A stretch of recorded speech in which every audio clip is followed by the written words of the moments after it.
Let's see here. Okay, you see me up to date with the Facebook and on my YouTube channel. Say Shabbat Shalom the dome. You see it up here. Both of it is up. That's the stream coming in from the Zoom. All right, let me bring the Zoom up. Okay. Content of this meeting is being sent to a third party. Got it. All right, so we got it. You see both of them here, Facebook and YouTube. Doesn't sound like, well, that's on there. Anyway, I don't know. For some reason, I don't see it on the. Anyway, you know that we are because we see it up here. All right. Questions. We got any? Do we have any questions? Starting off with questions. Do we have any questions?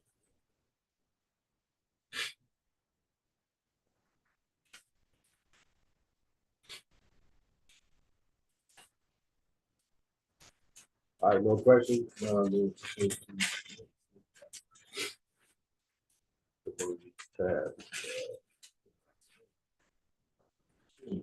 Tab up. Right.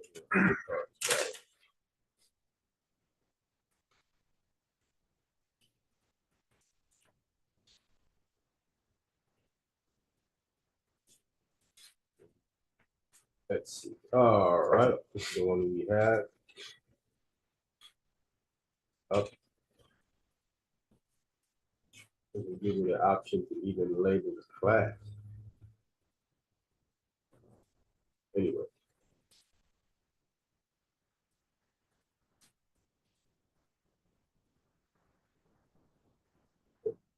Go back. Can you guys see the screen I'm sharing? Let me see. Let me be clear. Can anyone see the screen I'm sharing here? Yeah, I can see it. Izar?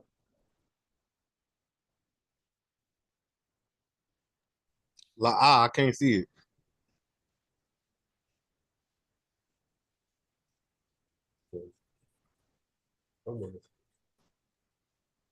I see it. I can see it. Okay.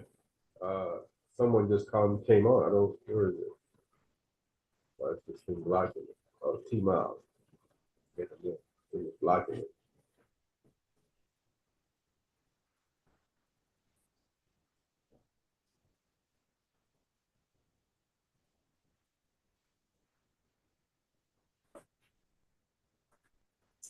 Like that, so I can see it. I couldn't see it at first. All right. Shabbat Shalom, T-Miles. Hey, Shabbat Shalom, brothers. Shabbat Shalom. Shabbat Shalom, brother. Yeah, for the last 3 weeks, man, I couldn't get in, but Shabbat Shalom, brothers. I missed y'all, man. Oh, we miss you too, bro. Miss you too. It was, hey, so it was it the StreamYard was the issue why you couldn't get on? Or? Yeah, it was something about the stream. It was saying that I was in the back and you had to bring me on stage or something like that. I just couldn't get in. I was muted and all that stuff. Yeah, man, I couldn't bring you on stage, man. You said your audio was something wrong with your audio, something when you connect or something like that. But anyway, all praise to the Most High. We back on the Zoom, man. So better for everybody to get on. People are gonna get their stuff together, man. They get their act together. So I don't know what's up. A usual question. We thought of a question. Do we have any questions? We normally start off. No questions? Okay. All right, let's get into it then. Got my screen sharing up already. Going to touch on the clarity of this, the use of this word here. Matter of fact, let me go into the, I'll start here. I'm going to the Bible. We'll start here going to the Bible. The use of the word Gentile in the Bible. Get some clarity. Trying to get some understanding out here and jump into the text. So it says in the Bible, nobody's ever called a Gentile singular. Singular form Gentile appears incorrectly in only two adjacent verses in the KJV, namely Romans 2, 9 and 10.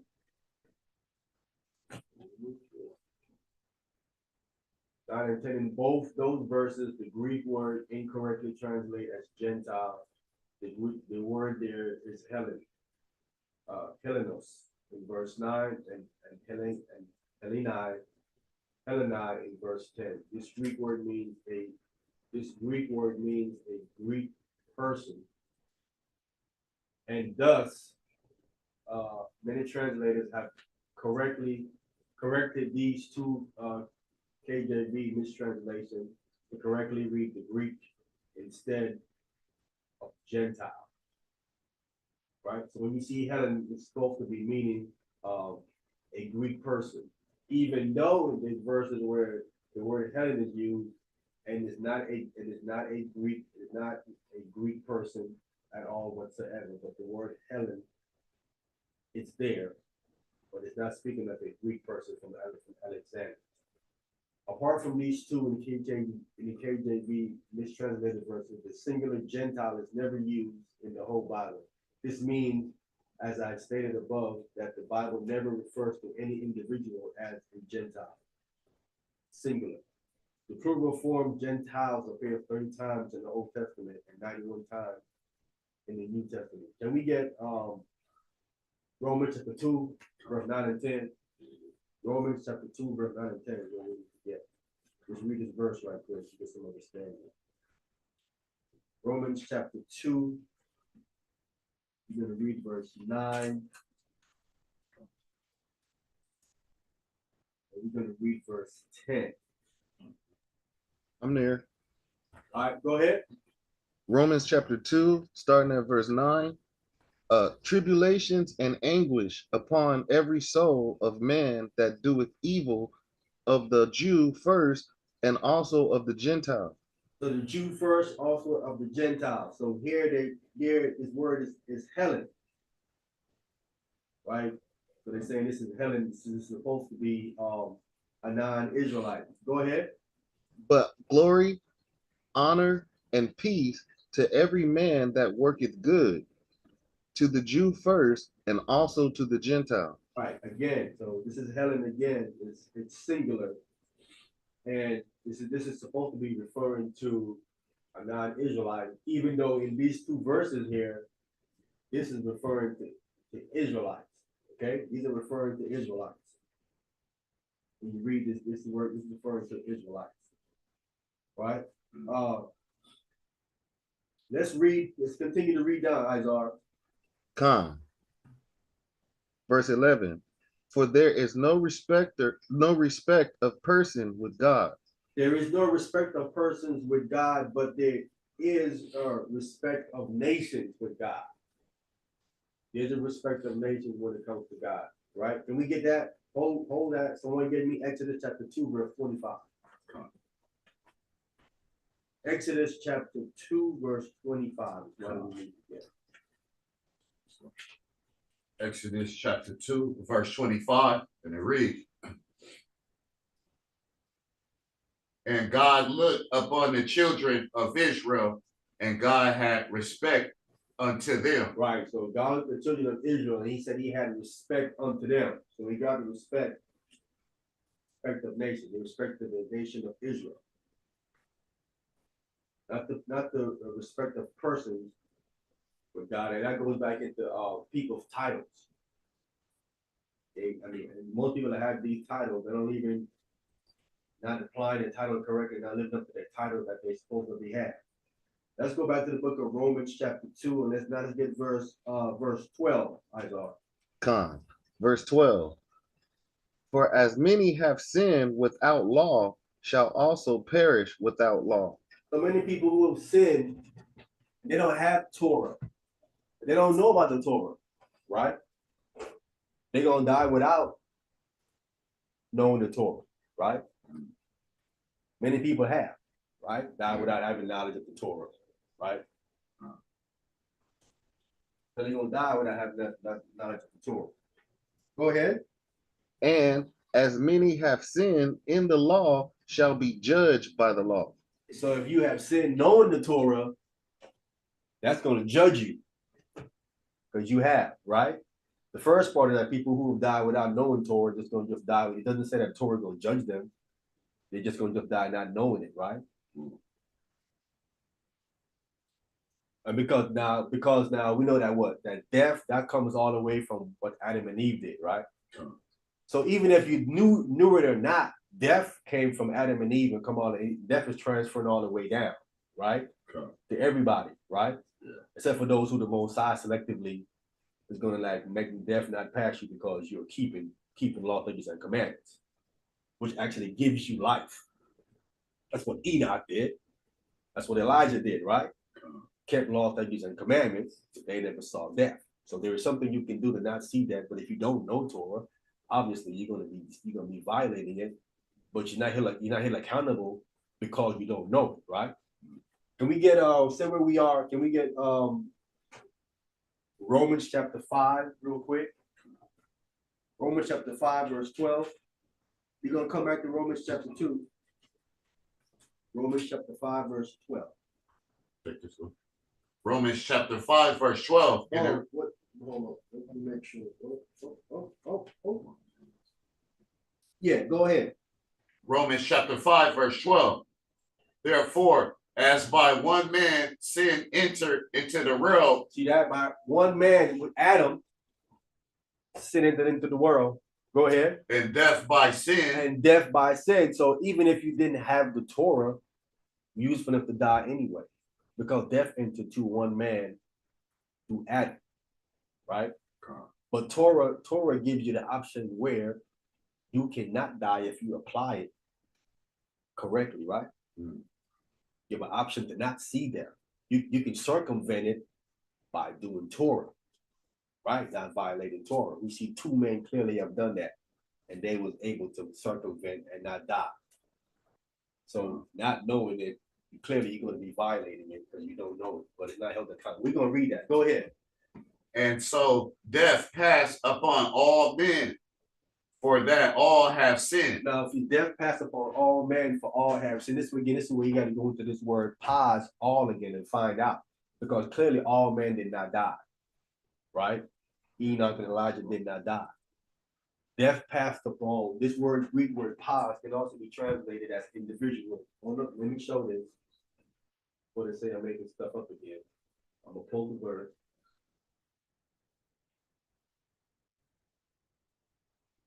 Pull the word.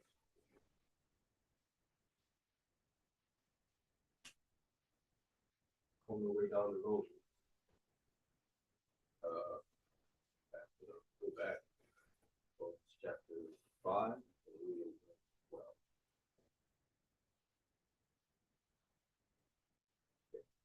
I am sharing good, so we will come on. Let me show my screen is being shared. Can you guys see the screen I'm sharing here with the scripture? Can you guys see this? Anybody? I want to be showing the screen is being shown.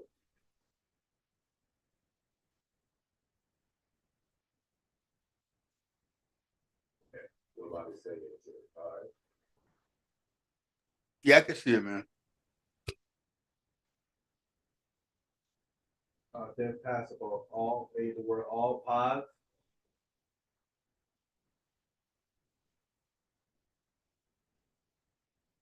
Need the screen to be shared.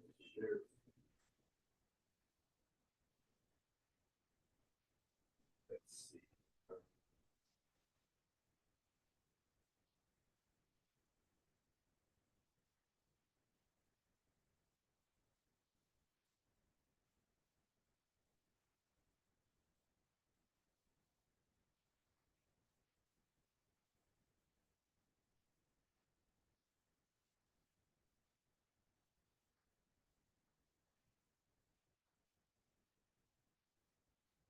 Give me an option to share this. Let me go back. No, let me go back.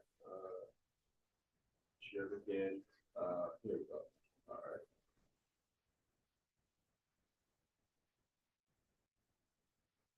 I'm sharing a little small screen here.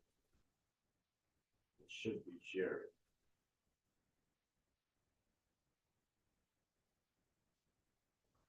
is sharing.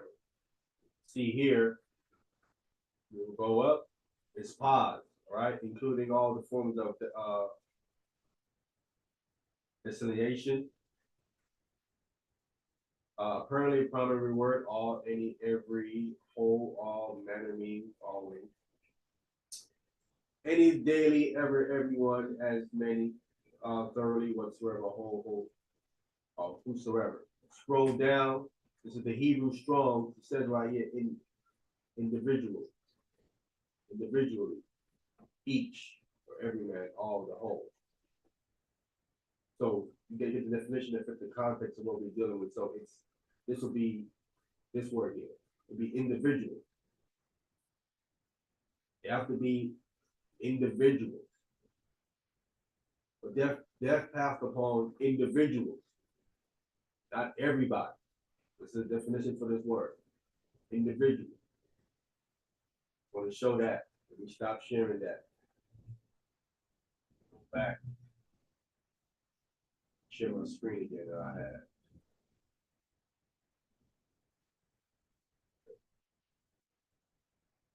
We can close this out. So when you read verse 12 again, wherefore, as by one man sin entered into the world, and death by sin. And so death passed upon all men. So death passed upon individual men. Come. Death passed upon individual men. For that all have sinned. For that individuals have sinned. For that individuals have sinned. We're gonna prove this. This is the correct understanding of this verse. But before they say I'm making it up, I'm gonna stay right in this verse and show you this is the correct definition of this verse. Right? I want you to read on down, Tony. 13. For until the law, sin was in the world, but sin is not imputed with there is no law. Right. So sin is not imputed, meaning it's not charged if you didn't know the law. Say until the law, sin was in the world, until the law was given, which we know Adam had it. Sin was in the world. Even before Adam, sin was in the world, right? We don't have the information. We know that Satan sinned, right? It says he was a liar from the beginning. This is before Adam, right? Sin was before Adam, but Satan was sinning. That's how he got put out of his position. That's how he was able to come down and tempt Adam and Eve. He was not in his original position when he came down and lied to Adam and Eve.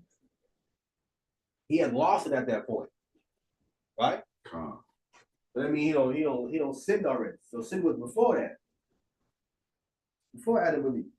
Sin was in the world, but sin is not imputed. I mean, you're not charged with fault.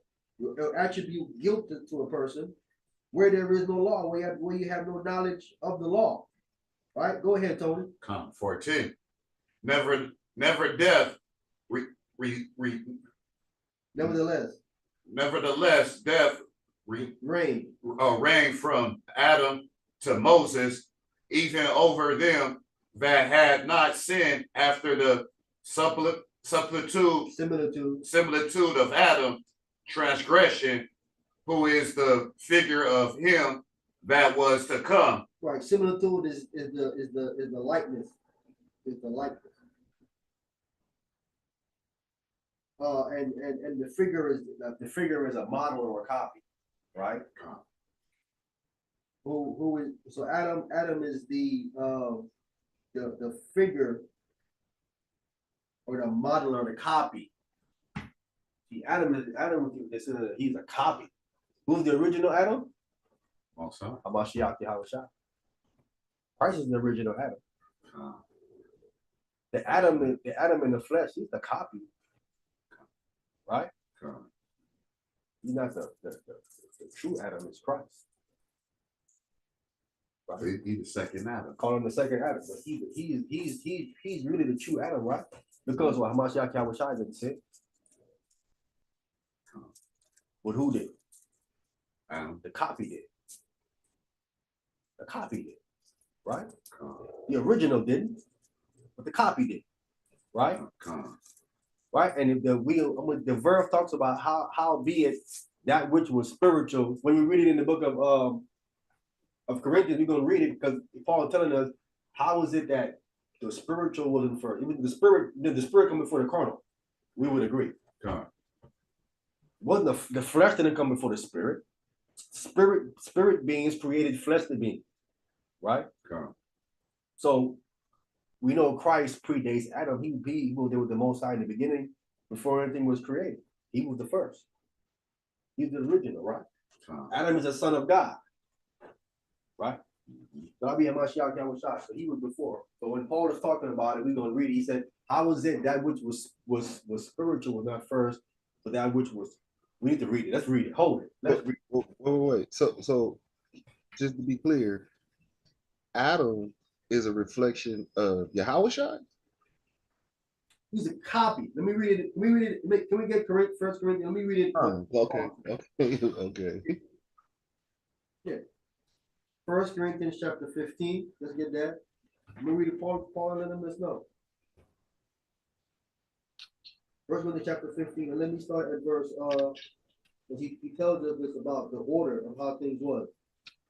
Let's start at verse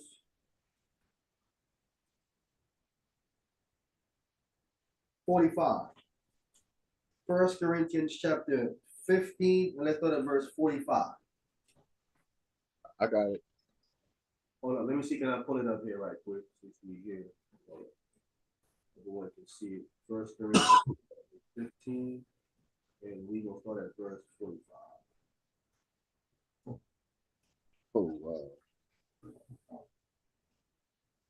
All right, go ahead. Okay, 1 Corinthians chapter 15, starting at verse 45. And so it is written, the first man, Adam, was made a living soul. The last Adam was made a quickening spirit. Right, then so when you see the word here first, it's protos. It's could be first in order of importance, former. It could be chief, principal, most or important. It depends on how it is. Right? Doesn't necessarily actually happen to me the number, depending on the context of how you're using it, right? But as it's written, the first man, Adam, was made a living soul, and the last Adam was made a quickening spirit. Go ahead. Howbeit that was not first, which is spiritual. See that? So let's go real slow. It says, see that? It says, howbeit that which was first was what? Not spiritual. See, the spiritual one, the spiritual Adam, he didn't come on the earth first, right? Was not him. Howbeit, he says it right here. Howbeit that which was first was which is spiritual. Go ahead. But that which is natural. That which is natural, right? It's the natural one that came, the carnal one. Go ahead. And afterward, that which is spiritual. Afterward, the spiritual man came, right? Read it again one more time, Izar. Con, verse 46. Howbeit that was not first, which is spiritual. Right? That was not first, which was spiritual. Go ahead. But that which is natural. The carnal one, go ahead.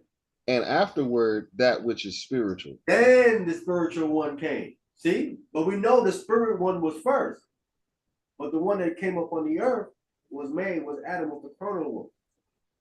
That's why I'm saying he's a copy of the original one, which was in the spirit.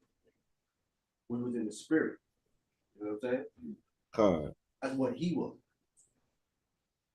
The copy of the original one. And it makes more even sense when the text tells you that God created what? Adam in his what? In his likeness and his image. Because then it tells you that Christ is the what? Christ is the express image, it says, of the Most High. Christ is the express image of the Most High, says. When God was making the fleshly Adam, he was making him after the express image, which is Hamashiach Yahushua. Adam is the copy. the original is Hamashiach Yahweh Shah. He is the spirit. He predates it. That's he was making him look like him, right? Office of Hamashiach Yahweh Shah. Go ahead. What eyes are? Con. Verse 47. The first man is of earth, earthy. The second man is the Lord from heaven. All right, so that's so we have that. The first is earthy. The second man is the Lord from heaven. We can leave it right. That's all I need on that. Just wanted to show you that Paul even tells us that even though the spirit predates the flesh was one that's first when it comes to appearing on the earth, right? Let's go back where we was. Let's go back to Romans. Romans. Say again? Romans chapter 2, we have verse 30. Oh, well, Tony's Romans chapter, we're in Romans chapter 5. Con. Back to Romans chapter 5. Let me go back. Romans chapter 5, and you was in verse 15.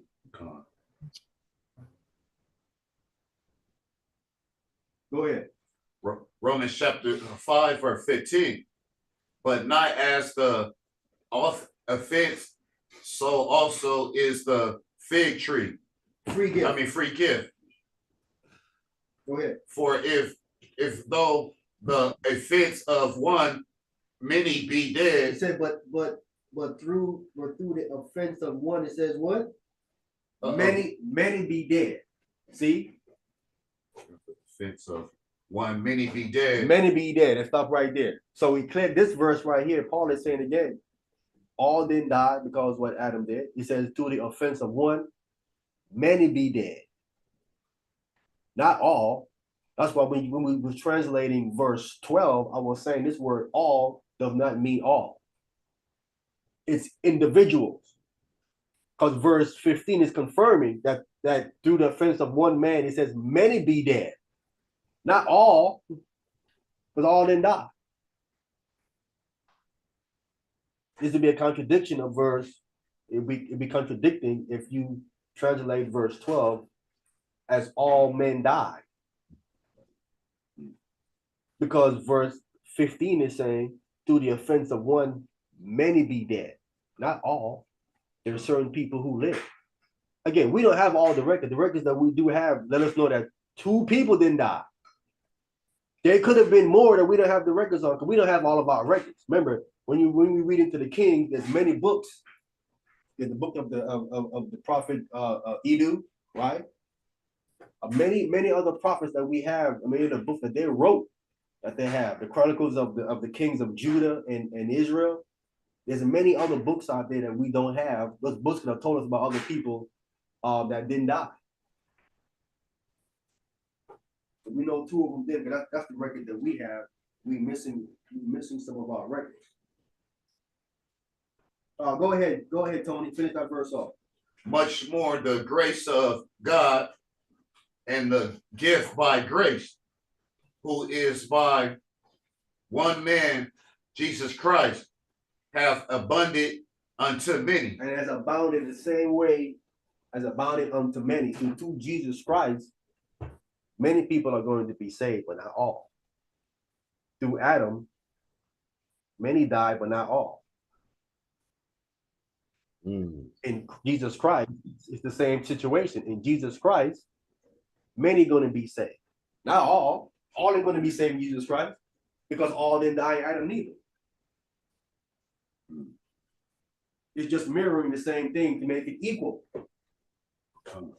Makes sense. To make it make sense. You know what I'm saying? All didn't die and because Adam did. And even with Christ, all are not going to be saved. There you have the balance. If all would have died in Adam, then all would have been saved in Jesus Christ. To make it balance out. All right, hey, Shabbat Shalom, Servant Smith. Shabbat Shalom, my brothers. How you feeling? Shabbat Shalom. Blessing. Wow. Wow, wow. All right, let's go back now. That's all I wanted. Let's go back to where we was in Romans chapter 2 real quick. Romans chapter 2. Let's do verse 12 again. Con. Romans chapter 2, verse 12. Hold on, let me pull it up on the screen.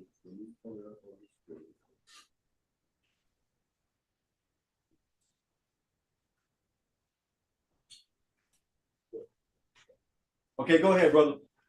Romans chapter 2, verse 12. For as many as have sinned without law shall also perish without law. And as many as have sinned in the law shall be judged by the law. So, see, the judgment of the law comes in when you have knowledge of it and you die. That's when you're going to be judged by the law. But those that didn't have the law are just going to just die without the law. You know what I'm saying? We don't know the judgment of that, but we know what Paul and us know that they're going to die without the law because they didn't know the law. That's how they die. You know what I'm saying? Not knowing or understanding the Torah. So we don't know that. We don't speak and we don't know. That'd be God's judgment on whoever he judged that. But if you know the law, you can be judged by the law. All right, go ahead. Verse 15. For not the hearers of the law are just before God, but the doers of the law shall be justified. Right? So you gotta do the law, and that justification we see in the Old Testament is people living, not dying. We got Enoch and we got Elijah. Okay, they were justified. Because again, we know when Enoch and when Elijah, right, didn't die, we know someone had a problem with that. He don't like that. But they were justified because they kept the law. He's always opposing the prophets of God. All right? I'm sure he when he has something to say. Yeah. Why you saving them? What? They go, well, what did they do? Wait, what did they do? They kept the law. All right. Verse 14. Verse 14. For when the Gentiles, which have not the law, do by nature the things contained in the law, these having not the law are a law unto themselves. All right. So again, if you follow the context of the verse, these people have the law. Right? It says, for when the Gentiles which have not the law. They said, well, brother, just said they don't have the law. How am I saying they have the law when the verse says they don't have the law? It says they don't have the law, right? Don't have the law. It says, do by nature the things contained in. How are they doing naturally the things contained in the law? Further, they don't have it, right?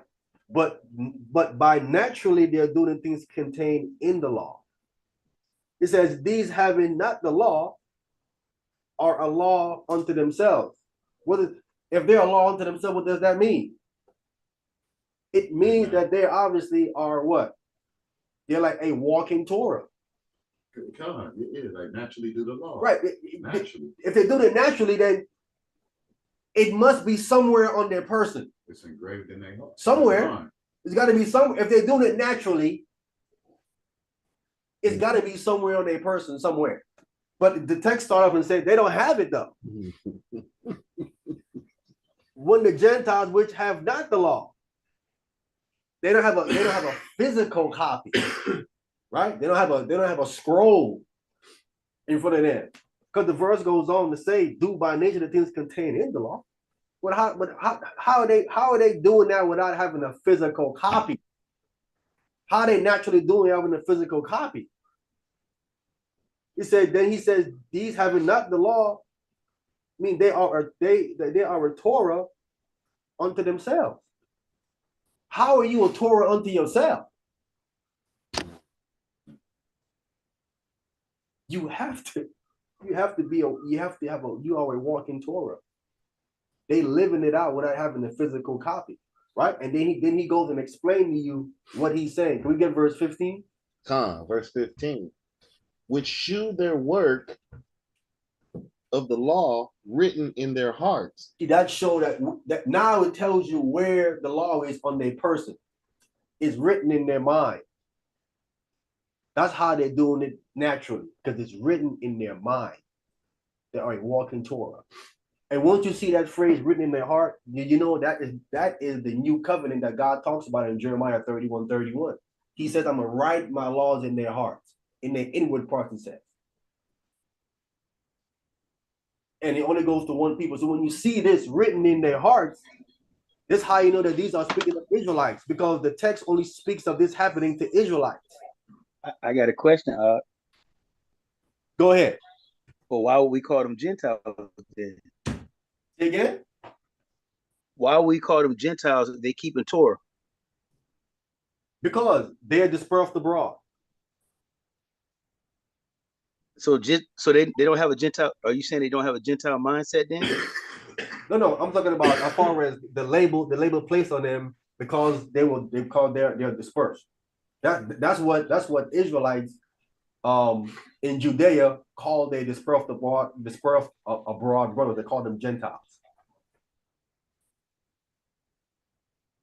I'm speaking to the label that Israelites placed on other Israelites. Israelites in Judea call their brothers dispersed abroad Gentiles. Those are Commonwealth Israelites, Jews. Yeah. I mean, clearly, Paul is calling them Gentiles right here. There's no question about it. He calling them Gentiles in verse 14.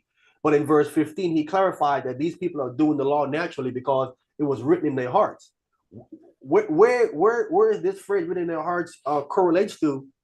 It correlates to the Old Testament where God said, I'm going to write my laws on their hearts. But it's only the Israelites. He said that in Jeremiah 31:31-34. So he's identifying, even though he's calling them Gentiles, verse 15 is identifying these have to be Israelites. Based on, because who wrote it on their hearts? Who did that? That's because who can do that? That's the Most High that did that. God. And he has respect unto Israel. Yeah, but who did God say he would do that to becomes the question. Who did God say he would do that to? Jeremiah 31:34 says he would do it to Judah and to Israel. Nobody else he says he would do that to.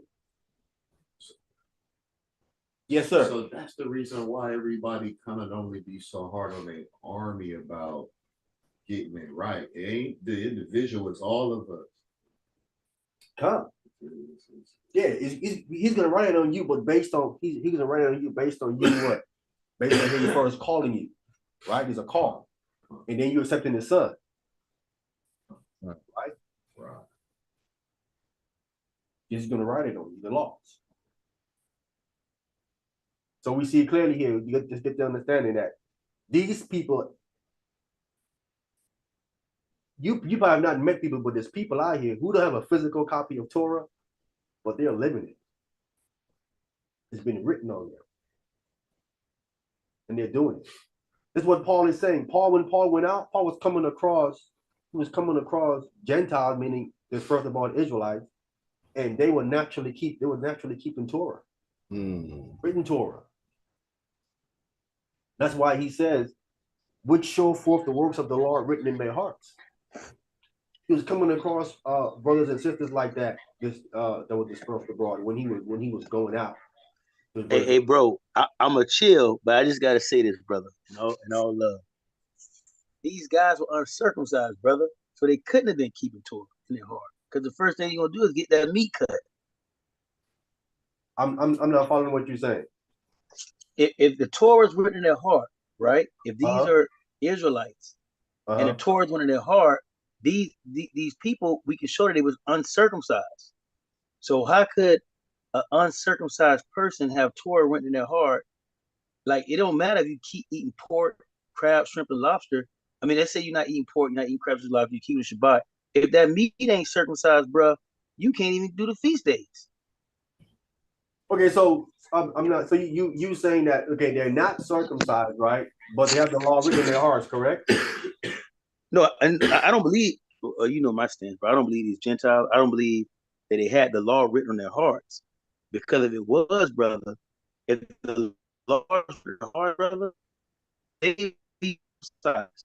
Are you breaking up, Servant Smith? I'm gonna fall back, but if these guys, they will be circumcised. If you got the law written in your heart, right, you will be circumcised. But if you're not circumcised, you can't keep none of the feast days, so you breaking the law anyways. And we know when you read Acts 15, go on to other scriptures, these Gentiles, these people were not circumcised. So how could they, you know what I mean? I'm just saying, how could they have the law written in their heart and they have certain. Oh, you breaking up bad, brother. I don't know what the situation is or where you at. You breaking up. I'm sorry, can you hear me okay now? A little better. Go ahead. Can I be heard now? Oh man, Hello? Yeah, try again. Go ahead. Adios.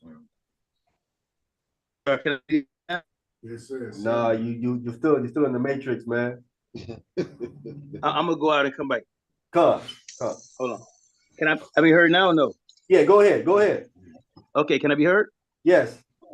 What I'm saying is, if these guys got the circumcision written on their heart, the first thing you're gonna do is get your meat cut. You're gonna get circumcised, because if not, you can't get circumcised. If you're not circumcised, you can't keep no feast days.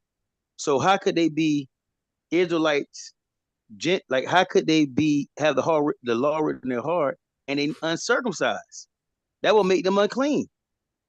Wait a minute. So we know these Gentiles were uncircumcised because we see a dispute about it. So that's what I'm saying. If these guys are like that's the law of heart. Oh, you breaking up. You breaking up, service man. Oh, dang. Yeah. Breaking up real bad. Yeah. Real bad. Doing the double matrix or something going on over there. Maybe he's gonna go back and come back, go out and come back in. Yeah, he's gonna go back and come back. Wait. So what are you trying to say? He's saying he's assuming that these people Are not circumcised. are not circumcised, having the law written in their heart, which wouldn't make any sense. Because if the law written in their hearts, then they would go get circumcised. Yeah. Maybe before it got written in their heart, that maybe they wasn't circumcised. But once God wrote it on their heart, then they go get circumcised. They're not going to remain circumcised. That would make no sense. They're supposed to go get circumcised. They would go get circumcised. In chapter 4, when they talk about Once the law get written in their heart, then they go ahead. Because now they're part of the Most High and Christ, so they got to get circumcised. He's assuming that they remain. He's assuming that they remain uncircumcised with the law written in their heart. That would make no sense. No, they wouldn't do that, because then God would remove them from the law. That would be in violation. Yeah, because there you can't keep the law if you're circumcised. So I think he's back. Okay, can I be heard now? No, I'm not sure. Yeah, you sound good. Okay. Now, what I was saying, how could these be Israelite Gentiles and these people are uncircumcised? If you got Torah written in your heart, you're going to get circumcised, because if not, you can't even come amongst the fellowship. What I'm saying, but once before they got the law written in their hearts, they were uncircumcised. But once the law got written in their hearts, then they went and got circumcised. But so where are we pulling this from, though? We pulling what from? Where are we pulling it? They went and got circumcised. Like, how do we know that these Gentiles that went and got circumcised, they got the law written in their heart? Can we read it again? Verse 14. Verse 14. For when the Gentiles which have not the law, let's go real slow. The Gentiles, which have not the law. Go ahead. Do by nature Stop. It says do by nature. They're doing something. Do by nature what? The things contained in the law. They're doing natural things contained in the law. Circumcision is contained in the law. So they would have got circumcised. It says that they are doing by nature the things with an S contained in the law. No, I'm with you, bro. But okay, why would we put? I'm just saying, and I'm gonna fall back. What I understand the scripture to be is this your conscience, because we're all God's offspring. So everybody that's born got a part of God's conscience that inherently tells you not to steal. Like, I don't have to teach my kids not to steal. They don't have to read the law. Don't take none and don't believe in them. They already know that inherently. A man already knows certain things, like don't touch this other man's wife. Everybody, like, it's certain things that's inside of you whether you Israel or not, that you know you shouldn't do. So this how I always understood that scripture. But all I'm saying, bro, is it doesn't say that they got circumcised. They say things contained in the law. You understand what I'm saying? So I'm like, there will be things that's like that by that nature, that's in your own conscience, that every inherit, like every person in the earth, like everybody on the earth, bro, got something in them that tell you that you know when you're doing wrong. Like you don't have to write, like you can never read Torah and you know it's wrong to kill somebody. Like you know it's wrong to take somebody's wife. You don't have to read the book to know that. It's like God put that in every single human being on the earth. And that's how, at least that's how I always took it. But I'll fall back and let you finish. But that's always just my thought, bro. I'm like, how could we say, because the text don't say they got circumcised. I know it says things contains in the law, but my thought was always on the scripture that it's their conscience, because God have every human being has a conscience to know right from wrong. And that's how you're gonna be judged based off based off. Let me ask you a question, Servant Smith. Then, if you say that, and then the logical question becomes: Are people out here doing naturally the things contained in the law? Let's start there. Absolutely, they are. Yeah. Okay, so there's people out here who are not committing adultery, correct? Correct. Right? They're people out. Let me finish. Right? Remember, these people don't have the law, correct? Right. They don't have the law. But they do naturally the things contained in the law, right? Yes, sir. So these people are, according to what he's saying here, these having not the law are a law unto themselves, right? Right. They're a walking Torah. Would you agree with that? No, I wouldn't say they're walking Torah. Absolutely not. What I understand, like, when it said law unto yourself, it's like God already told you don't steal. Like, like, yo, I shouldn't take that. If you take that, you're breaking a law that it's something in you telling you, yo, don't take that. Don't mess with this man's wife. Even though you probably never read Moses' law.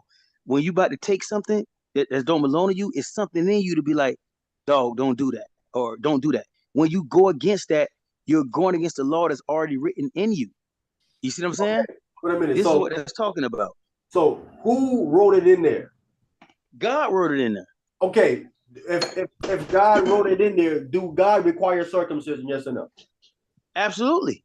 Okay, so wait a minute. If God requires circumcision and he wrote it there, why would they not go get circumcised then? No, because it says things contained in the law. It doesn't say they made these people, let's say like a white boy, right? Most white people, so they may not got the law, is because they only gave the law to us. So they may not know, yo, it's a sin. It's a sin to eat pork. It's a sin to eat crabs with lobster. It's a sin not to get circumcised. They may not know that, but they know you don't let this. You're breaking up again, brother. You're breaking up again. Breaking up again. Here's what I am saying. Yeah, we can't hear you. Go ahead. Try again because you break up. Okay, go ahead. You good. Go ahead. But I'm saying is this. God wrote it there. God said if you don't get circumcised, He can put you to death. God said if you're not circumcised, it's a death penalty to you. If He wrote His law there to you, and His law states, if you don't have this, you're going to die. Or put you to death because you have violated my covenant, which is His law. These people would have to be circumcised. Otherwise, what? Because God said, listen, I wrote it upon you, and you know what it says. It says you have to get circumcised or you're going to die.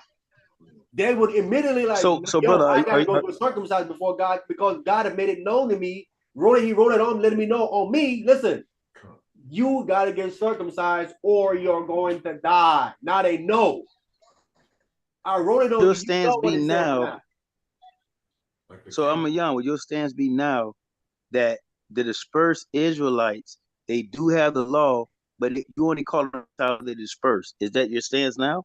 But say it again. You wasn't quite clear with your whole statements. Say it again, Servant Smith. Okay, is your stance now? You're calling the Gentiles based off they're dispersed, not based off they don't have the law. Yes, that was the label placed upon the cup. All right. Yeah. Can we prove this? I'm getting from the Bible. Can we get St. John chapter 7, verse 35? This is not me saying it. This is what they was calling it. They dispersed the brothers. St. John chapter 7. Let's start at verse 33. Let me prove what I am saying. Because I'm not making this up. What I am saying is that according to this Bible, the Israelites that was in Judea was calling the dispersed apart brothers Gentiles. And remember, at this time, and the timeline that we're reading here in St. John chapter 7, Paul will be one of these people. I want to be clear. Paul will be one of these people. At this time, Paul is a non-believer in Jesus Christ. He's a Pharisee. He's part of the Pharisee group at this time. St. John chapter 7, verse 35. Start at verse 35. Sorry, verse 33. St. John chapter 7, starting at verse 33. Let me pull it up right quick so everyone can see it. You should start at 32. 32. Okay. St. John chapter 7, verse 32. Go ahead, Tony. St. John chapter 7, verse 32. The Pharisees heard that the people murmured such things concerning him. And the Pharisees and the chief priests sent officers to take him. Go ahead.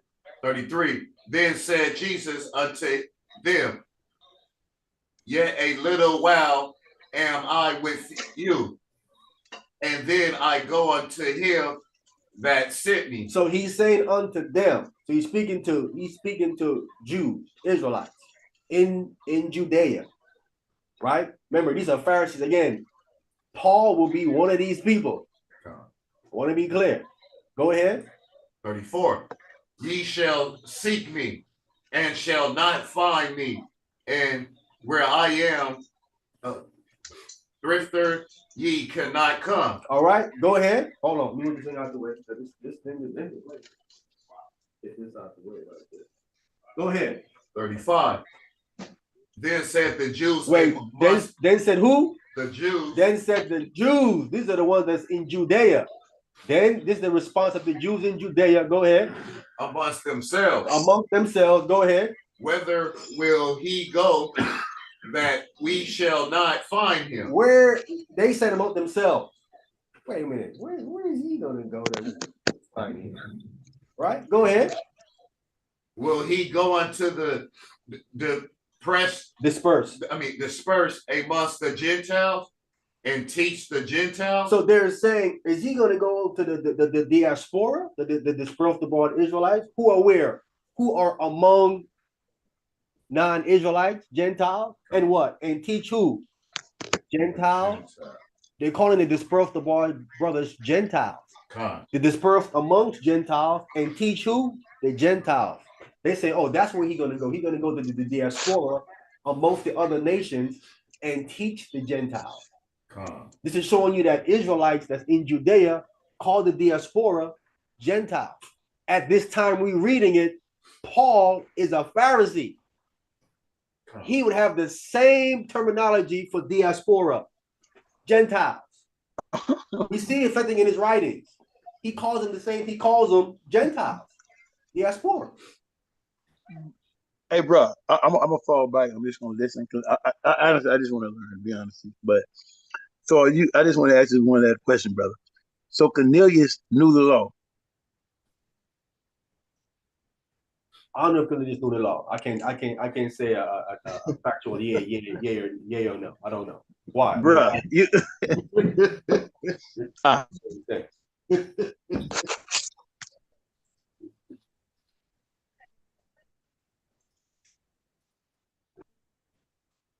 What do you mean? I don't understand. I mean, go ahead, bro.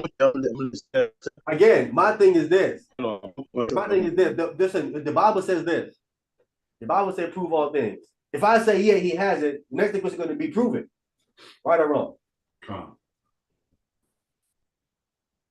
Prove it. Logically, that question is to prove it. Prove he had it. Right?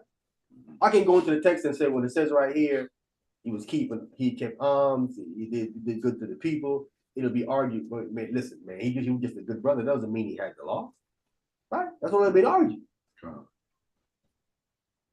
I can make an argument and say they did, but it means something that's definitive where it cannot be argued. You know what I'm saying? Hey, you know how I was saying when I first got on, I was saying y'all was throwing me curveballs. Yeah. But I'm hitting them out the park now. I think y'all throwing me screwballs right now. What you mean? Wait a minute. I proved that the Gentiles and Romans were circumcised. You have to agree to it because if God requires circumcision, it was a death to them. Why would God write the law upon them? They know to get circumcised, they're going to die, and then don't do it until God can put them to death. Because remember, we read in Romans, it says that them that have the law shall be judged by the law. So if I wrote it on you and you die violating it and I wrote it on you, you're going to go to the lake of fire. So you would go get circumcised so you don't go to the lake of fire because now you know. It's just logic. But yes, bro, that goes to the people even like Genesis. You had King Abraham, you had plenty of people before that didn't know the law of Moses that knew like adultery was sin, they knew murder was sin. You had people that were Israelites that knew what sin was. That comes from your conscience, brother. Like I don't have to teach, bro. I don't have to teach my kids. I don't know, bro. I'm gonna listen to them. I'm gonna mute myself. I get that, but what about circumcision? That's different. People are naturally saying, but brother, you gotta circumcise my son. You gotta prove. You gotta prove to me, but not to me. But you're saying that, but that's not text. There's no text to say that what you're saying that they were circumcised. See, listen, one more time. I'm trying to figure out why are you saying, okay, in the scripture you're reading, in the Rome, it doesn't say they were. Yes, listen, I'm saying one more time. Service Smith, I'm saying in Romans. Service Smith, does God require circumcision? Yes or no? Absolutely. He also required not to kill or steal too. Wait a minute. Let me finish. So listen, according to God, if you don't get circumcised, is he gonna put you to death? Yes or no? It depends. Yeah, it depends what time. Like you got time to do it. You know what I mean? Okay, so you telling me that you agree that God wrote the law on these people, which requires for you to get circumcised. I'm gonna put you to death, and you're saying these people didn't go get circumcised? Is that what you saying happened? What I'm saying, you're putting the onus. What you're doing, you're saying that these people knew what circumcised is, when the text it says they do things that's contained in the law. It doesn't say that they knew about circumcision, brother. That's all I'm saying. Wait a minute. It says he wrote the law on them. You telling me that's not in the law? Wait, are you saying God wrote part of the law? Let me ask you this first, so I won't get into. Let me ask you: do you believe God wrote the whole law on these people's heart right here? Yes. Okay, so can you prove, bro? I don't want to get this. I don't know. All right, bro. I'm gonna let you rock out. Because it's actually you can't at this point. If you agree that these people knew the whole law, the only reason why people if you agree that these people knew the law, the only reason why you guys say that they's Gentiles is because they didn't know the law.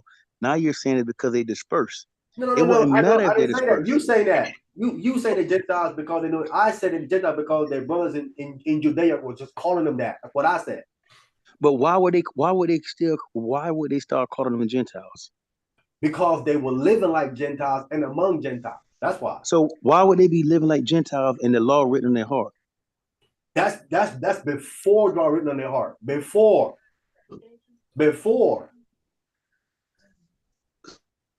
You going before written on their heart. I'm saying once got written on their heart, they went and got circumcised. What I'm saying. They followed. When did they get on their heart? Say again. I didn't hear you. Say it again. When did they written on their heart? When they got what? Heart? When they got what? Written on their heart. I don't know. Written on their heart. I don't know exactly what time it did, but what Paul is saying is that when he was going out, he was coming across people who were doing things contained in the law naturally, and he concluded that this show forth the law written in their heart. This is what he's saying in Romans chapter 2 is what he's saying. He's coming across people who he called in Gentiles, but they're doing who don't have the law, he says, but do naturally things contained in the law. Says these having not the law are a law unto themselves. Then he goes on to say, this shows forth the law written in their hearts. This is what he's saying. He's coming across people like that when he's going out. So he have to come there and tell them about no Torah. He see him doing it. He see him keeping it. I ain't got to tell you about no Torah, right? Yeah. I got to come now teach you about, listen, the Messiah came and he died, and David, this and that. He got to come teach him that. He got to go over no Torah with them. But some other people he might have to. But these ones he don't. He got to tell them to go get circumcised. You know that. Yeah. Brother, if they knew Torah, if Torah was in their heart, there's no need to teach them about the Messiah because they already knew the Messiah, bro. That's not true. Okay, hold on. It's not the true. Messiah. Hold on, watch it. It's not the Messiah walking Torah. The Messiah's walking Torah. So if Torah is written in their heart, that means the Messiah would have been written on their hearts, bro. Oh, well, let me show. That's not true. Let me show you. Can we get Acts the 18th chapter? Acts 18. Yeah.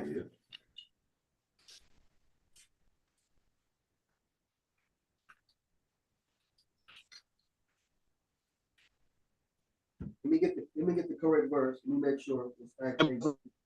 Let me show you. You're breaking up. You know what I'm saying? Let me let you get what you're doing. Yeah, you're breaking up. So I can't really hear. I can't really hear what you're saying. What I was saying, can I be heard now? Yeah. I want to apologize. Let me say this, bro. I apologize. I'm not trying to be combative, bro. So I apologize. I'm gonna fall back. You good now? Bro, come on, man. Come on. I'm not tripping like that, bro. You know me. I don't trip like that. Come on, man. No. I'm just saying, though. I'm just saying. This is love, bro. No, don't, brother. I'm telling you, don't trip, bro. I'm good. Don't trip. I don't take it like that, bro. No. We good. No, I'm just saying. You know what I'm saying? Because No, I brother. Here's how I take it. I take it you really want to understand. You really know. You're not doing this to be confrontational. You really trying to understand what I am saying. You know what I'm saying? That's how. All right, con. Two sharpening two. Come. Acts chapter 18.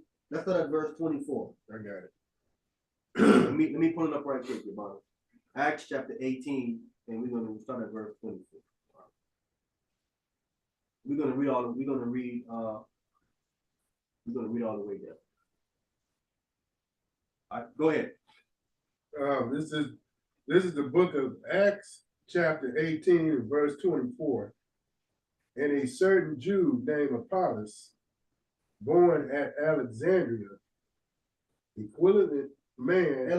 eloquent man and mighty in the scriptures, came to Euphrates, Ephesus. Listen, this man is born Alexandria. This is in Egypt, right? It says, and this man, it says he's mighty in the scriptures. You said Alexandria. Sure, did you say Egypt? This is in Egypt. Okay. Yeah. I'm sure. I thought you meant You thought I said Greek or something. No. This is Egypt, Alexandria, Egypt. Eloquent. This man is mighty in what it says scripture. This is Old Testament. He's mighty in the Old Testament. That meaning he in his Old Testament. He knows his Old Testament. This dude knows his Old Testament. You know what I'm saying? It says, and he came to Ephesus. Right? Go ahead. And in the scriptures, he came verse 25. Verse 25. Now I was going to read from where I started. Okay, let's just do verse 25. This man was instructed in the way of the Lord. Stop. He was instructed in he was instructed in the way of the Lord. Meaning he was instructed in Torah, in Old Testament. Go ahead. And being favored in the spirit, he spoke and taught diligently in the things of the Lord, knowing only the baptism of John. So this man spake and taught diligently the things of the Lord, which will come out of the Old Testament. This will be of the Most High God, not the Lord Jesus Christ, but the Most High God. It says, and he only knew the baptism of John. But he knew his Old Testament, but he don't understand the baptism of John. That's all he really knew. You know what I'm saying? So he was teaching Old Testament, and he was also teaching the things that because John was teaching. I can tell people think John was just going there, putting people in the water, and that was it. John was teaching people when he was out there in the wilderness, baptizing people. He was teaching them as well certain things. That's what he was teaching them too. And I can prove that too. But verse 26. verse 26. And he began to speak boldly in the synagogues, whom when Aquila and Priscilla had heard, they took him unto them and expounded unto him the way of God more perfectly. More perfectly. See, he still needed some people to show him certain things. Even though he technically was mighty in the scriptures, he was an eloquent man.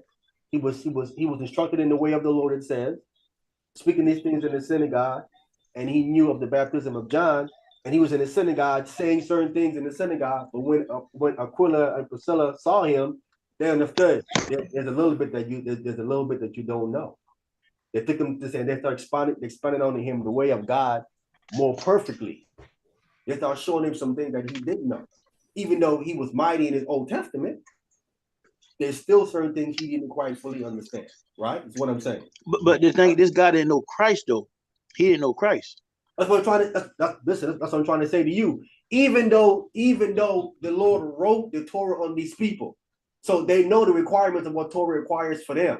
You know what I'm saying? Still, that's the reason why Christ sent out the apostles. Because is that the case? Listen, that would eliminate them being sent out. Because if God is writing the Torah on their hearts, and all is going to give you Christ at the same time, why send the apostle out there for it? But bro, this guy here, he knew he was a Jew, and they knew he was a Jew. He think this guy was a Gentile. No, I'm speaking to the fact that he was mighty in his Old Testament. He knew his Old Testament, but still, that doesn't mean because you know your Old Testament was good that you understand how much Yahweh. That have to be revealed to you, starting through Christ and who Christ ordained to go out and teach you that. You don't get that naturally until you go to the protocol. The protocol is from Christ to the apostles to them to teach you. Yeah, but bro, but I'm saying this doesn't fit the Romans. He doesn't fit one of the guys that had the law written in their heart. He grew up knowing Torah. Okay, but you agree if God wrote the Torah on them, you said that they know Torah, yes or no?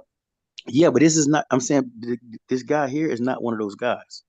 I'm not saying he was. I'm mirroring the people who got the Torah written on them, know the Torah, and this guy know the same thing too. But what he's lacking is the understanding of Christ. Mm-hmm. That's what I am saying. But Priscilla and Aquila had to expound on to him and got away more perfectly. He had a lot of stuff down, but there's a little bit that he was missing. Mm-hmm. And Priscilla and Aquila was giving that little bit that he was missing. Yahweh. That's what I'm saying. So when Paul is going out seeing these Gentiles is doing Torah, I ain't got to come with them, but I got to bring them a Mashiach Yahweh. They don't have that part. I got to come and give them that part. Same thing here with Priscilla and Aquila. Apollos is mighty in the scriptures, the baptism of John, but he doesn't understand perfectly the way of the Most High pertaining to Hamashiach Yahweh. I got to give him that piece. And they gave him that piece. When we read, we know how Apollos went.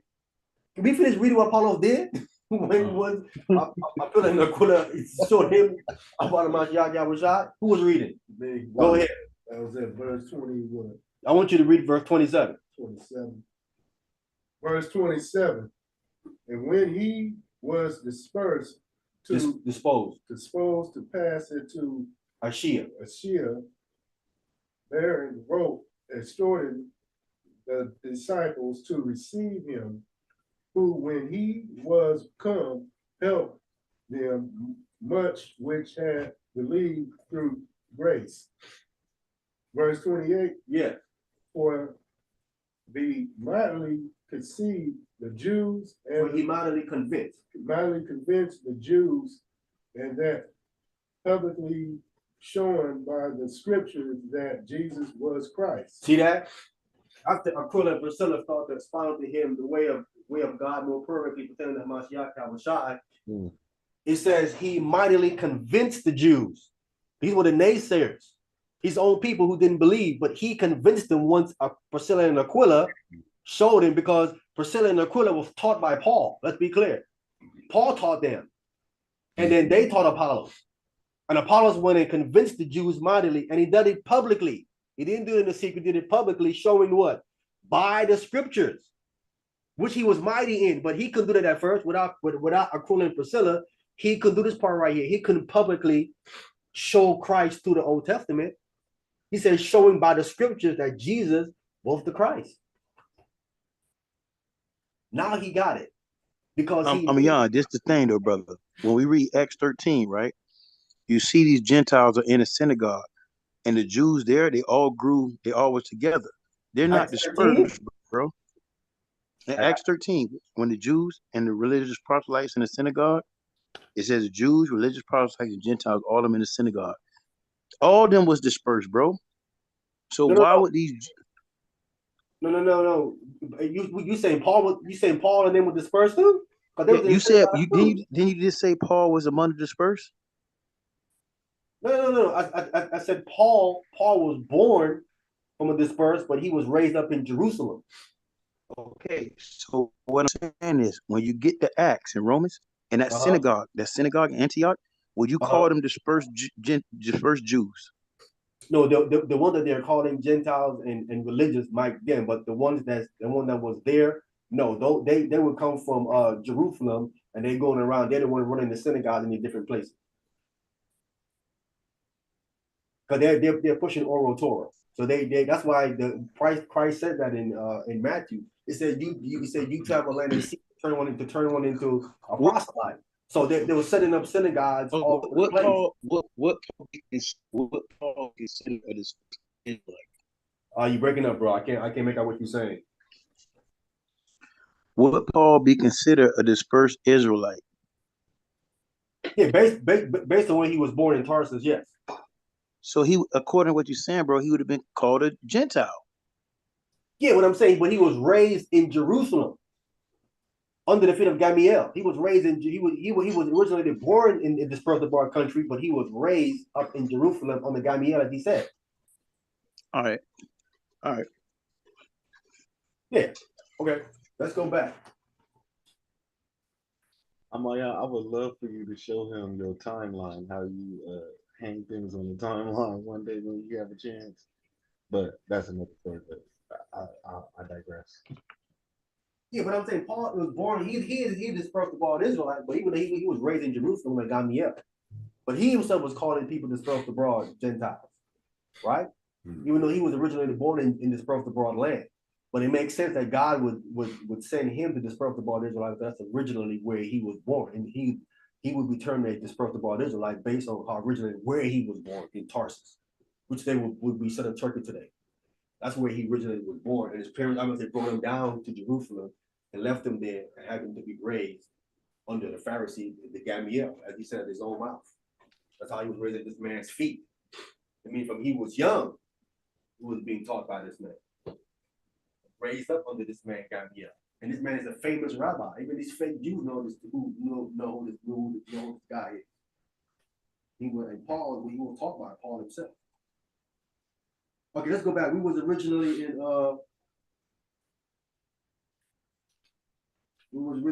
Romans chapter. We finished Romans chapter 2. I think we finished with that. Romans chapter 2. Yeah, we finished that. Let me go back to what I was reading. Let me go back to that. If I was reading here about the can you get it straight? Okay, here we go. Let's bring it down. We're reading Romans 2, 9, and 10. We're gonna go back. All right. It says, in other words, when we correct the mistranslation in Romans chapter 2, 9 and 10, then it came that V only uses the plural form Gentile for both statements. The word is used in plural and never singular. So the whole Bible, no individual person is ever referred to as a Gentile, singular. The word is not used as a singular. It is a compound word. Okay. Let me scroll on down here. Anybody can come back and read it because we recorded. It says the origin of the word Gentile. The word Gentile does not come from either Hebrew language or from Greek language. The word Gentile has come into the English language from a Latin language. So understand, we're going from it's from Latin to English, not from Hebrew or from Greek. This is a Latin. Gentile is a Latin terminology. The Latin word gens or gentis means a family, a clan, a stock of people, a race, a tribe, a people, a nation. This is what the word Gentile means. It's compound. It's not used for individual. There's no individual that's called a Gentile. It's a compound. When you see this word, he's speaking of a family of people, a clan, a stock of people, a race, a whole tribe, a whole people, or a whole nation. This is what it's referring to when you see this word. To be accurately termed. So when you translate it, you have to understand that you're speaking of a nation of people when you're using this word, never an individual. This is the root form from which the English word Gentile has been formed. Now, it should be immediately apparent that gens has a considerable scope of meaning and application, and the plural gentis refers to multiple races, tribes, and nations. The plural Latin word gentis is most assuredly not restricted to any particular ethnic or racial group of people. It applies to people of all ethnic and all racial backgrounds. That's what I'm saying. So when you see this word, you cannot specifically claim that says this is a non-Israelite. It can be referred to an Israelite too as well. This way you go into the history of this word to understand what this thing is actually really saying. I'm giving you the history. If anybody needs, if I can forward this to you, Servant Smith, we need this information here to show you. This is all here when it comes to the word Gentile. I want to scroll on down.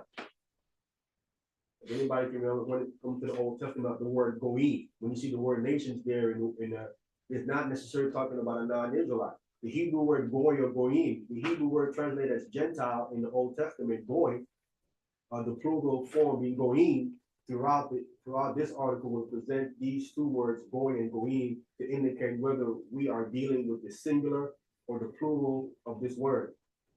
In those cases where the statement applies to both the singular and the plural form, I will write goy or goyim. But here's the basic point we need to grasp. The Hebrew word goy only applies to a group of people. The word goy never describes a singular individual. That's the same as the word nation. The word nation can never refer to a singular individual. In the same way that one person cannot possibly be a nation. So likewise, one person cannot possibly be a goy. To apply the Hebrew word goy to one singular individual is a gross misuse of the Hebrew word goy.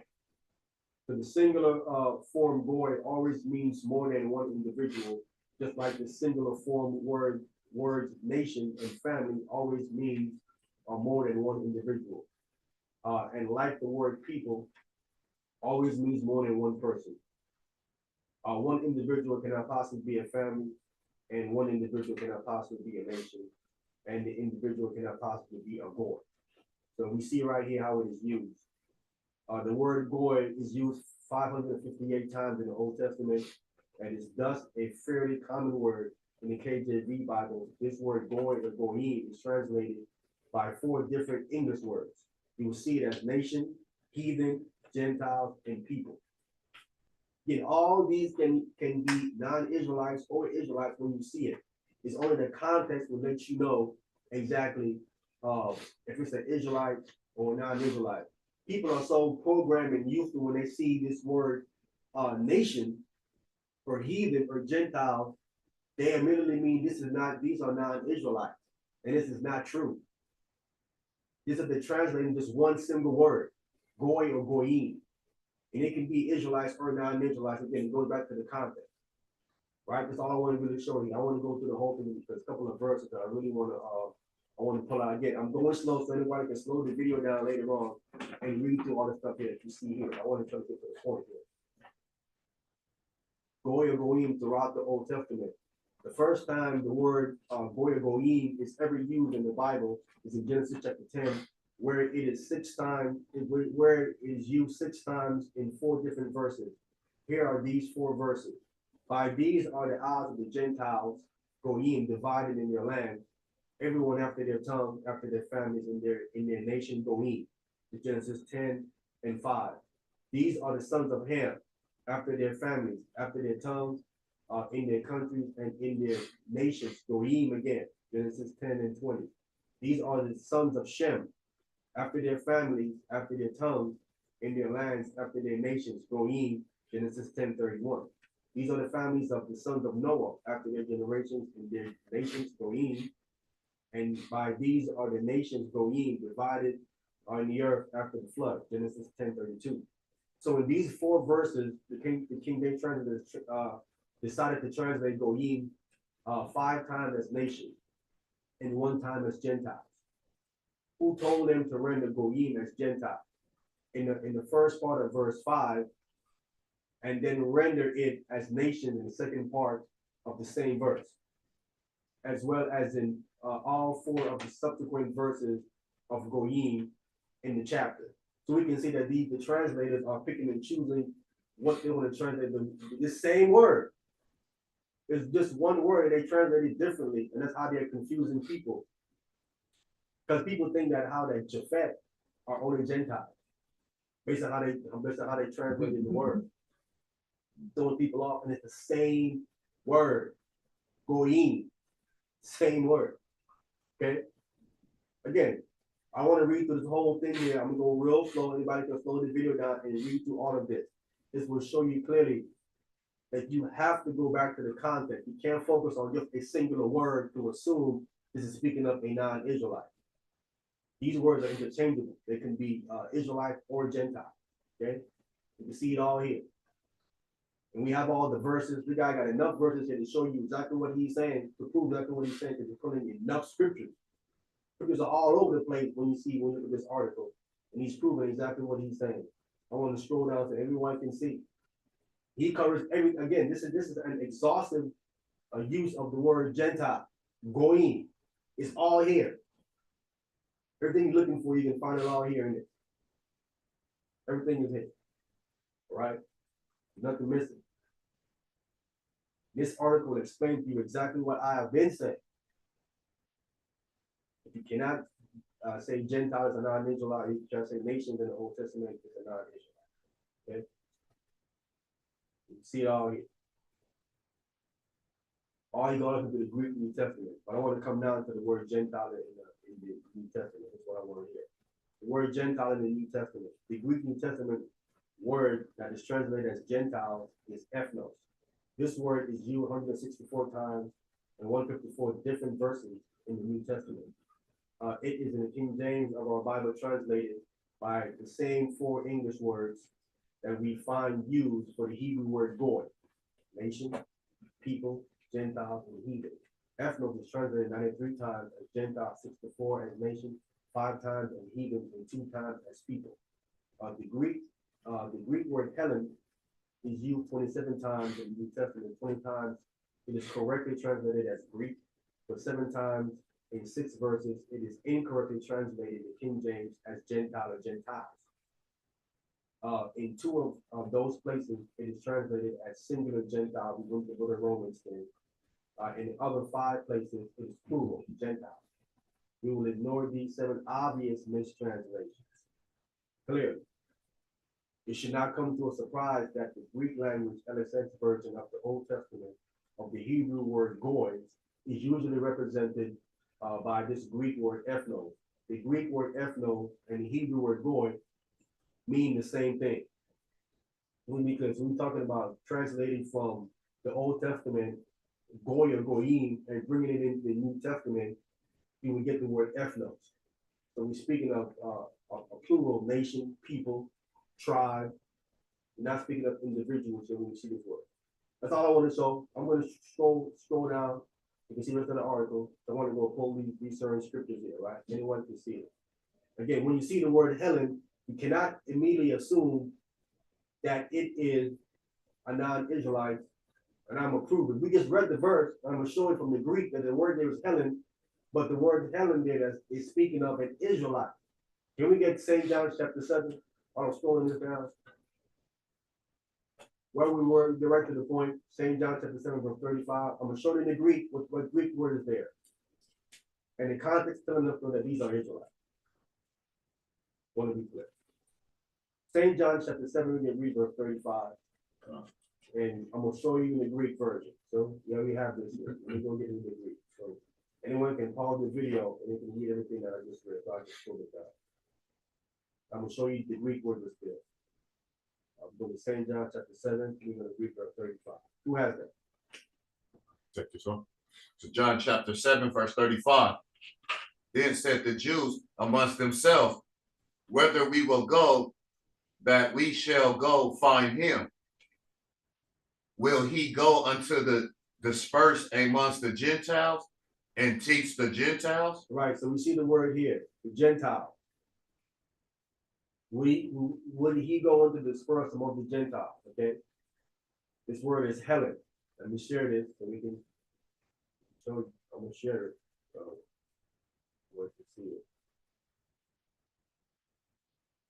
Share it. Okay. Watch it pop up.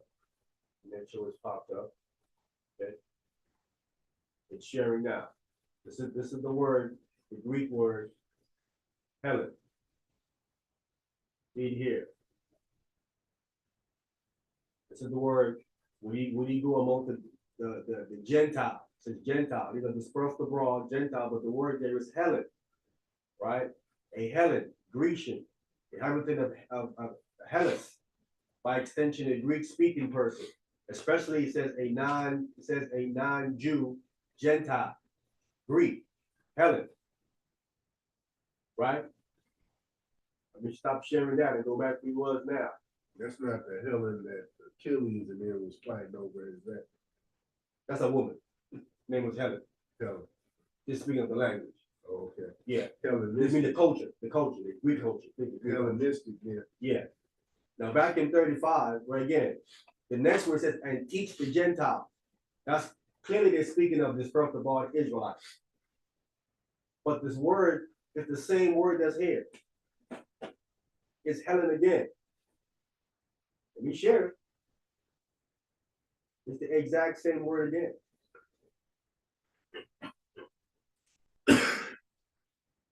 When he says right here, and teach the Gentiles, we know he's speaking about the diaspora, but the word here is Helen again. So when you see Helen, you can assume that it is a Greek. The definition would tell you that it's a non-Israelite, it's a Helen, it's a Greek person. But the context in St. John chapter 7, verse 35 tells you that these are diaspora, Israelites, that the text is referring to as Helen. So this is not how you determine who is it speaking of just because you see the word Helen there. The context is telling you that these people are Israelites. You can never go wrong with the context. Never. Let me go back to the text now. We can see here. This will disprove anybody claiming when you see the word Helen that it is speaking of a non-Israelite. This verse will correct you. I'm gonna get another verse. This is one I can get you two witnesses like on the Torah. The Torah says 2 or 3 witnesses. This isn't one. Let me get you the other witness. You're gonna come to the book of Mark, chapter 7. You're gonna start at verse 24. Who has that? Can you read this right quick? Book of Mark. Yeah, the Gospel of Mark, chapter 7.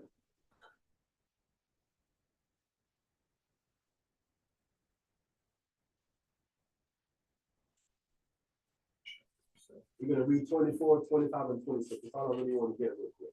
I'm gonna show the other witness to this, what I am saying. If you got that, you go ahead and read it. Starting at 25. 24. Mark chapter 7, verse 24.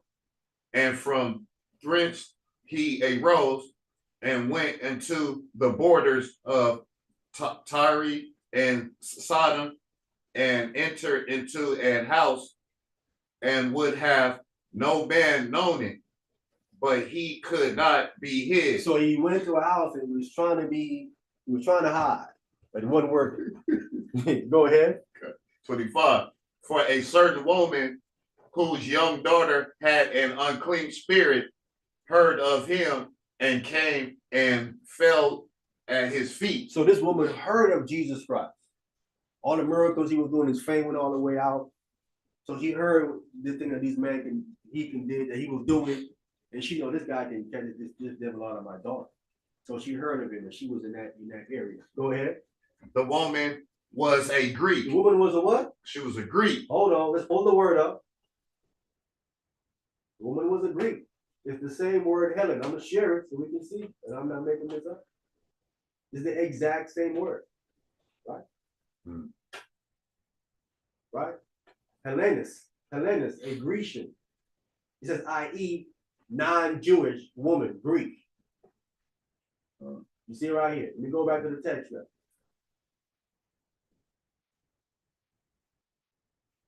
Said the woman was a Greek. Go ahead. Was a Greek, a Syrophoenician, Syrophoenician by nature. Stop right there. Her nation isn't Greek. She's not a Greek woman. She's called a Greek woman, but she's not a Greek woman. Her nation is the Syrophoenician.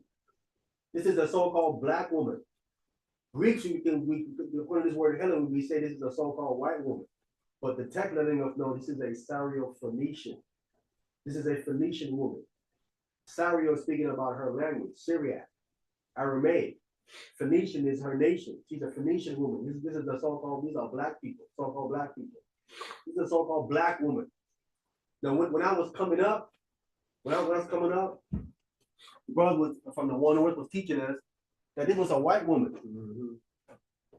No, she isn't a white woman. She's a black woman. It's going to show you they're not reading the text correctly. These are these one West brothers that I came up with. And I was calling her a dog. Calling her all this stuff, yeah, but they were saying she's a white woman because the text said she was a Greek. It's just a white woman. And they've been wrong all this time. The text tells you it's a black woman. It's hard crazy they didn't see that. And so I think to this day they might teach that this is a white woman. They probably still teach it to this As you can, they probably still teach it's a white woman. This isn't a white woman. I'm just coming to show this is a second witness to show you that even though someone is called a Greek, you cannot run off and say that this is a so-called white woman. The context in the verse tells us correct you and said that it is not. So that's two witnesses. You cannot go by that understanding just because you see a word, that's what it is. You cannot go by that. You have to go by the context of how it is being used. That's how you know who it's talking about.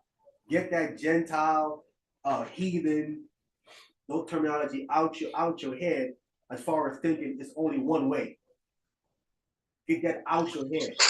So I'm a young, according to what you're saying, bro, we would be Gentiles then, because we dispersed. We're gonna be termed. We can be termed like that, but we're actually Israelites. I'm saying, would you consider me and the brothers in the congregation Gentiles? We are dispersed. No, I wouldn't. No, I wouldn't. I consider you Israelites. But I can term you of that based on how other people would have labeled you based on your based on you being dispersed abroad. But actually, you're an Israelite. Are we going by what people call people? Or are we going by what they actually are? I'm saying that people was calling, you have Israelites calling their own people Gentiles. That's what I am saying. That's all I'm saying. Hey, I'm with you, but I tell you what though, brother, we'll have to talk about it a little later. You can't say Cornelius is you would now have to say, because Peter called him unclean, right? And if you telling me Cornelius is an Israelite and he had the law written in his heart, either Peter is off for calling him unclean or he's a real Gentile, brother. Why would Peter call Cornelius unclean? When did Peter call him unclean? When did he do Remember, that? he said it's unlawful. Peter said it's unlawful for me to come into the house of a Gentile, right? And the whole vision, when God told him don't call something that I call clean, don't call it unclean. So Peter thought Cornelius was unclean, right? Well, you thought he was. I mean, you said he called him unclean, but he thought he was. Okay, I got you. Right. But I'm saying he's thinking he's unclean. He thought he said was. it's unlawful for me He to thought come he was unclean. He didn't call him that. He thought he was unclean. Right, but I'm saying though, Cornelius is an Israelite. If he's an Israelite, I mean, Okay. and according to so far, you're saying he would have the law written in his heart, right? No, I'm not saying that because the text don't say that. I'm not saying that. The text don't say that was written in Cornelius' heart, so I can make a statement that the book don't say. Okay, Okay, It could be possible. Like I said, I thought it could be possible. I'm saying that the text does not specifically said that Cornelius had the law written in his heart. It does not say it specifically, so I can't make that statement and say that it was. okay, no problem. I can ride with that. Okay. Can we get St. John's chapter 12? Come.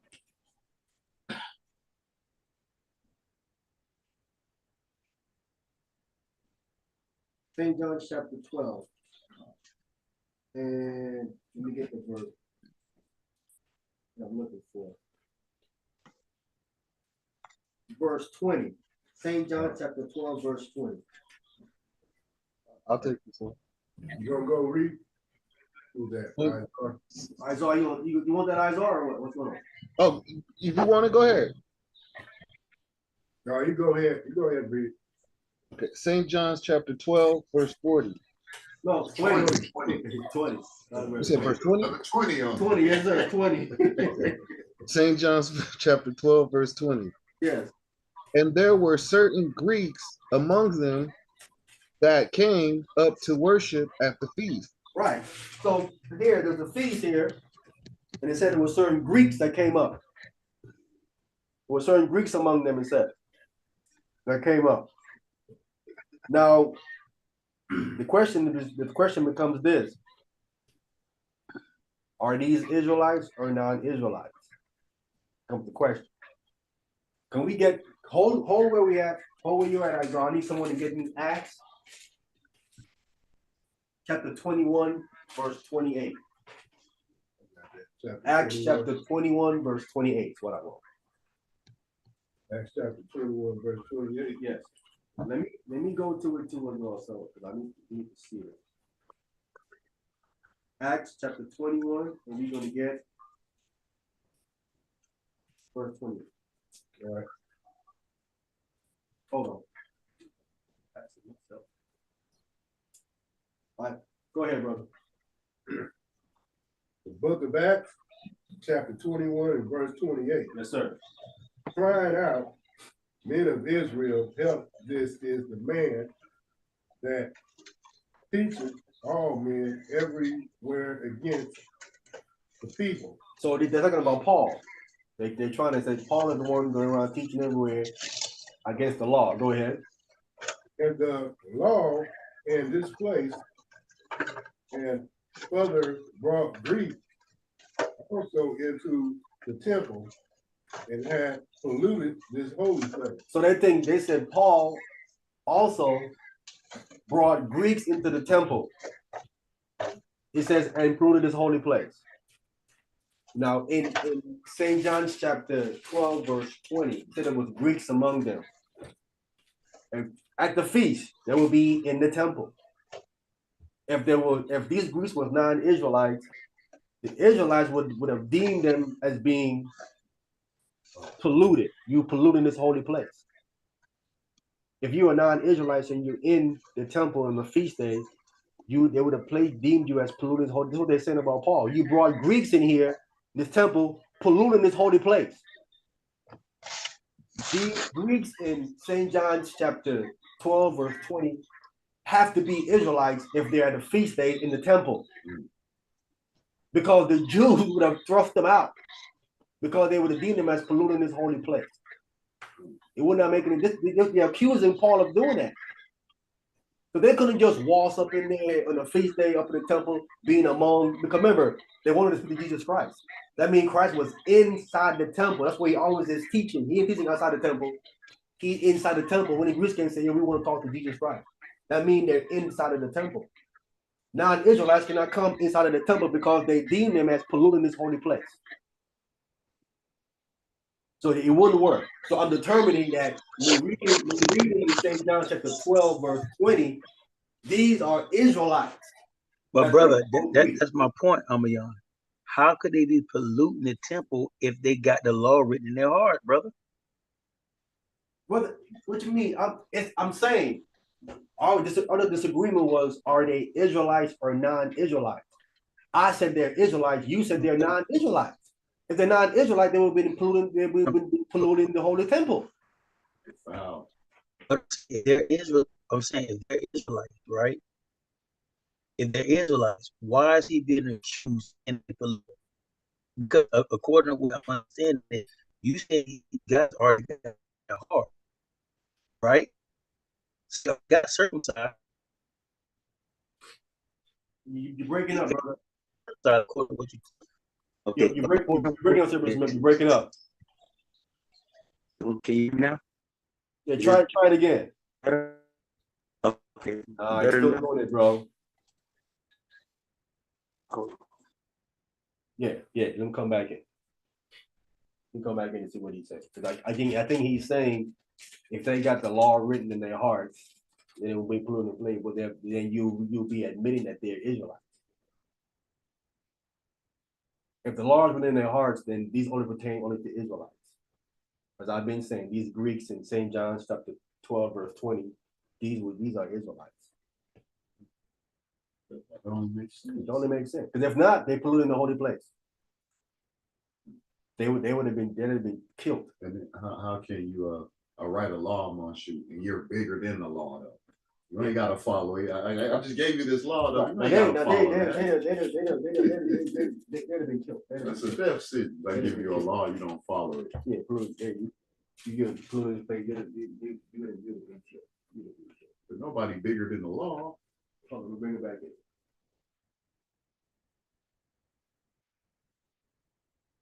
in. And you know you ain't gonna give them no laws for no reason. That ain't how you move. No. Okay, can I be heard? I'm sorry. Yeah, go ahead. Okay, what I'm saying, brother, if these are Israelites, according to what you saying earlier, they already got the law written in their hearts.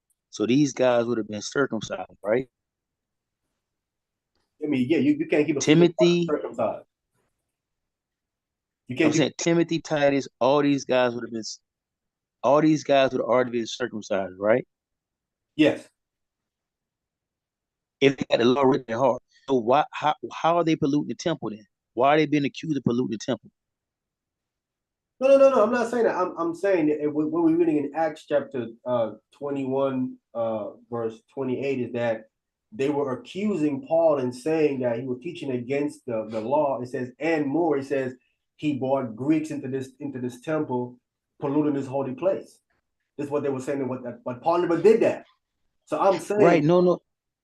I'm no, saying what I'm saying, what I'm saying in St. John chapter 12, verse 20, when you see the word Greeks, these men Greeks that was there, I'm saying that these people are Israelites. No, I'm with you, but I'm saying it's true that they did accuse him of polluting the temple because he brought Greeks in there, uncircumcised Greeks. That was the claim, right? Right. So what I'm saying, if these guys got a law in their heart, they would have already been circumcised. I'm just going off what we were saying earlier about the Romans 2, that they would already got circumcised. So why are these guys not circumcised? Why is Timothy, I think it was Titus, one of them, why are they not circumcised? You know what I'm saying? The Greeks that we're speaking of in St. John's chapter 12, verse 20, this is Christ is there. The law written in the heart will start to take place after that. After Christ died, resurrected, and then he's went back to the Father. Then that process, because Christ have to first renew the covenant. The renew the covenant. Right. Part of renewing the covenant is getting it writing in your heart. But that happens to eyes. Hey, brother, we'll talk about it later, but you're going to have to give me Cornelius, Timothy, and Titus. One of them you're going to have to give me to be a Gentile. Guarantee you that. But I'm a chill. None of them. I can eliminate. I'm a chill. Let's eliminate Timothy right now. Can we get that right quick in Romans chapter 16? Bro, because Timothy and Titus, they would have been considered dispersed. Both of them would have been considered dispersed Israelites, according to what you're saying. Okay, so and they had the law written in their heart. I don't know about that part because the text doesn't say it was written in their heart. So I'm not saying that about those. Don't you saying that? I'm not saying the text don't say that, bro. But I don't say that. Okay, well I'm gonna let you have it. I'll let you have that. Okay, so but so are you agreeing that Timothy is an Israelite? Yes or no? No, his brother is a straight up Gentile, okay, not a white boy. I do believe he was a black Greek. I don't believe that he was another Israel. All But that's cool enough thing. You gotta get right. We good. We here to learn. Right? I'm saying, bro, I mean, all I'm saying is I'm just You're breaking up just again. asking, bro. Scriptures, man, that's crazy. This phone is tripping, bro. I'm gonna mute myself. Go ahead. Romans chapter 16, let's get verse 21. Chapter 16. You said verse 21? Yeah, Romans chapter 16, verse 21. I have it up. Con, I'll take it. Go ahead. Romans chapter 16, verse 21. Timotheus, Timotheus, that's Timothy. Go ahead. my work fellow, My work fellow, go ahead. and Lucius, Uh-huh. and Jason, Uh-huh. and Sissy Pater, Sosipater. my kinsman. Salute you. He called to all the people here. So Timotheus, Lucius, right? Who could be Luke? Could be Luke. Lucius could be Luke. Jason, right? And Sosipater.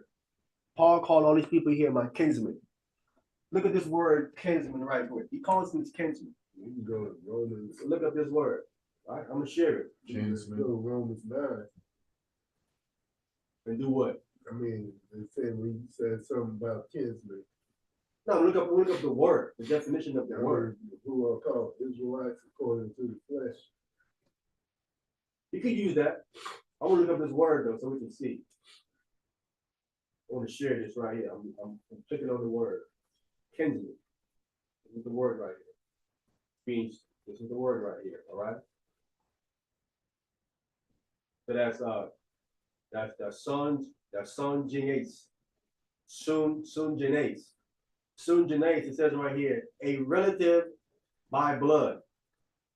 By extension, a fellow countryman, cousin. These people are all related.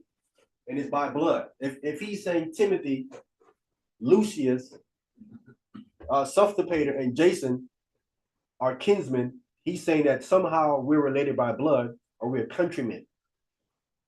This is enough to make all of them Israelites. Paul is an Israelite from Benjamin. If he related to Timothy by blood, or he's a countryman of his, have to make Timothy an Israelite. Cannot be a Gentile according to this verse right here that he's calling him a kinsman, according to this Greek word. That would eliminate Timothy from being a non-Israelite, because this verse says he's blood related somehow to Paul. That's what I said, like kinfolks. Kinfolks. So Timothy is an Israelite. Has to be. So when you just eliminate Timothy from being a Gentile, this verse eliminates him. Right?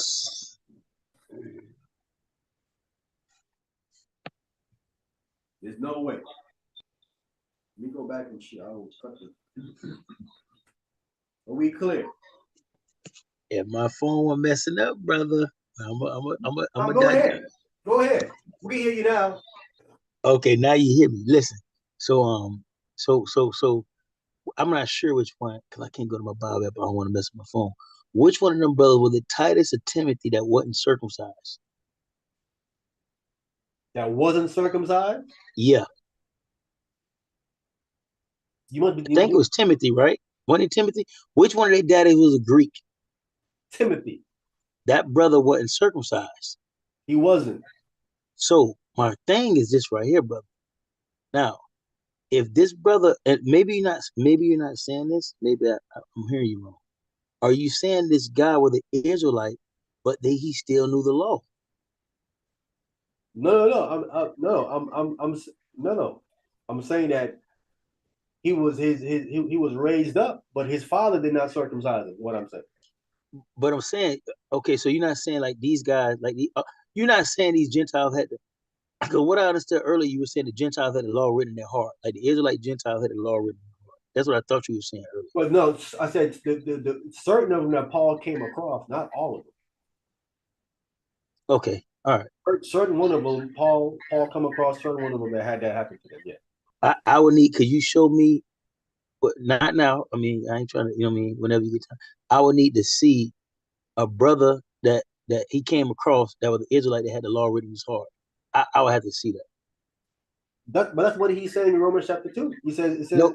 when it said when the Gentiles that have not the law do the things contained in the law, these having not the law are law unto themselves, which show for the law written in their hearts. So he's saying he Gentiles, so that's the spur of the broad Israelites. Not No, every last one of them. no, but I'm saying I think from my understanding, this was me, brother.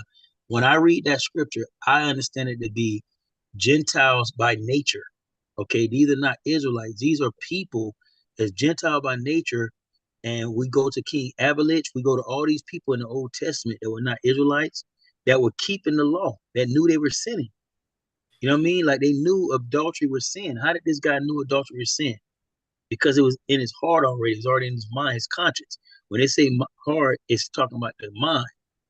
So what I'm saying is, I agree with you. My question to you, according to the prophecy in the Old Testament, who did God say He would write His laws on? you talking about you? So you going to Jeremiah? He said he would give the laws to Israel, the house of Israel, and to Jews. He said he would write it on them. It says, right? Right. Did he say we write it on anybody else outside of Israel? Absolutely not.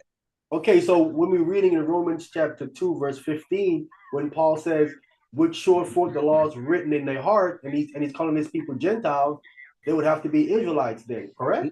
No, because what I'm saying is, brother, everybody in this world is born.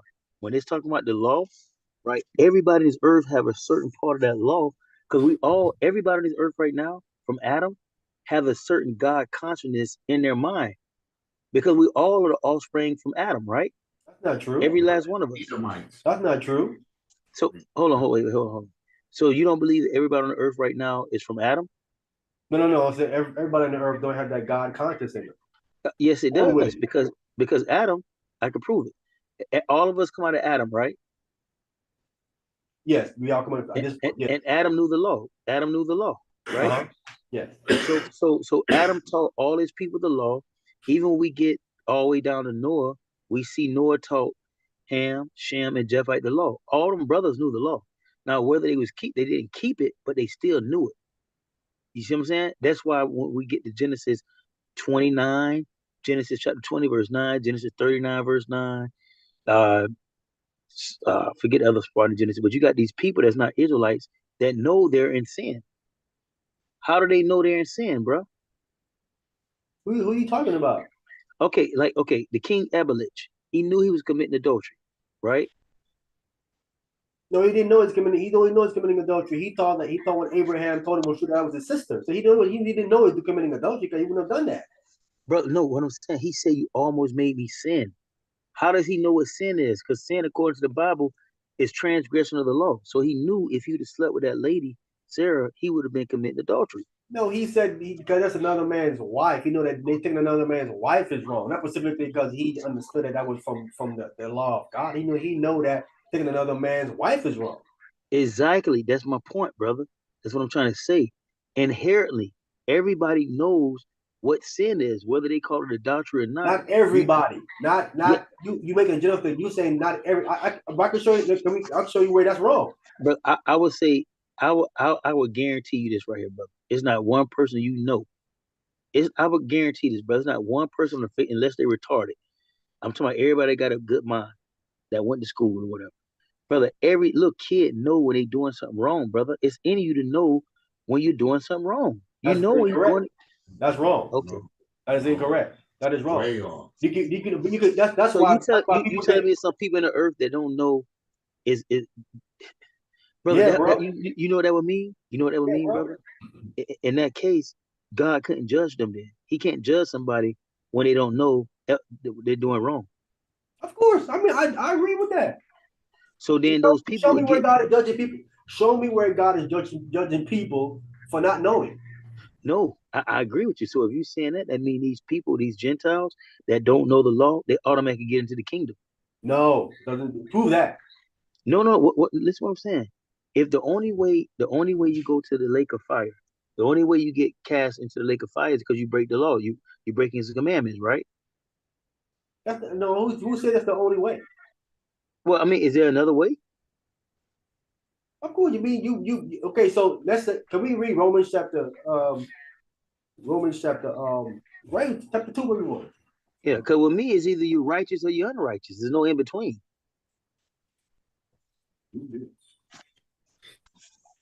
I thought you according to the Bible, when you die, you go back to your people when you die, it said.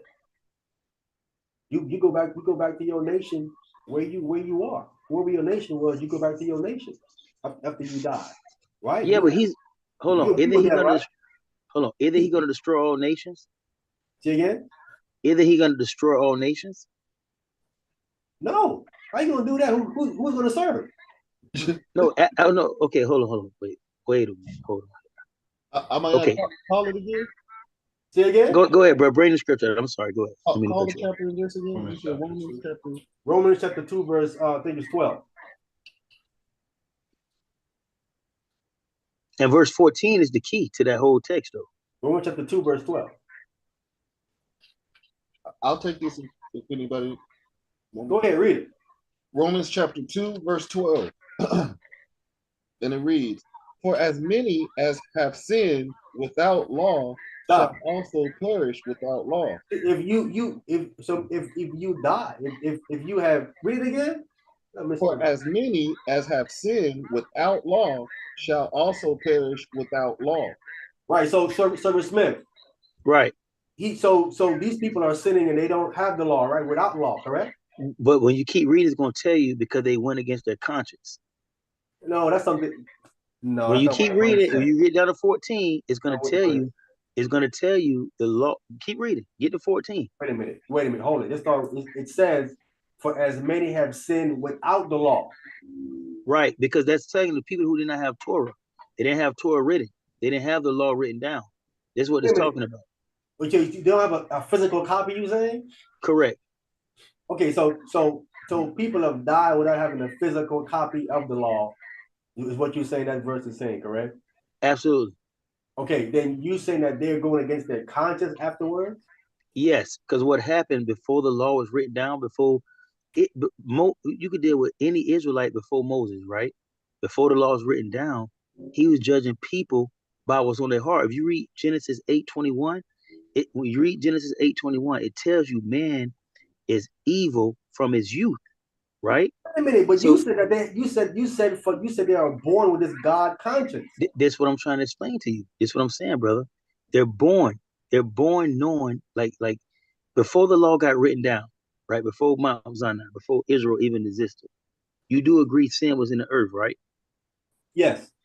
So the scripture tell us where there's no law, there's no sin, right? Where there's no knowledge, you don't know. Not that the law been there. Well, but I'm saying, according to text, it says where there's no law, there's no transgression. That's what the book says. Yeah, but me and you both understand if Adam had it, it'd been there. So that means it was there. They didn't have knowledge of it. Right, but what I'm saying, this wasn't written down. That's all I'm saying. This is something that's inherently that God breathed. When he breathed into Adam, he breathed his law into his mind. That's when he breathed into him, he breathed Torah into Adam. Wait, but you just got to saying that man is inherently evil. That means they're born with it. No. No, read Genesis 8:21. That's what I'm saying. I'm not saying it. The scripture says from man's youth, right? Their imagination, like you're sinning from your youth. So if you're sinning from your youth, that means as a kid, you know right from wrong, bro. That's what I'm saying. You read Genesis 8:21, and it explains exactly what I'm saying. Read Genesis 8:21. That doesn't make any sense, bro. Because okay, read Genesis 8:21. Bring out Genesis 8:21. Let's read 8:21. Because that right there make no sense. That's clearly got to be false. Because read what I'm saying. Read it. Even God don't do that. God don't start judging you until you get to what they call today your bar mitzvah. You were schooling Torah from your 5 to 12. Hey, that's all. Now you're accountable for what you've been taught from 5 to 12. That's brother. That's or Torah. That's the fake Jews with that bar mitzvah stuff. That's not in the Torah. No, that's written. No, but I'm saying no. It's no Torah saying nothing about no bar mitzvah, brother. That's what the white boys teach. Listen, that's what I'm. Okay, so wait a minute. So when are you saying that a man is held accountable for the Torah? At what point of age? No, nobody knows. It's different from different individuals. When some kids can be 5 years old, they know what they're doing wrong. Some people may be 13. Nobody know the age. It's when you know, because God knows when you know when you're doing wrong. That's when you held accountable. Wait a minute, Servant Smith. According to the Bible, you're just coming off of milk at 5. You just coming off of milk at 5. According to Torah now. It says that Isaac was weaned. He was at 5. Yeah, but what they got to do? He got weaned. That mean he got off of milk at 5, and now he can eat solid food. Yeah, that's him. They got nothing to do with everybody else, though, bro. Brother, you're saying that babies that's on milk is held accountable for the Torah? Let's read what the scripture says. It's not what I'm saying. It's what Genesis 8:21 say. Not me. Genesis 8:21, bro. Genesis chapter 8, verse 21. And it reads, and the Lord smelled a sweet, sour savor, and the Lord said in his heart, I will not again curse the ground anymore for man's sake. For the imagination of men's heart is evil from his youth. Neither will I again smite any more everything living as I done. So I don't know what the youth is. I don't know the age of that youth, but it lets you know right there exactly what I'm saying. But I don't put a timetable on it. I don't know. But it's that you know for man's youth, they're evil, bro. You did. You said at 5. No, brother, I didn't say at 5. You brought up 5 with Isaac, brother. What are you talking about? Brother, I didn't say nothing about 5. You said that. You said that they were youth who were 5 years old who knew what they're doing. Did you not say that? No, brother. You said 5. I told you I don't know what age, brother. It's Servant different from Servant Smith, did you not say that there are some youth who are 5 years old who know what they're doing? You didn't say that? No, bro. Wow. I'm young. You the one just said Isaac was 5 years old. That's how the 5 thing came up. I didn't say nothing about 5. No. I said it to retort what you said. You said that they are 5-year-old who know what they're doing. And I said, no. I said 5 years old, they on milk. Okay, this is what I'm saying. Okay, listen what I'm saying. You could be 5, you could be 3, you could be 10, you could be 13. I don't know the age, but God knows what the age is when a person know when they're doing wrong. That's what I'm saying, brother. I'm not saying it started at 5. It could be 5. It could be 3. It could be 10. That's why I said to you, it says that Isaac was weaned at 5 years old, meaning he's just coming off of milk. He's just coming off of milk at 5 years old. He cannot be held accountable for the Torah at 5 or before. So 5 before is out. 5 or before is out the window. That's out the window. So let's go from 5. Let's go from 5 going up now. If he's just being weaned off of milk at 5 years old, this is when he's going to be starting to be taught Torah. Because now he can eat solid food. Now he's been teaching them the law, things, and the commandments from that age. 7 years from that age. See, brother, that's the problem. That's the problem. You're thinking people only know what sin is when they know what Torah is. God talks to your heart, brother. Nobody has to teach you. What I'm saying, go ahead. Listen, someone has to teach you the Torah, yes or no? Yes, you should get taught Torah, but even if nobody never teach you the Torah, that don't mean you don't know what sin is, brother. I'm not saying. That's what I'm saying. Listen, but you no, said, but that's what that's what I'm saying. To you. You're saying if you don't know God's Torah, He can't judge you based on you not knowing, yes or no? No, I'm not saying that, brother. This is what I'm saying. Hear me out. This is what I'm saying. What I'm saying, brother, whether you know the written Torah or not, whether somebody set you down and told you, don't kill, thou shalt not kill, thou shalt not steal, whether you know that or not, you inherently know, according to the text we just read, the youth, you automatically know. Bro, my kids were so young, they knew what sin was. They knew when they were doing something wrong. They would hide when they were doing something wrong. I didn't have to tell them they was doing wrong. They knew when they was in the playing and surf, they shouldn't playing with it. You know what I mean? They know they doing wrong. That's why they act like that. So all I'm saying is nobody have to teach you Torah for you to know when you're sinning, bro. That's what I'm saying. Go ahead. If you so used to coming up and seeing certain people sin before you, and you was never really told it was wrong, You just see that as a natural. Oh, okay. I could give you that in some aspect, but bro, if you telling me, well, I don't know, bro. I'm just saying that I know when you growing up. But put it this way, before we all came into Torah and know what the laws was, we know we doing wrong on certain stuff, brother. We didn't have to be taught the law to know certain things, bro. And if y'all don't agree with that, bro, hey, that's just y'all. I know before I knew Torah, bro, I know what I was doing wrong. Let me pull a verse to show you what you're saying is wrong. Can we get Psalm 58 and 3? Come. Psalm 58 and 3. Get it. Me pull it right quick. I'm gonna show you what you're saying is wrong. Psalm chapter 58, verse 3. You're gonna pull it. I ain't have to know the law don't steal to not go in a nigga wallet. We go into Psalm 58 and 3. Let's see what the Bible says. Psalm chapter 58, and we're gonna read verse 3.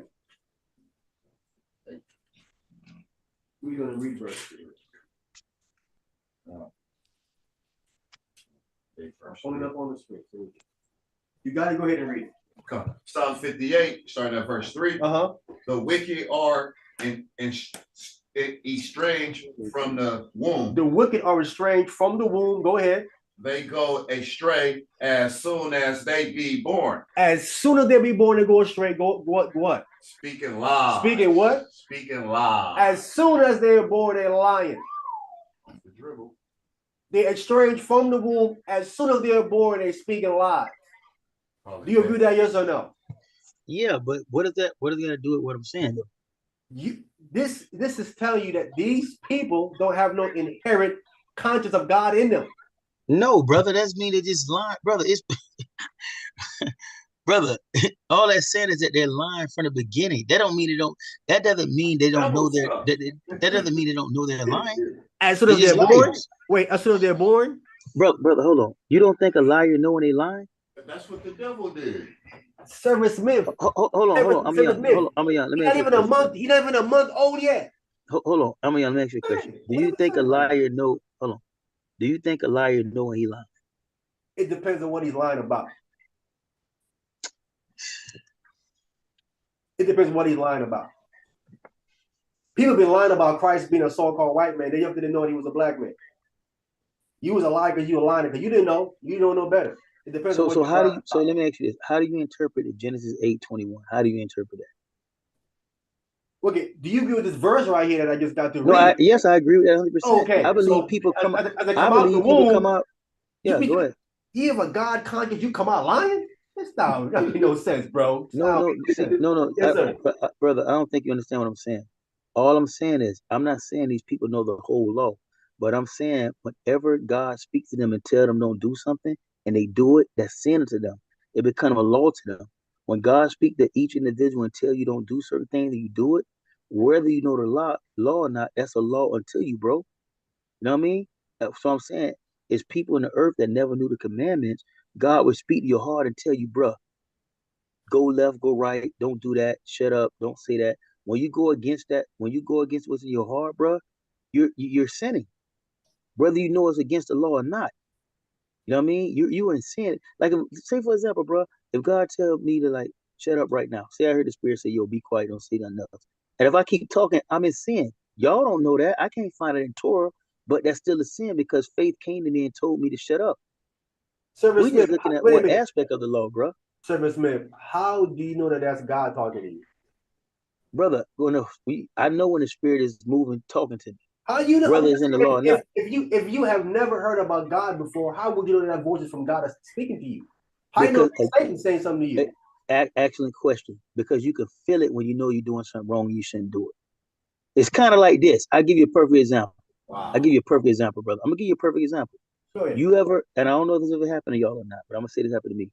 Y'all ever told you, let's say God ever told you to, like, you see somebody to give them money or something like that, and you don't do it, or it don't be money. Let's say he tell you to say something, you don't say it to somebody. Bruh, you have to, there's been time I had to turn around because I feel it in my heart, like, yo, I gotta go fix this, I gotta go say this, I gotta go give it to this person. I can just feel it's wrong. Like, I know I'm going against something. Whether that's God or not, I know I'm going against what's inside of me. That never happened to you before? Yes, let me tell you my story. Then we'll talk about that. I'm coming right to you, Tony. There was a guy out there, right? He's asking for money. They say because he's hungry, right? He's hungry, but he asking for money.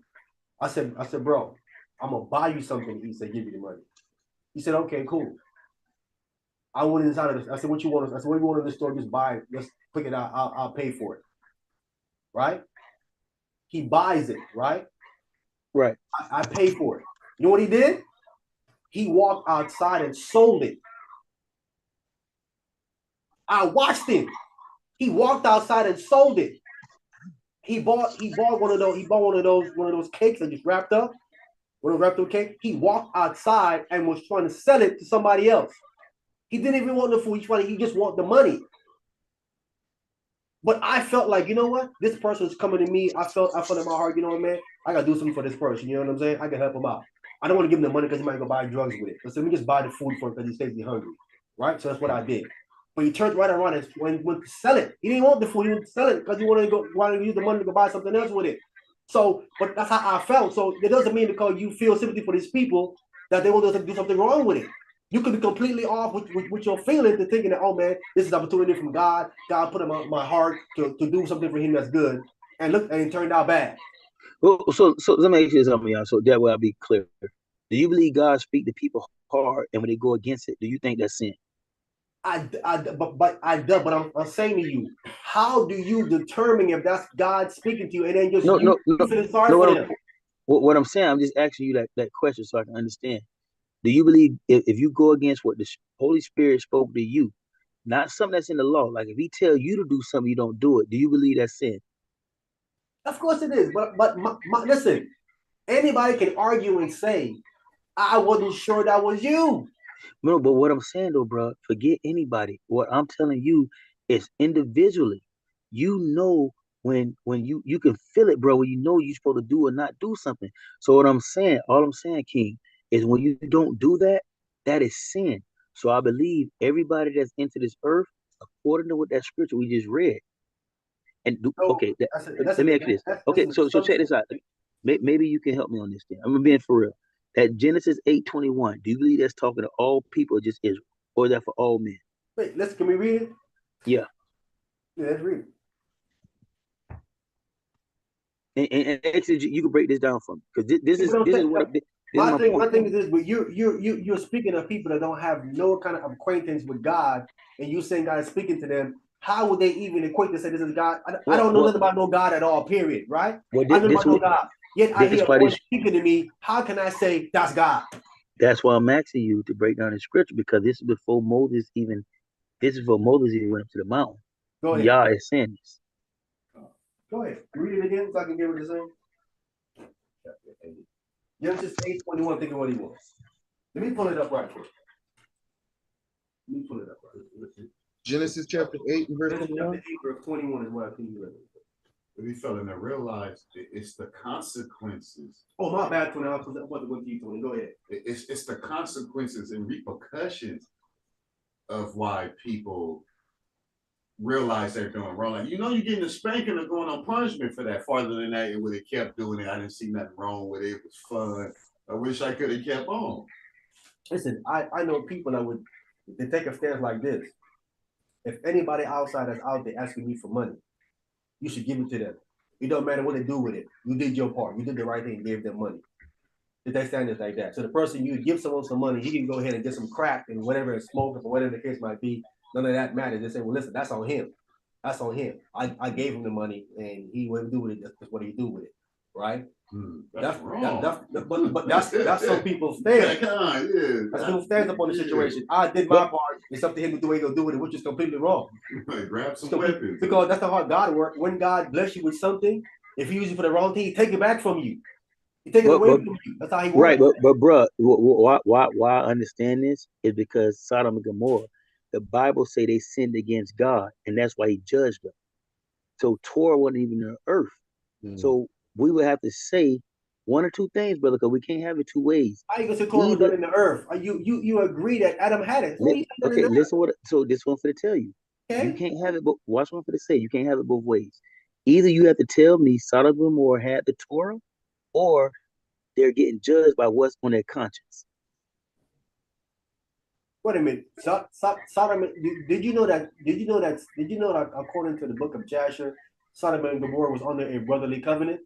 Did you know? Did you So know yeah, so did they have? Are you saying they that? had Torah? They I under. knew that. They I under. definitely know that. That's why I'm telling you this. Okay.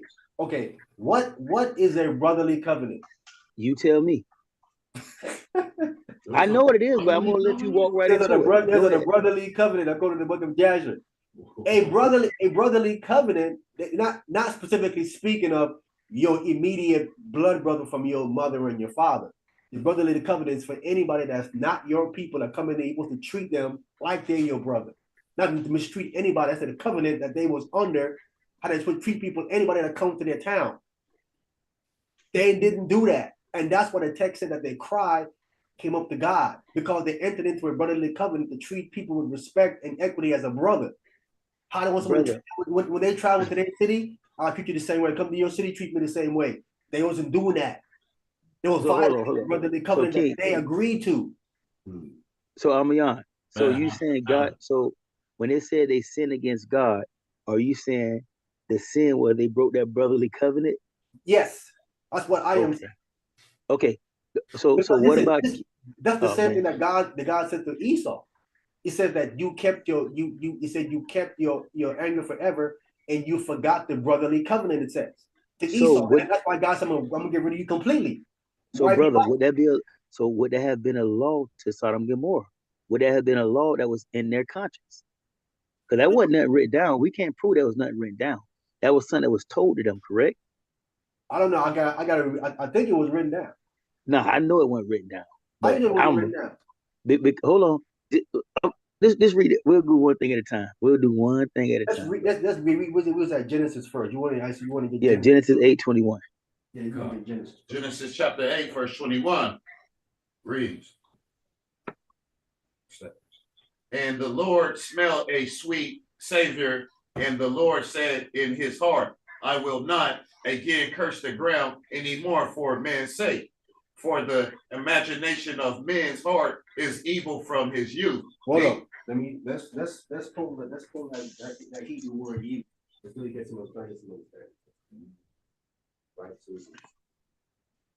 teaching me, can he give us a aid or something here? All right. So it seems to be not ear or not or. All right. It's plain. Let me see. Passive principle, dominant, collectively used, the state or the person. It's not given. Let me see that I search and see if there's some more.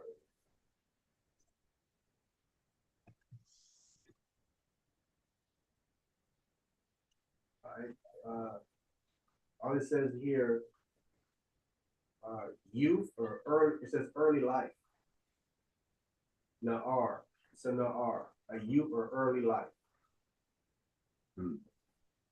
Early life sound like someone that's not too long came out the womb. It says early life. That's like a newborn. And that's about the scripture I was saying. That the wicked that stray from the womb, they go stray as soon as they be born, speaking lies. But like Lucifer, he was alive from the beginning. Bruh, so let me ask you this. Does this go for Israelites or all men, like all nations? This verse right here, is it talking to Israelites or all people, like Gentiles? Well, there was no Israelite at this time, but this goes for all men. Okay, so God judged these people, right? He judged them, but he let you know he ain't gonna destroy the earth no more because he know man is wicked from his youth. So that goes for everybody, bro. That's not true. Listen, the only person on earth at this time making this statement is 8 people, right or wrong? Yes or no? Oh, bro, don't. Oh my God. Bro. No. At this time, there's 8 people on the entire earth. Yeah. Yes or no? But yes, but this is the thing. So hold it. We're dealing with we're starting over with a righteous man at the helm now. Now go ahead. Now watch this. Keep going. Keep talking. Right? Yes, sir. This righteous man is now going to okay, even though you're born like that, It's righteous. That's why when we get into the proverb, it tell you, spirit arrived, spoil the child. You know what I'm saying? Yeah, but brother, teach I'm them a the young. right thing. If they don't listen, you will whoop them. The scriptures say, train a child up in the way that he should go, and he should not depart from it. If I'm training you up in Torah consistently all the time, the text says he won't depart from that if you train him the way he's supposed to go, right? Mm-hmm. If he goes wrong, you're supposed to whoop him. If you don't whoop him, you're spoiling him. But let me. But listen. This is what I'm saying to you. This is what I'm saying to you. What I'm saying to you. I hear you. I hear you. I'm saying to you, the reason why you have all these people not following Torah, not doing the right thing at this point here is because people are not following the protocol how you're supposed to raise your child. Brother, hold on. You just said there was only 8 people on the earth, right? Yes. So the youth then, because all these people grown at this point, the 8 souls are grown, correct? Not all of them. Okay, so they got babies. I thought Noah grown, his sons grown, and they grown, but they had children. No, at this point, it's only 8 souls on the earth, bro. When you like you say, when you there's 8 souls, correct. Come on, brother. Come on, stay with me, brother. Please stay with me. Walk with me. We probably had their women pregnant at the time. On the ark. We're gonna go with the 8. We're gonna go with they are pregnant at the ark, but we're gonna go with the 8. Oh man. Hey, y'all like that movie that Noah when the little demon, when the little dude snuck on the ark? Come on, bro. Ain't nobody though. It's only 8 people on the earth, bro, and all them grown. So the youth will have to be speaking to the future people, correct? Yes. Okay, so he's saying, and all these people come out of Noah. That's going to be in the future. They all come out of Noah. So he's saying the youth is wicked. They're wicked. Man is wicked from their youth, but he's talking about the future, right? Yes. Okay, so if man is wicked from his youth, that means what is that saying? Tell me what you think that's saying. If man is wicked from his youth, and is he talking about Israel, or he's not talking about Israel? He's talking about everybody, mankind, period. Right? That's all I'm saying. He's talking about mankind, period, bro. It said, it said, agree? No. It said the imagination of his evil heart. The imagination is the issue. Yeah, but your imagination. That's why, bro. Last week when I had took you to the Genesis, when he said he said, remember the king said by the integrity of his heart he sinned, but God withhold his hand. This was in his heart. That's your imagination. He wanted to do it, but God stopped him from doing it. No, he didn't want to do it. He didn't want to do that. He didn't want to. Yes, brother. You can go read the scripture. Prove it. Okay, let's go back. Remember, you said he wanted to do it. I'm going to show you. Go to Genesis. It's in Genesis. It's either, I think, Genesis 20, verse 9, brother. Yeah, let's read it. Because it was in integrity, his heart, he going to do it, but the only reason why he didn't do it because God hold his hand from doing it. And that goes to said he wanted to do it. Brother, I'm saying to you, he was lied to. He said, that's a man's sister. He said, that's my sister. No, this is what I'm saying. That scripture is showing you, you know how Yahweh Shah say, if a man commit, you know how he say, if a man commit adultery, if he lusts for another woman, even if you don't do it, you already committed adultery. That's the imagination of your heart, bro. No, brother, that's out of context, bro. Okay, well, let's prove it with this Genesis 29. Genesis 20, verse 9. Let me show you. A married woman, bro. That's sin.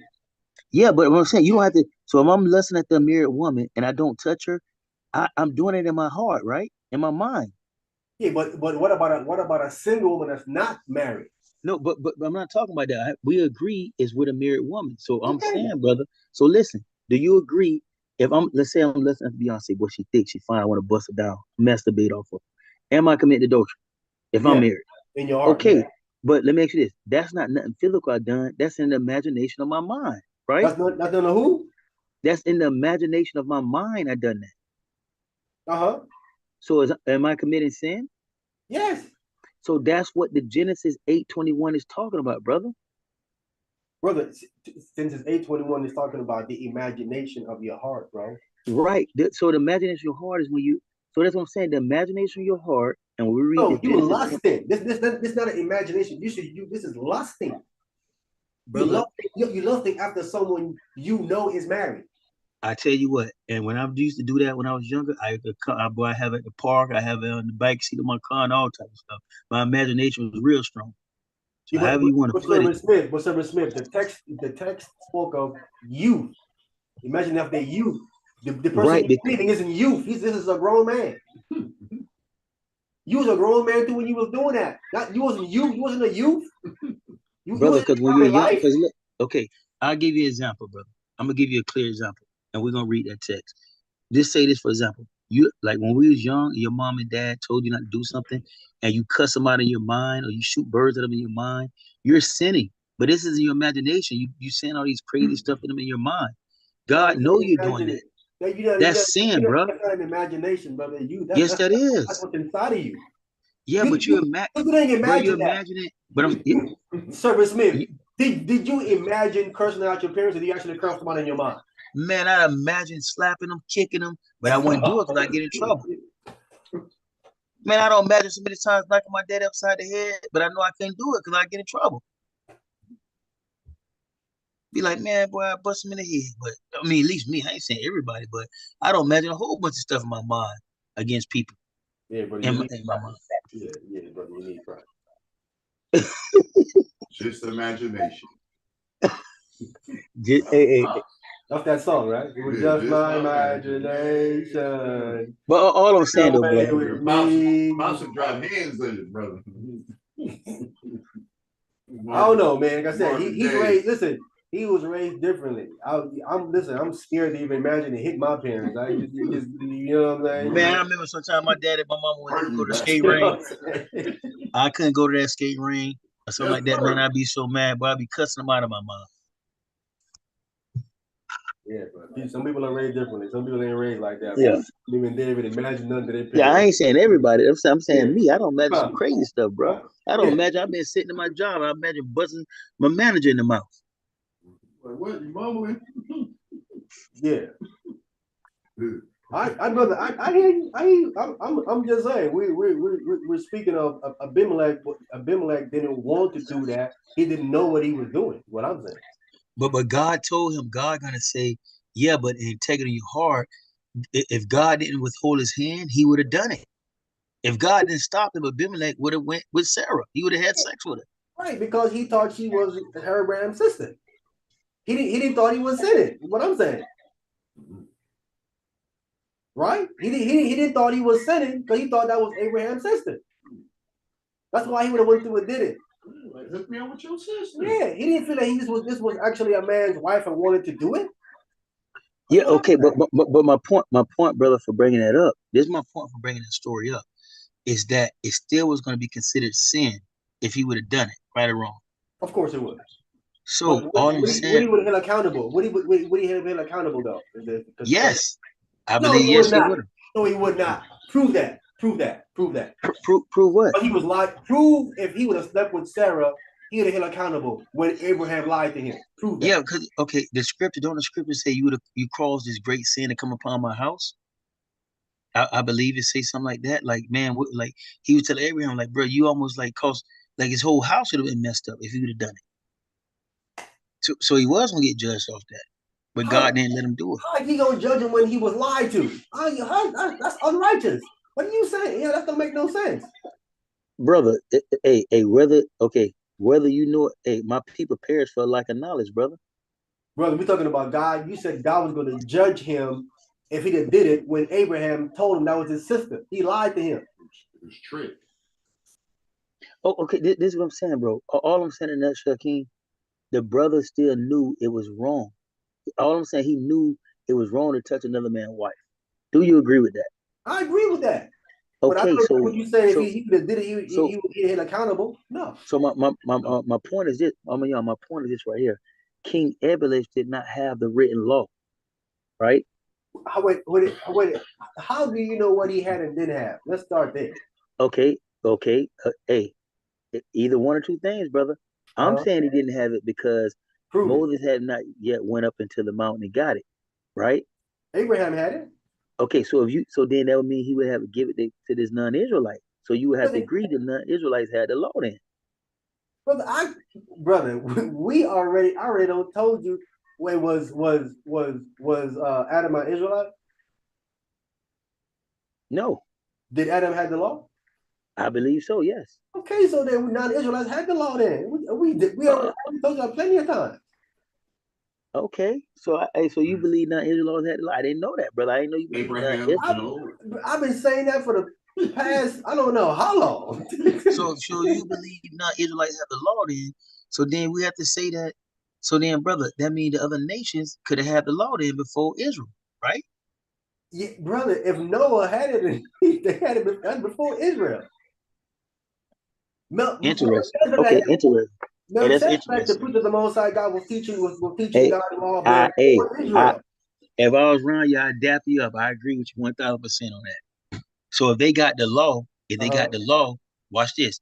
If these people have the law, if they kept the law, they could be deemed righteous, right? If it comes. Yep, I agree with All that. right, cool. If they kept it. Of course, All definitely. right, all right. Well, we cool. Yeah. Yeah. I mean, But come on. then after that, them not keeping the law. That's what I'm saying. Race. They stopped transferring down to generations. So by the time we get to Israel, by that time it's been about 400 and something years. The generations at that time didn't know about the law because of 400 years they have not been taught it by their ancestors. So they don't know it at that point. That's what I am saying. So when God gave it to Israel in the wilderness, the other nations at that time have no speck of knowledge of the law because it's been about 430 years, something like that. And when it was trying to be taught to them, they rejected it. Yeah, I mean, even right now, if we stop teaching about it right now, in 430 years, they're gonna be like, "What Bible you talking about? We don't know about no Bible." It'd be no. Not like 20 years. I mean, 100 years or something like that. It'd have been. You got to keep doing it. Yeah. So I'm saying by the time we get to Israel in the wilderness, the other nations didn't know about the law because they was not being taught it from the ancestors for the last 400 and something years. Is what I'm saying. But before that, they definitely had it because Noah gave it to his 3 sons. And obviously, them to some point to their children, and they decided, and under Nimrod, of course, under Nimrod, we chucking that out. Nimrod chucked it out. Nimrod knew about the Most High, but he said, "No, I'm not following that. We doing something else." So let's go back to where we at. Genesis chapter 20. Again, we need to read it anymore. Back to the Psalms. We just read Psalms about it. We get it straight from the Lord. They go straight as soon as they be born. We need to go back to we was in St. John chapter 12 and 20. Where we do that? St. John 12 and 20. We was here saying how that these Greeks are Israelites. St. John chapter 12, verse 20 is where we left off.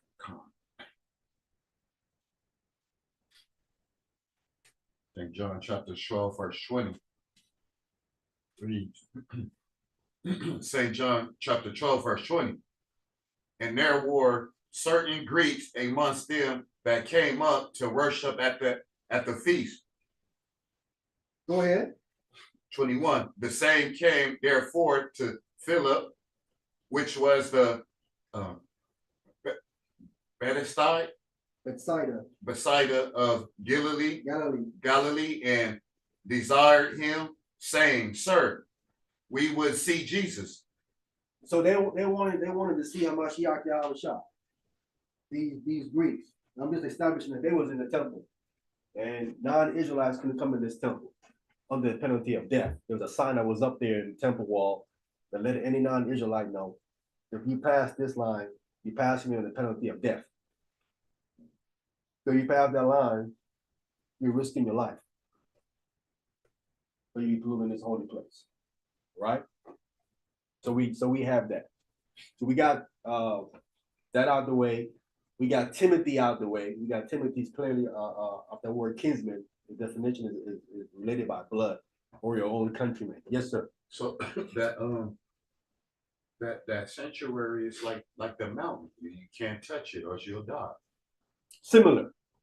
I mean, similar. Yeah, similar. Yeah, you can't come. The Gentiles are not, non-Israelites are not allowed inside of that temple. They're not allowed inside of that.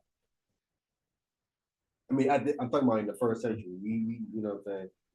These fake people over here. anything happening with that. All right, so the next one we need to cover is Galatians chapter 2. Is he had a question about Titus. He said one of them is I gotta give him one of them. I gotta give him either Cornelius, Titus, or Timothy. He said one of them is a Gentile.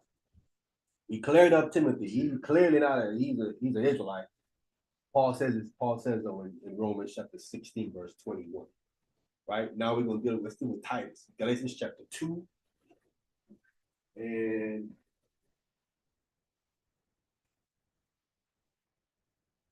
start at verse 1. We just start at verse 1. Get some context. Galatians chapter 2, verse 1. Yes, sir. God. 1 second. Let me put it up on the computer so we can all see it. Get off this. Go back.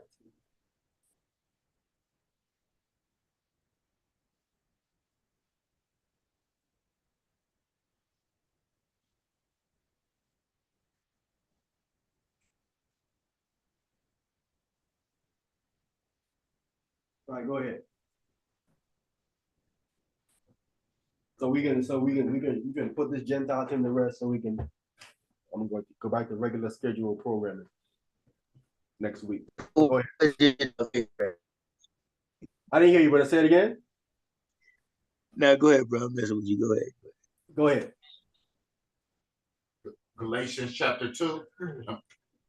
From the top. Yes. Then 14 years after I went up again to Jerusalem with Barnabas and took Titus with me also. Stop. So 14 years later, look where he's going. Look where he's going. He's going to Jerusalem. And he took Barnabas with Barnabas, it says, and he also took Titus with him as well. Right? Now, if Titus is a non-Israelite, if he's a non-Israelite and he's going up to Jerusalem, the people in Jerusalem are going to see him hanging around a non-Israelite, right? Or they probably would label him as a Greek, right? That then they would say this brother up here, he's hanging around non-Israelites. He's bringing them to Jerusalem. He's probably bringing them all up into the temple. The one place Paul would not be, if he was hanging around non-Israel, the one place he would not take them is Jerusalem. This is the one place you would not take non-Israelites with you, right? That's the first point. Unless they was converts. Say again? Unless they was converts.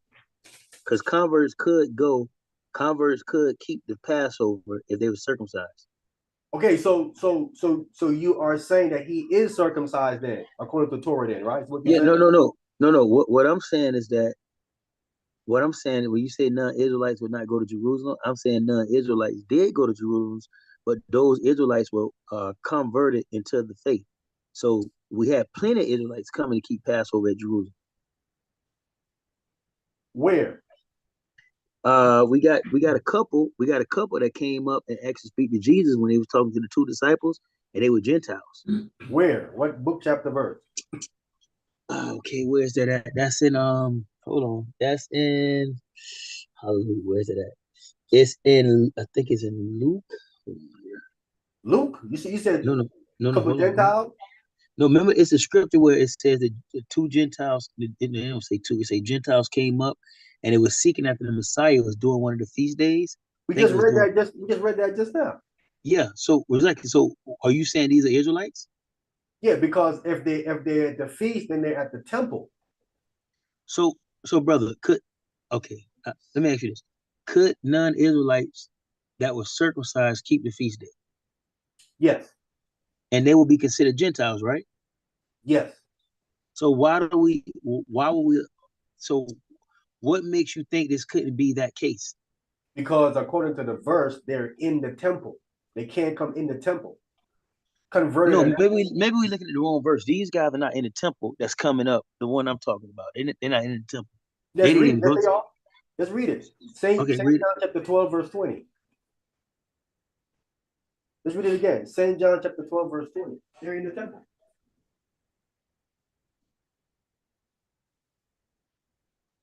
John chapter 12, verse I'm gonna pull it again myself. They're in the temple.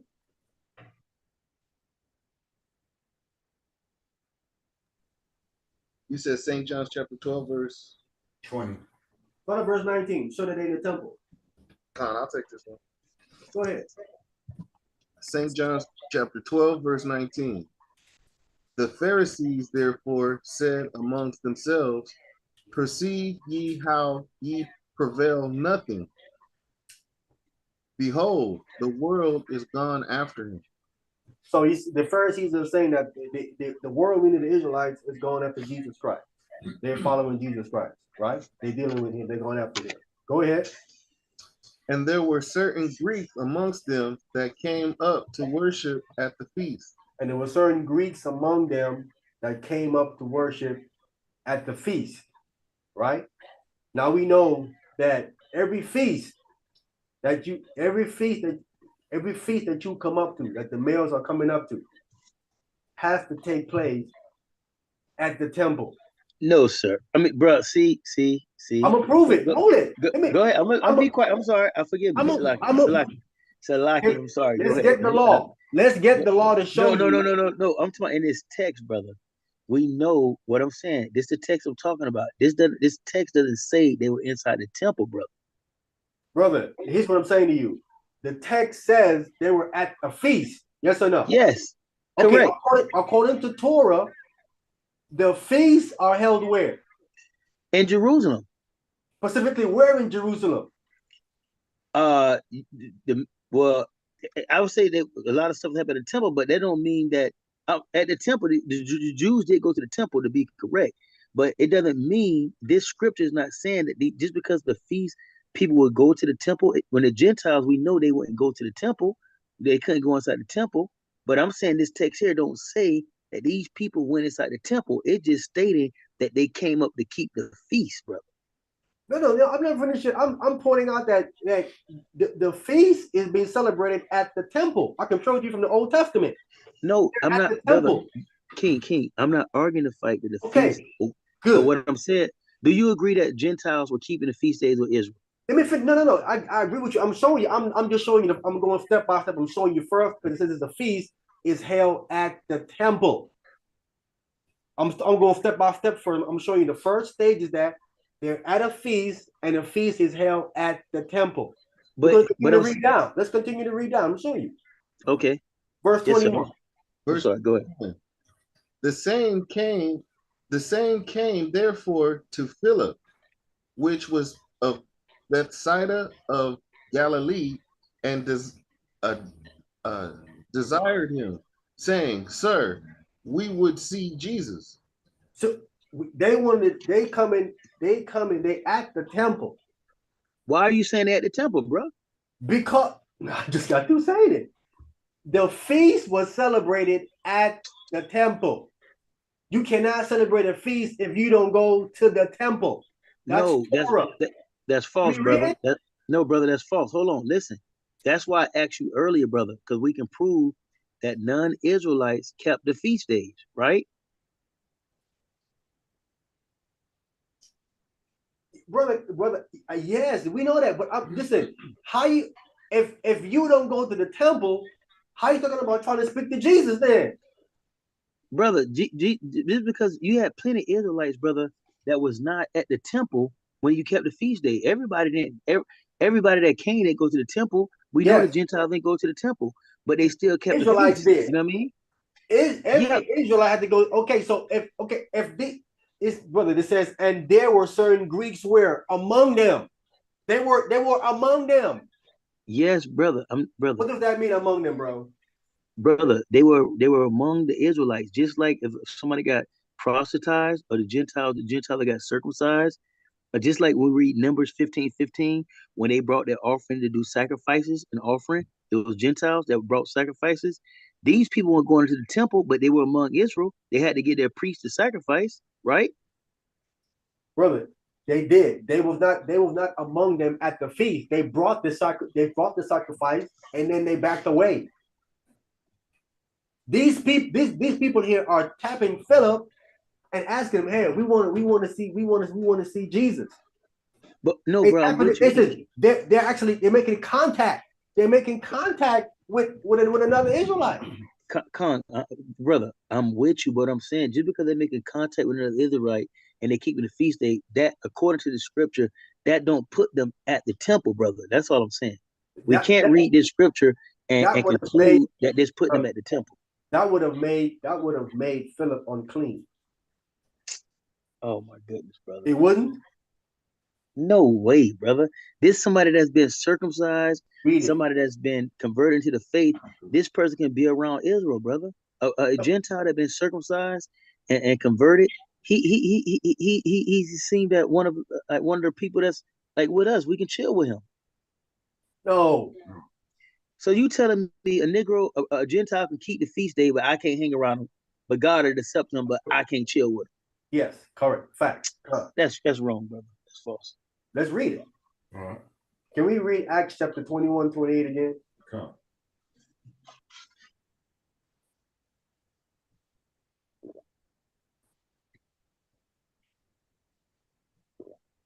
Acts chapter 21, verse 28. We don't see that. No, God specifically told his people to not hang with these people. He said, I separated you from all people of the earth.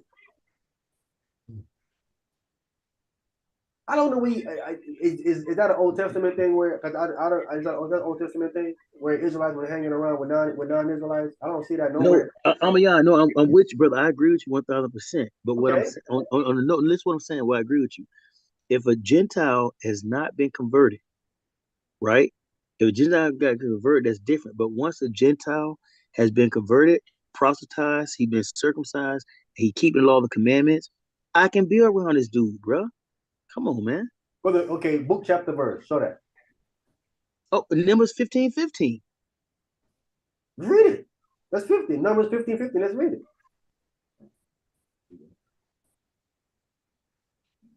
The Numbers 15:15.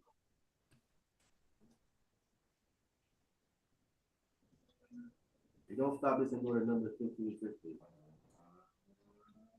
And I don't know if you read the Septuagint, but in the Septuagint, it actually says this is a proselyte, but it says this stranger is a proselyte, but I ain't trying to go into Septuagint. We'll just keep it KJV. But in the Septuagint, that word stranger is proselyte. But I just want to go here to show that this dude went to the temple and brought an offering. Or they can come to the temple and bring an offering. So somebody offering something to God, they submit to God, and then I can't chill with them, but God accept him. But you must be proving where they was chilling with him. That's what you didn't show. That. No, what for him to come bring an offering. If they can come bring an offering, it had to be. I mean, what he left it at the porch, knocked on the door, and ran off. Wait a minute, I'm trying to. You saying this verse says that what I'm saying, this verse is letting you know the stranger. When you read that verse, read the verse for me. Read the verse. Yeah, let's read it. 15, verse 15.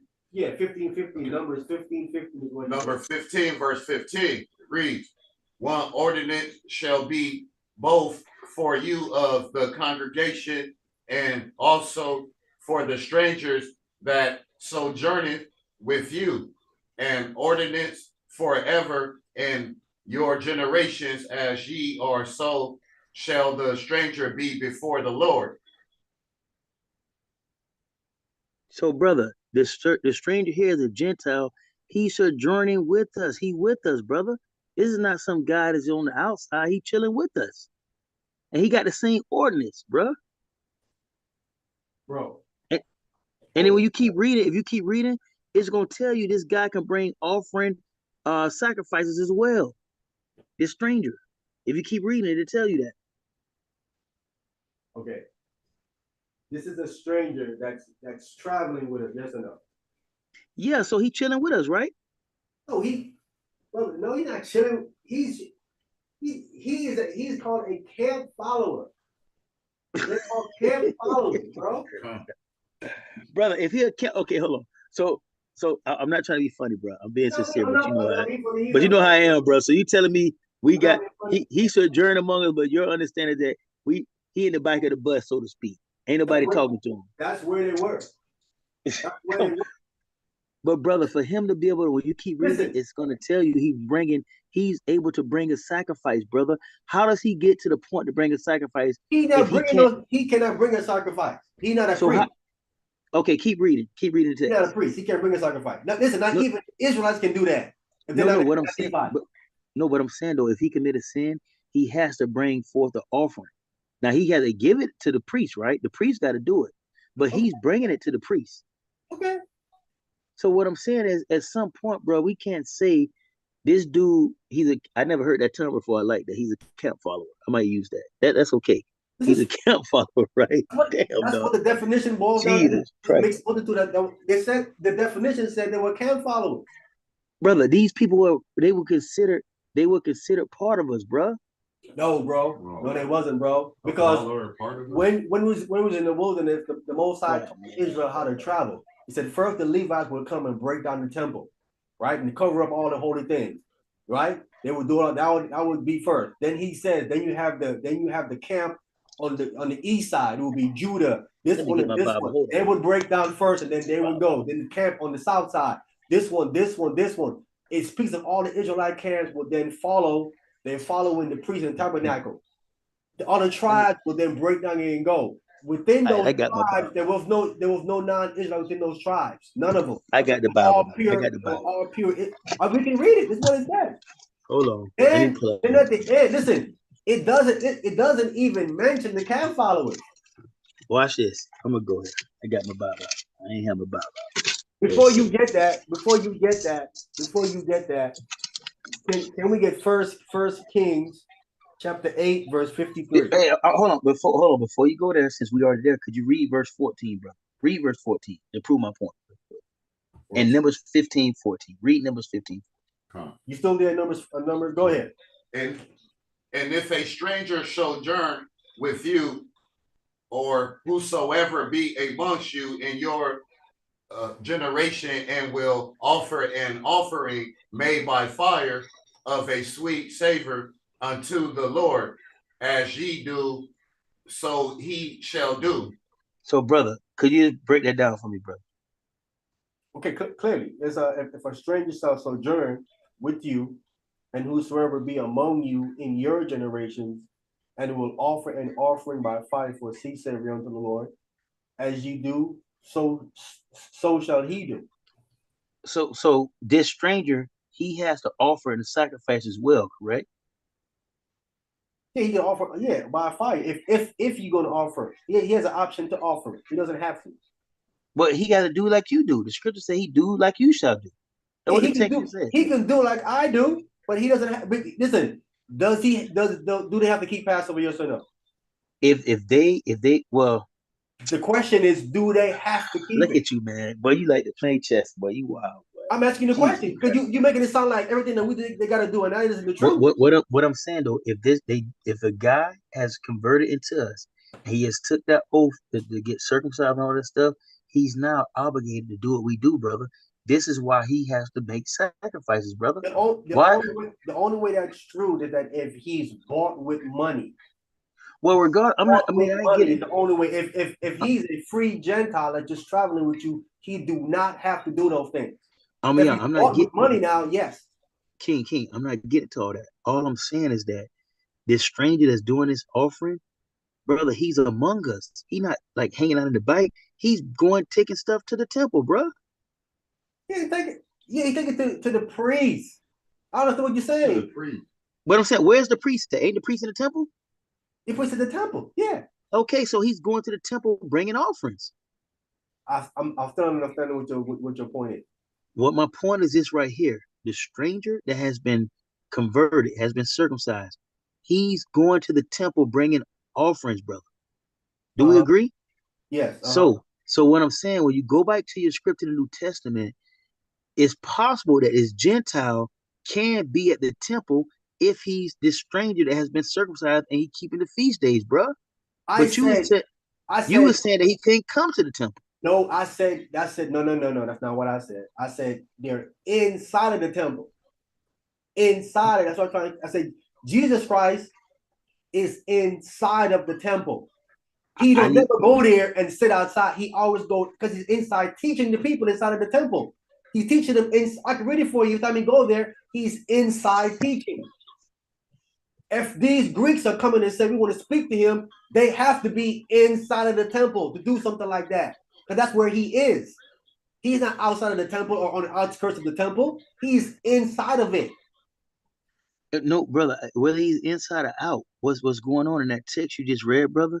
Uh-huh. These guys went to Philip. He go to Philip and they're like, yo, go holler at the Messiah for us. So if he's Where's inside, I don't know where's where Philip? he at. The text Philip don't is say, inside of the temple, bro. brother. But I'm saying, I'm young. In all due respect, the text don't say he's inside, brother. Yes, it does. It says that they're celebrating a feast. You do that inside of the temple, not only outside on the outskirts. You got to say the feast is celebrated inside of the temple. I can read it for you in the Torah. You want me to read it for you in the Torah? Brother, I'm gonna tell you how I know that's not true.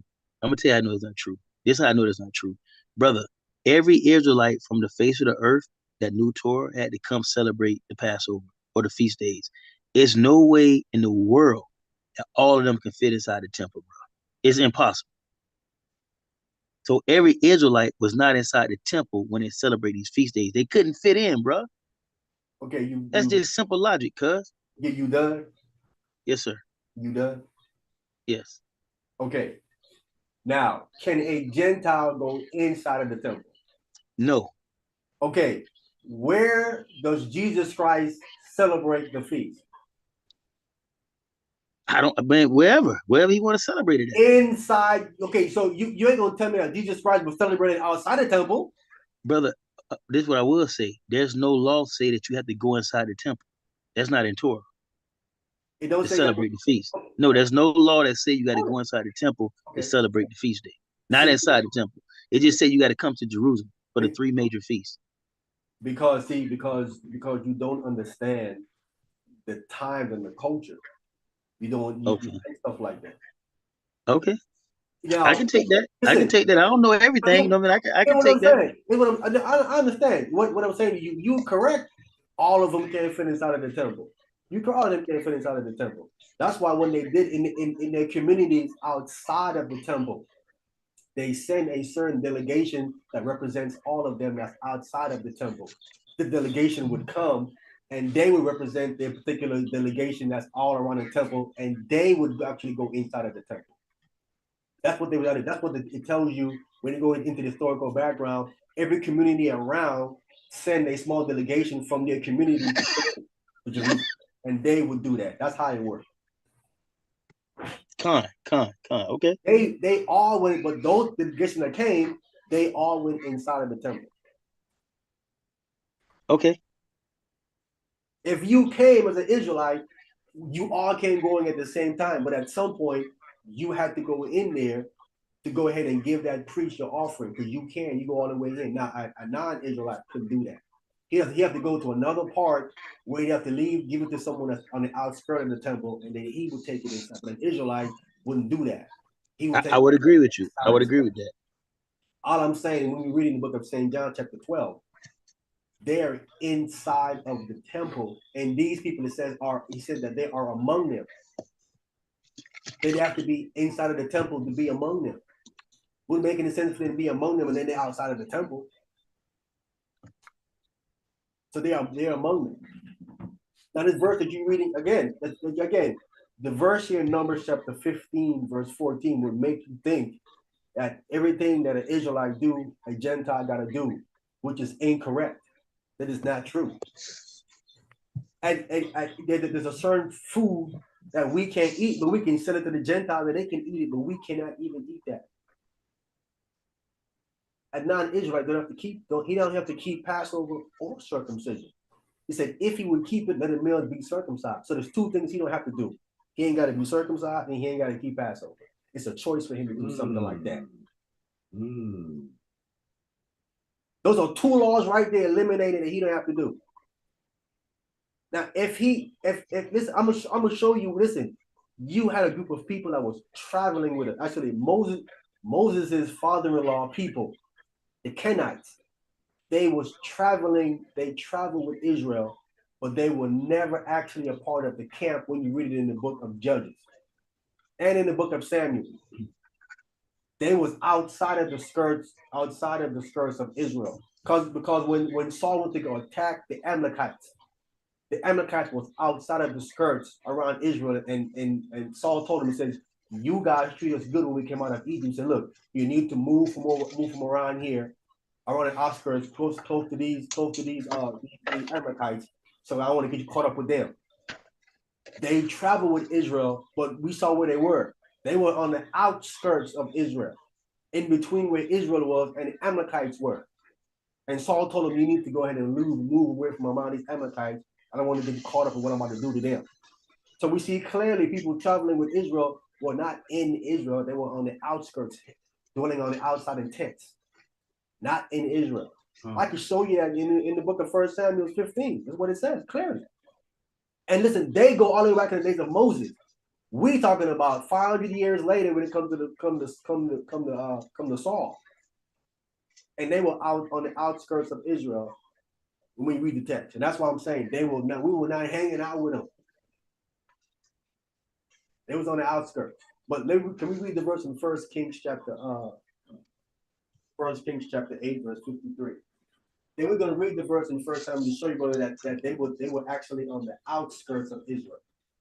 1 Kings chapter 1 Kings chapter 8, verse 53. Come. 1 Kings chapter 8, 53. Yes. For thou did separate them from amongst all people of the earth. Stop. So Solomon is saying that God separated Israel from all the peoples of the earth. Go ahead. To be thy inheritance. To be thy inheritance. Go ahead. As thou speakest by the hands of Moses. When? Thy servant.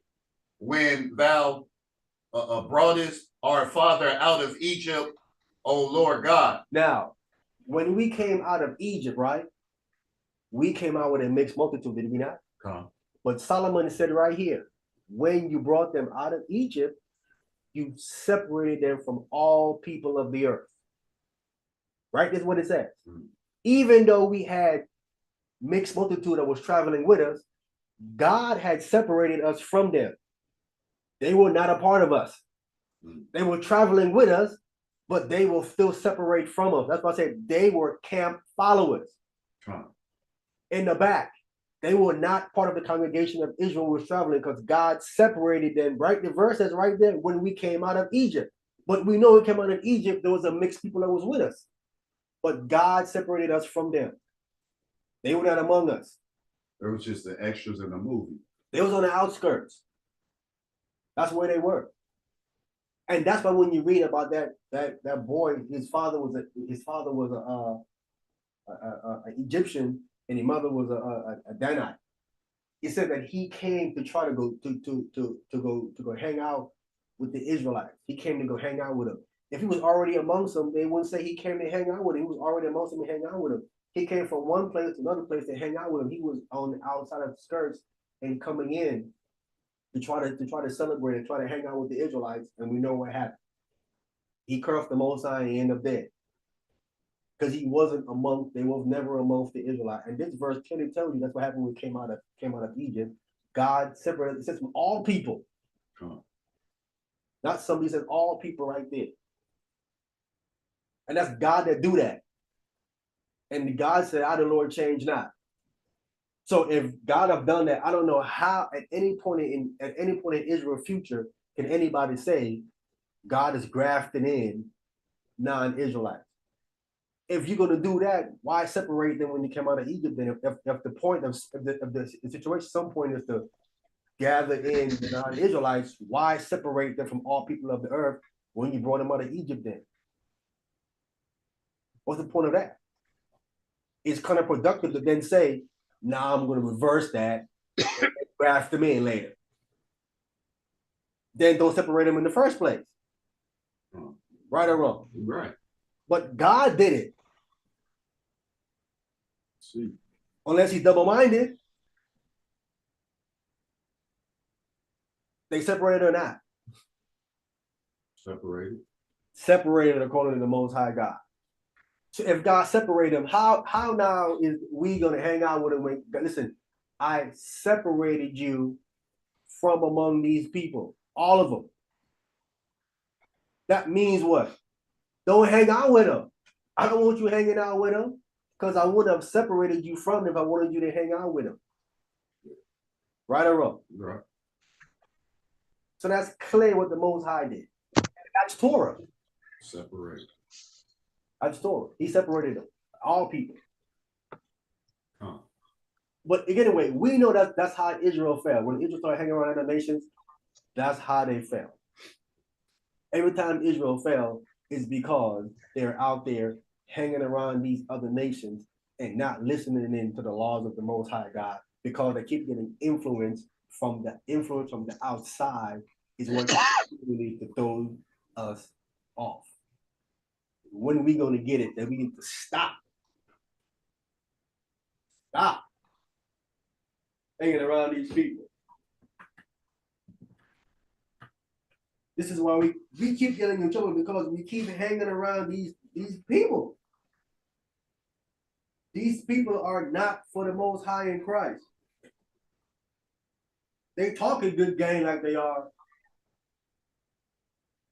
They'll fool you that they're not. Listen, it was the mixed multitude in the wilderness that enticed Israel to ask for flesh. See, bro, that's the part that's confused. That's the part that's confusing, bro. Because why would the Most High write laws letting strangers be amongst us if he don't want them amongst us? No, he didn't write laws for them to be among us, bro.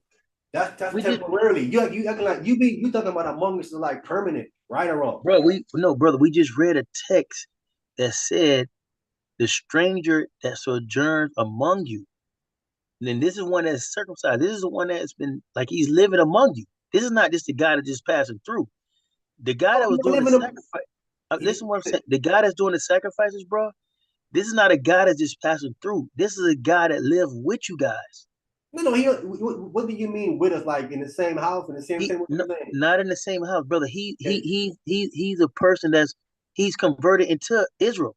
He's not an Israelite, but he's with us. That's why he's making sacrifices, bro.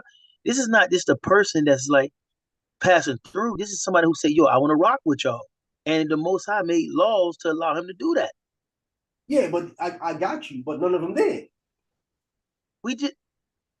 Who did? Point him out. Who did? Who did? Who did? Hear me out, brother. Hear me out. Okay, for one, Ruth did. Rahab did. These people live among Israel. When did Ruth and Rahab offer offering? Show that. No. See, now you're moving the goalposts on me. Listen to what I'm saying. I'm moving the goalposts. Yes, you are. Listen, I'm saying. The text you read in Numbers about bringing an offering. But this is what I'm saying. The point is that these Gentiles live amongst us. Did not Ruth live among us? She did. And her whole family, right? Yes. So if we was thinking like you're saying right now, wait a minute. This is what I'm saying. If Israelites was thinking what you're saying, they would not have allowed Ruth to live amongst us, bro. No, that's not true. They're violating Torah by even doing that. Okay, wait a minute. So hold it. Was Boaz supposed to marry Ruth? Yes or no? Brother, I'm not. Listen to what I'm saying. I'm not getting to who was supposed to do what. See what I'm saying? I don't, brother, because I don't know. Listen to what I'm saying. Why don't you want to get into that part? What I'm saying, he married her, right? Did he broke the law by marrying her? But listen what I'm saying. They're not thinking how you're saying. They know the law better than you. Do you think Boaz know the law better than you? No, because he's breaking it by marrying Ruth. How does it make any sense? Bro, that's crazy. Listen, he's saying, let's forget him breaking the law by marrying her. And no. About her moving, her living amongst them. King, listen to me, brother. I'm not saying this is what I'm saying, brother. Check what I'm saying, King. I would, this is me. I would, and I'm humbly saying this, brother. I'm almost 1,000% sure Boaz know the law better than anybody that's on this earth right now. I disagree. Okay. I'm almost 100% sure Joshua, Caleb knew the law more than anybody on earth right now. Okay. So when okay, and that's cool. I mean, you can disagree. I mean, it's our opinion. It's just an opinion because I don't know. I want to put my salvation on it. You know what I mean? So it's my opinion. You know what I mean? But what I'm saying is, these people were taught the law, especially Joshua and Caleb. They were taught the law by Moses. So I don't think there's anybody on the earth right now that knew the law more than Moses, than Joshua and Caleb, and these brothers of that time. Because they had the law. We guessing what books. Like sometimes, like we read a book, you be like, "Oh, the white man wrote this book." I don't think this should be in there.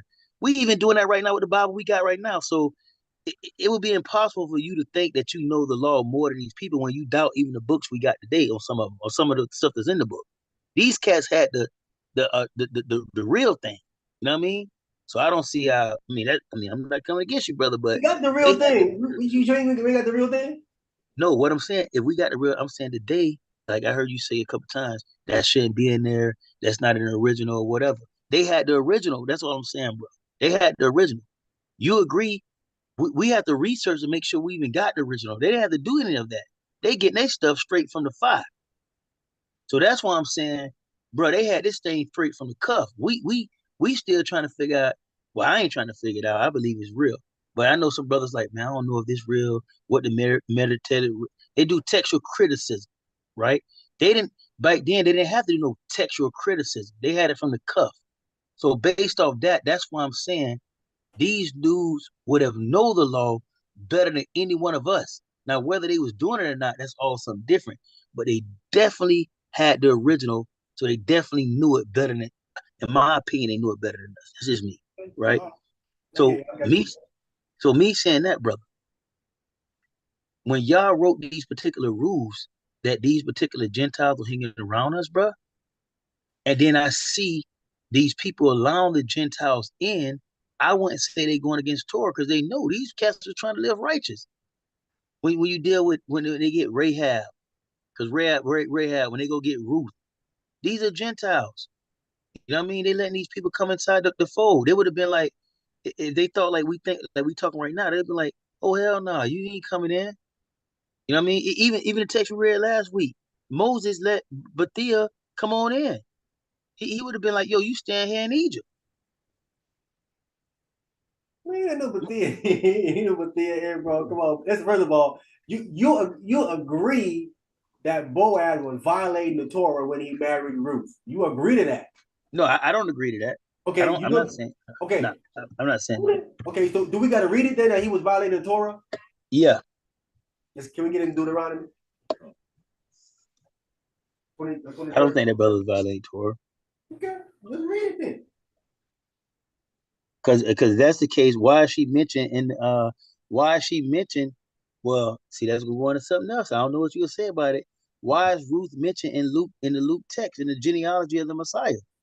Why is she mentioned? And I'm just asking the question. I don't know. I'm asking why is she mentioned. I don't know, bro. I'm just She's actually mentioned because she's in the genealogy. That's why she's mentioned. So check this out. So if that was all, so would you agree Ruth, a Gentile, is inside the genealogy of the Messiah?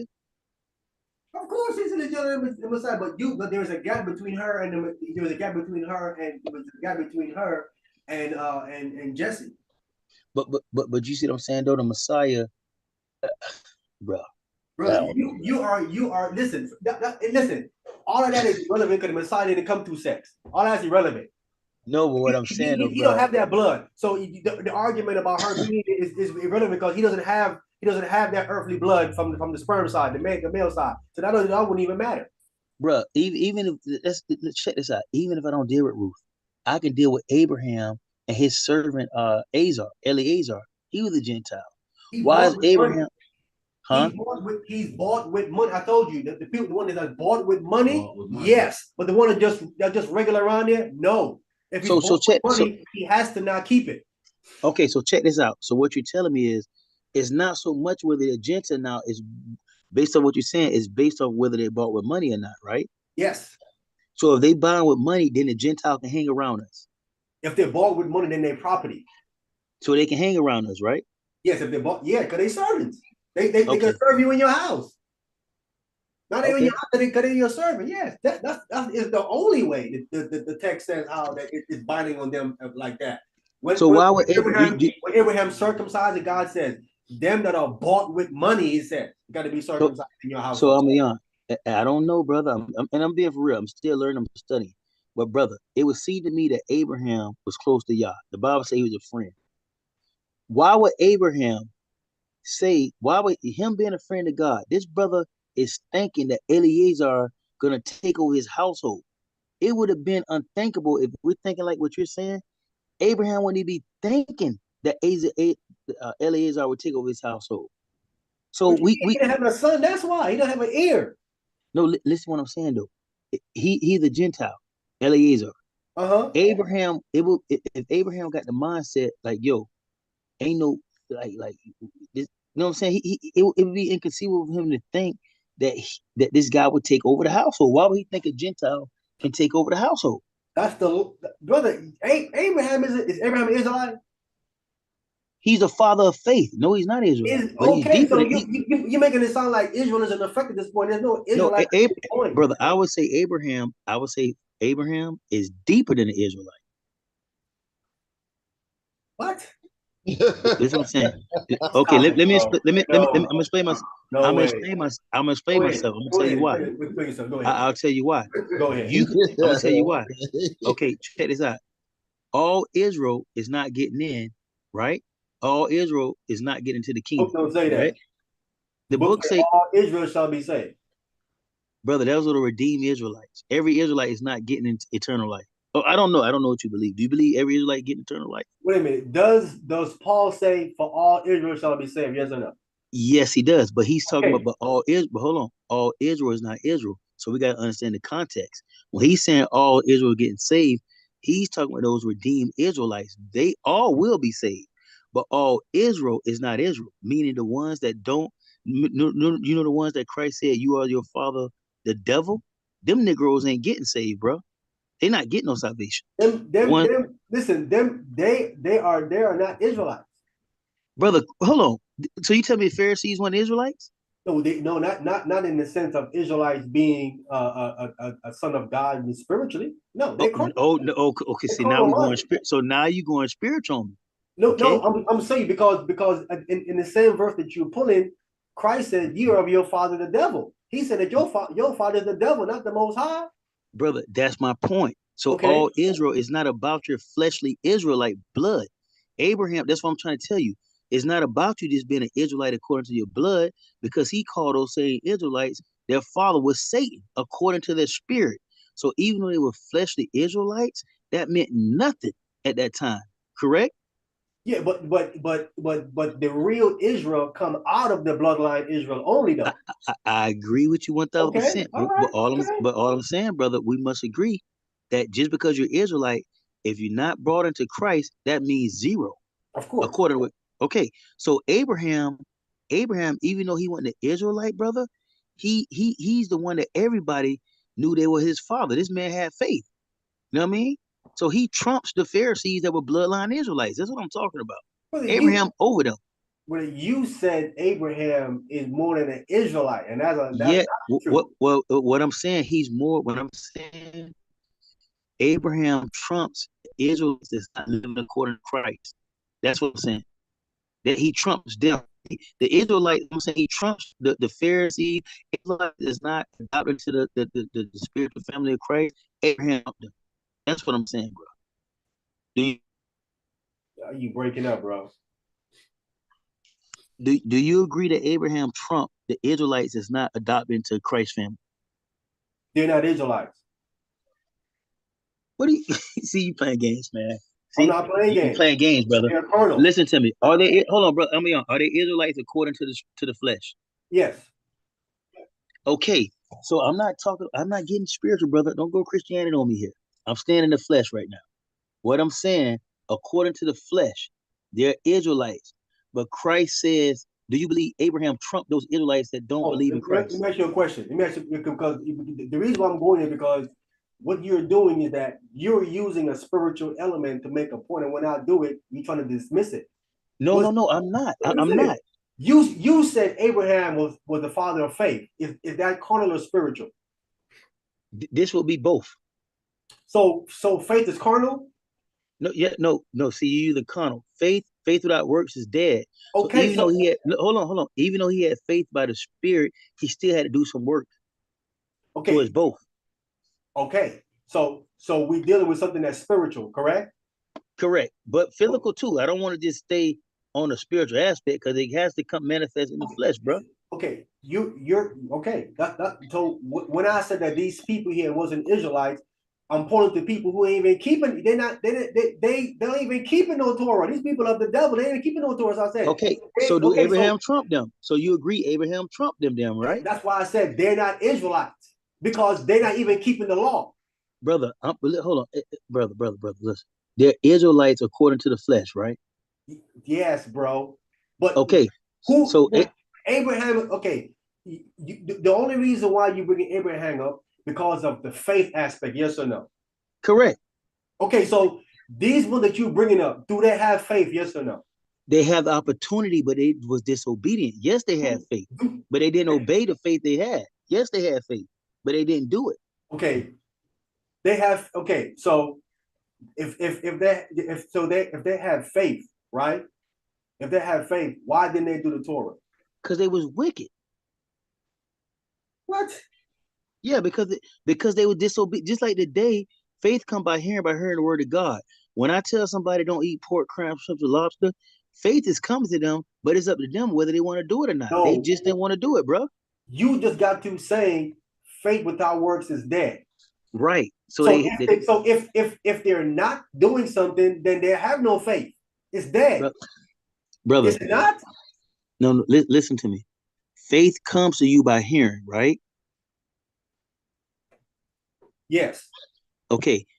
Based off the individual, whether you do it or not, faith come to all of us, but it's up to the individual whether they're going to obey it or not. No. Every okay. No. You don't have no faith if you're not doing it. No, you missed my brother. I think you missed my point. No, I Faith, know. I'm clarifying the point. You making it sound like just because someone heard something they believe. That's not how it works. It no, works by the no. action, not just by the No, hearing. It works by the action. we saying the same thing.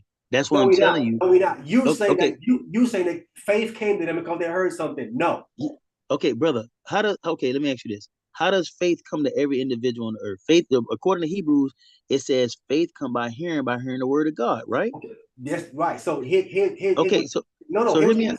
Hear me out. I mean, hear me out. If the word of God comes to those Pharisees, did faith come to those Pharisees? Brother, you don't understand the Hebraic phrase of hearing. That's why he's saying, according to the Hebraic phrase that you're saying, hear. I know what it means. It's Shemai. The word is Shemai. What does it mean? It means to obey. Okay, so if they're not obeying, if they're not obeying, then they have not heard. No, no, brother, that's crazy. Man. Oh, it goes. It's synonymous.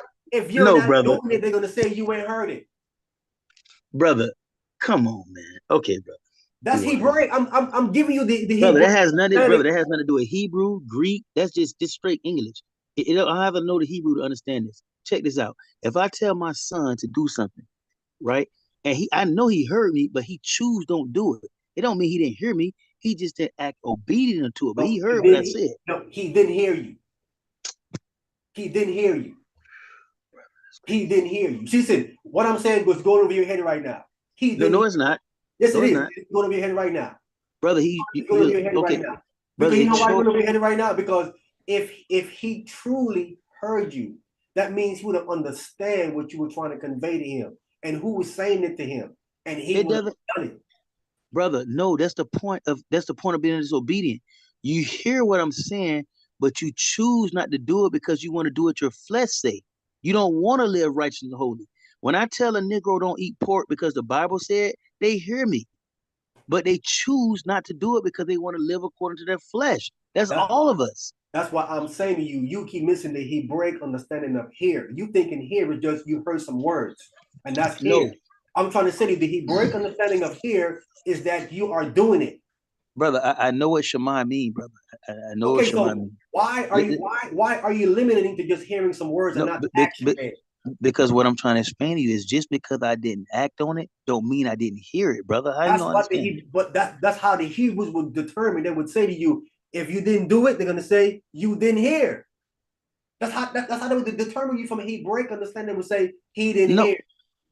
Okay, so am I held accountable for what I didn't hear? You had accountable for what you had accountable for what you know and not doing. It's two things. But I can't It know. ain't Hold one on. thing. It ain't just hearing it. It's you Okay, not doing it. hold on, but brother. Back to earlier conversation, right? If I never was taught something, right? For me to be taught something, I have to hear it, right? And do it. Okay, so if I don't do it, according to what you're telling me, that means I didn't hear it, correct? That's the Hebraic understanding of it. They would say you didn't hear. Okay, so if they tell me I didn't hear, am I held responsible for what I didn't hear? Yeah, no, you had responsible for the application. You're not doing it.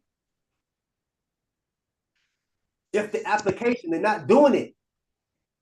Brother, so you would agree they heard it, but they choose not to do it. Yeah, but I'm trying to say, listen, I hear what you, let me go back to what you're saying. You're saying they was told something and they didn't do it, correct? Correct. Okay, so that means they heard what you're saying, but they didn't do it, correct? Amen. Amen. Hallelujah. Okay, what I'm saying to you is this. According to Hebraic understanding, they would say that you ain't heard what I was saying. Meaning what they're trying to say to you, you don't understand what I'm saying to you. Because you're not, because if you understood what I was saying to you, you would have been doing it. Because you not understanding what you not understanding what I'm saying to you is going to cost you your life. Brother, this is That's getting, what they it say. ain't that deep, brother. It's not even that deep, brother. It is that deep. Let me tell you what it is, brother. You have people, you have, I think we giving them more. Listen, the Pharisees know what Christ was saying, right? But they chose not to do it because they wanted to keep their government system. They knew full well when Christ was saying certain stuff. They heard him, but they made a choice not to do it. They made a choice to disobey God, to disobey the king. You know what I mean? It wasn't like they was They ignorant didn't to it. view him as the king. But I'm saying they made a choice to be ignorant to what they were hearing. They heard what he was saying. They just No, you choose to ignored be him. ignorant. They choose to be ignorant to what he's saying. They heard the stuff he was talking about. Then he heard it. He was making them look But bad. all I'm saying, because I don't want to go off. All I'm saying, brother, is Making them that look bad. when I'm talking about Abraham, brother, all I'm saying is that Abraham was when maybe I used the wrong word, forgive me. All I'm saying that Abraham, when you deal with the Pharisees and the people that Christ called vipers, and you know what I'm saying, those Israelites, Abraham was I don't know if the word deep, but maybe you can help me with another word. He was closer to Christ, I'll say. He was more kinsman to Christ than they were.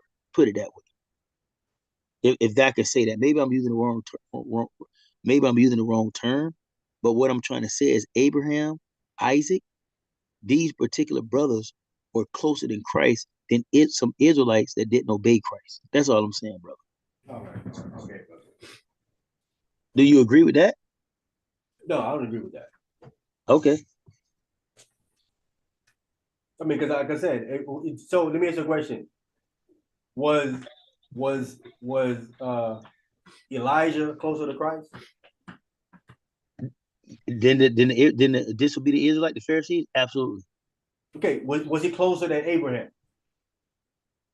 I think they were on the same level, bro. Okay, so but one died and one didn't, right? Correct. So you saying that the one that died is closer? On the equal level of the same one that No. didn't I die? didn't say no. I didn't say they were on the same level. Abraham committed sin.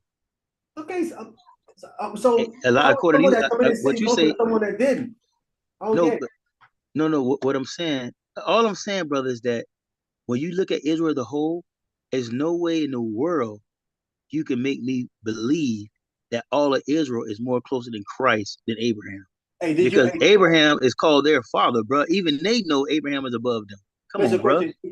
The nation, brother, you tripping. The nation know Abraham is above them. That's crazy. Brother, did you know that Christ said that Abraham didn't tell the truth?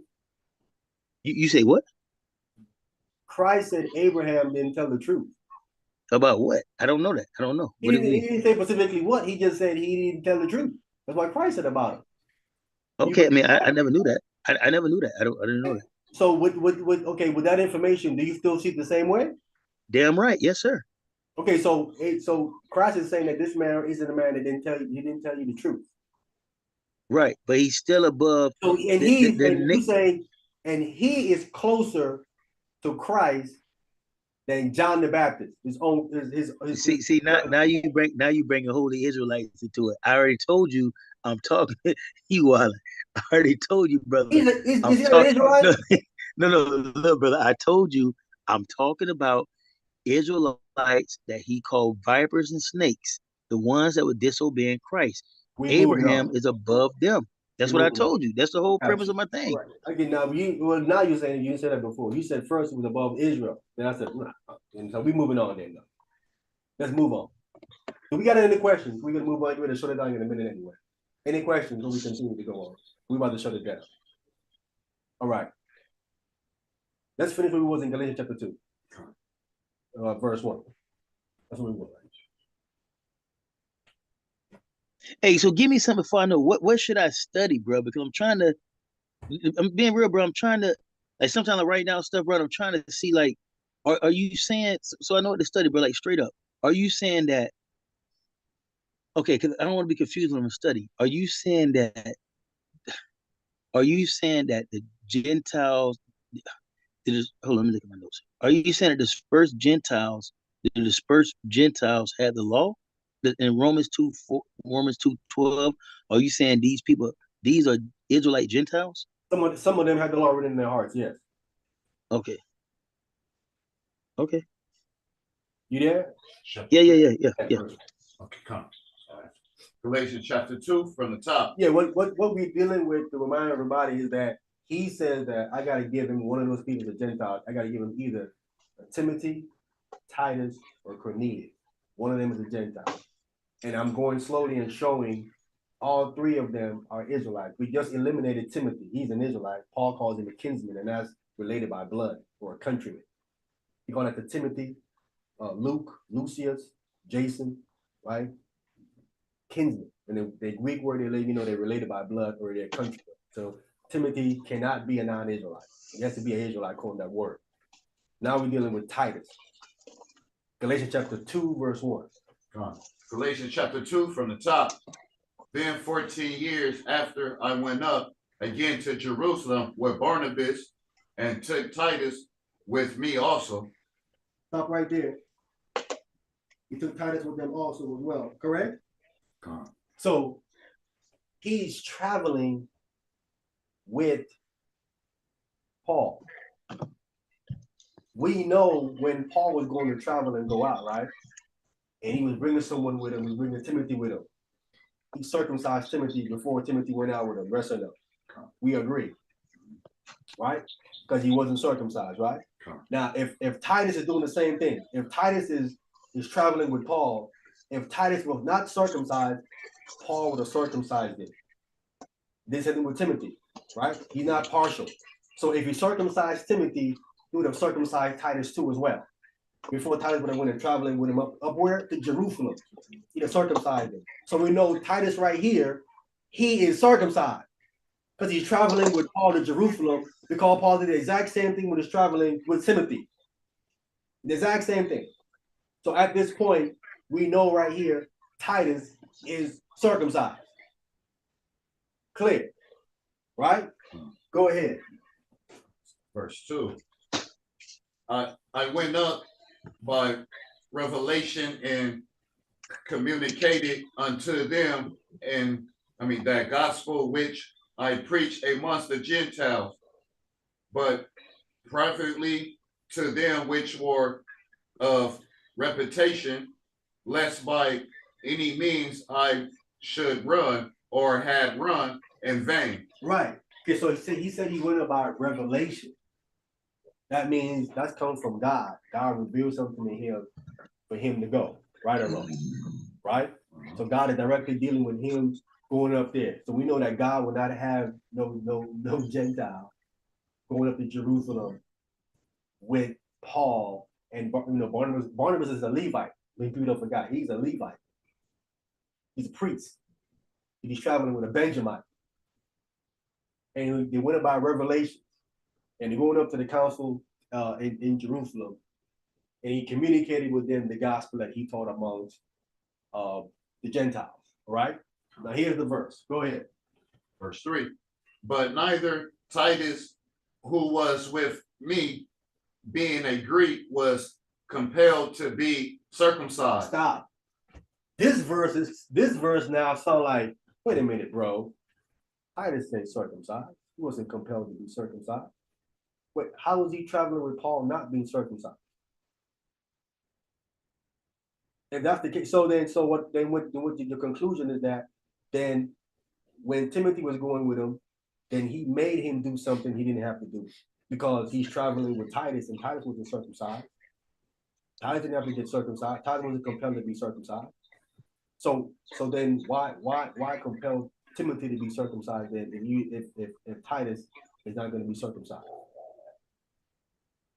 Is that the argument they're going to make? That's the argument they're going to try to make, and the argument is flawed. Because then you're saying Paul is high respect of persons. He said, nah, Titus don't have to be circumcised with me, but Timothy, you have to be circumcised. That's respect of persons.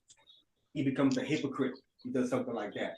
If you go do it for one, you do it for all across the board. Because later on in this chapter, he's calling out Peter for hypocrisy. How can he do that to Peter if he's doing the same thing when it comes to Titus and Timothy? He's a hypocrite himself. So when it says right here that Timothy, being a Greek, is not compelled to be circumcised, this is talking about oral circumcision.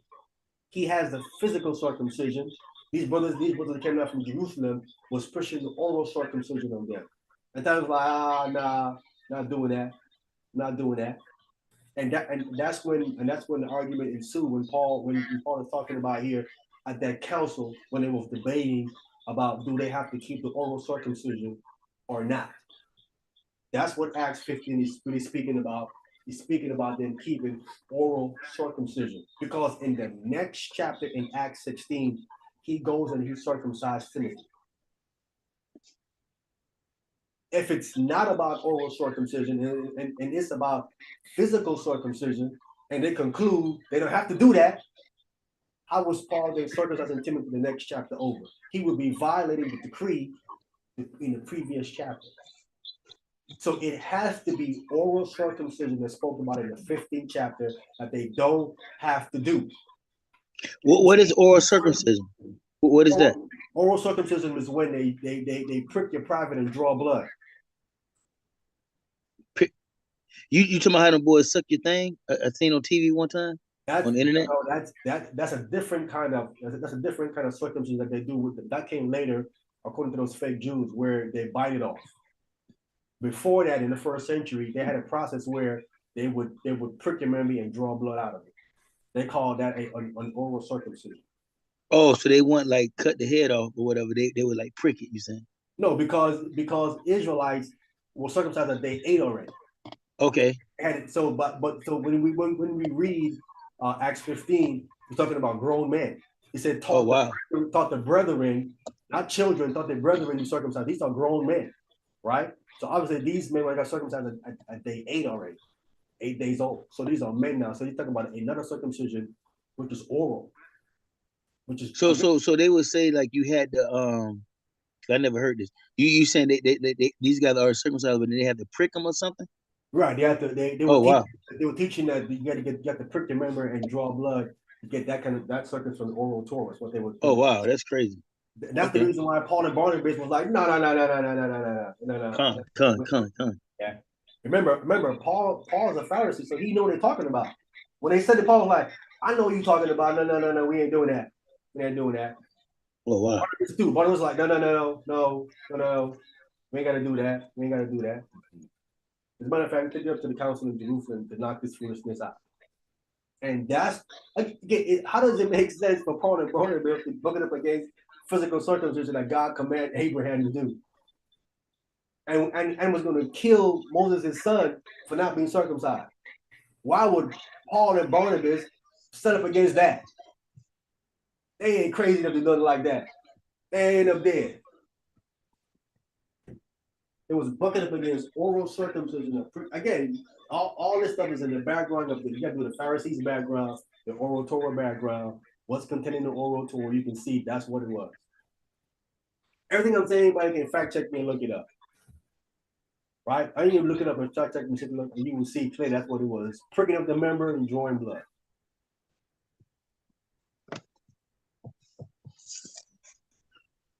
So we see clearly here, Titus is circumcised. Titus is going up to Jerusalem. Hey, can we get Titus chapter 1, verse 4 and 5? Titus chapter 1, verse 4 and 5.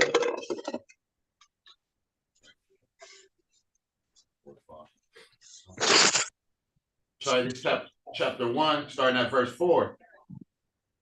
To Titus, my own son, after the common faith, grace, mercy, and peace from God the Father and the Lord Jesus Christ, our Savior. So he listen, the same way he turned Timothy, right? He called Timothy my own son in the faith, right? It's the same way he turned Titus here, right? My own son in the faith, right?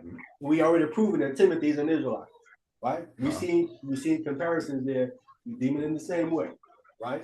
My son in the own faith. All right, go ahead. Verse 5. For this cause left I thee in Crete, that thou shouldest set in order the things that are wanted, and ordain elders and ordain elders in every city, as I had appointed thee. Stop. The exact same thing that Timothy was doing, or ordaining elders in all of these different cities, laying the hands on the people. This was what Titus was doing. This ability only comes from God. This ability comes from God. You do something like that. For him to be able to do that, that's something that he had experienced, right? Or he has a special gift from God, as we read Timothy had, and he was able to do these things. Laying on the hand of the presbytery, right? Putting on elders. This was what the exact same thing Titus was doing. This stuff only pertains to an Israelite. Only an Israelite can do these things, to have the ability to get it from God, for them to be able to ordain elders in these different churches. This is not given to no non-Israelites. This again is making Titus an Israelite. Clearly, these verses right here showing you. Him and Timothy's on the same level. They're doing the same thing. Call both of them themselves. Both of them themselves was ordaining elders on the churches that they was going around. We're gonna leave that work to no non-Israelites. That's a work for Israelites to be done. Right? Let's go back.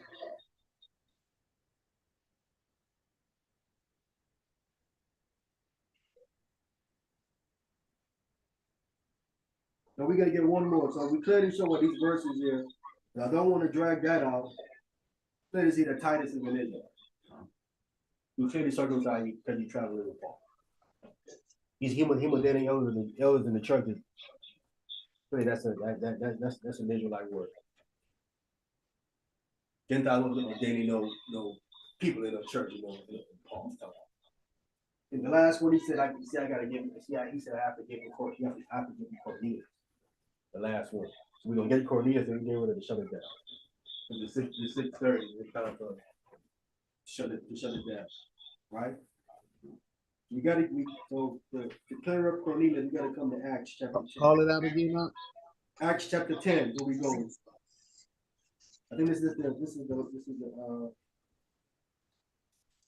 last one, right?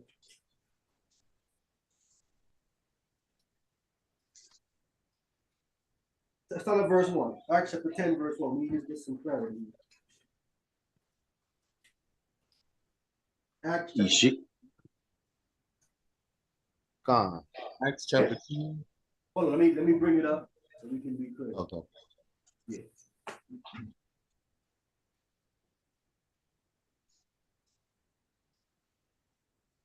Don't do it.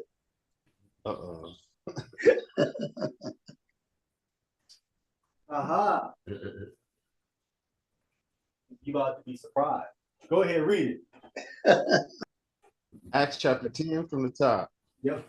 There was a certain man in Caesarea called Cornelius, a centurion of the band called the Italian band. Yeah, so so we understand. Because his name is Cornelius, right? He was a centurion, meaning he's a man over 100 men. Right? Centurion's 100. He's a man, he's of 100 men, and he's of a band called the Italian Band. He's in a band, and it's called the Italian Band, right? Not that he was an Italian, he was in a band called the Italian Band. Can we get, hold where we are, can we get the same book, Acts 27:1? When you go into the history again, the background is so crucial. You have to go into. There were 5, according to Josephus, there were 5 bands at this time. We're reading about one of them here, called the Italian Band. We can read about another one of them here in Acts chapter 27, verse 1. Go ahead. Hey, Emilion, outside of this, can I ask you a question? I didn't know. Do you believe in Cause I believe Josephus. Do you believe that book of Josephus? Of course. Oh, okay. I believe that they have tampered with what the brother originally wrote. Ah, come on, bro. Come on. See? Of course they did. He's an Israelite. Grew up. I believe. He knows. I believe that. History. But certain things he's writing about our own history, he does not line it up. Because you tampering with the man's writing. What you're doing? How would he get these details wrong? And he have the records. In the land. Yeah, Josephus is a priest. The records are all in the temple. He knows the records. How would he get this information wrong?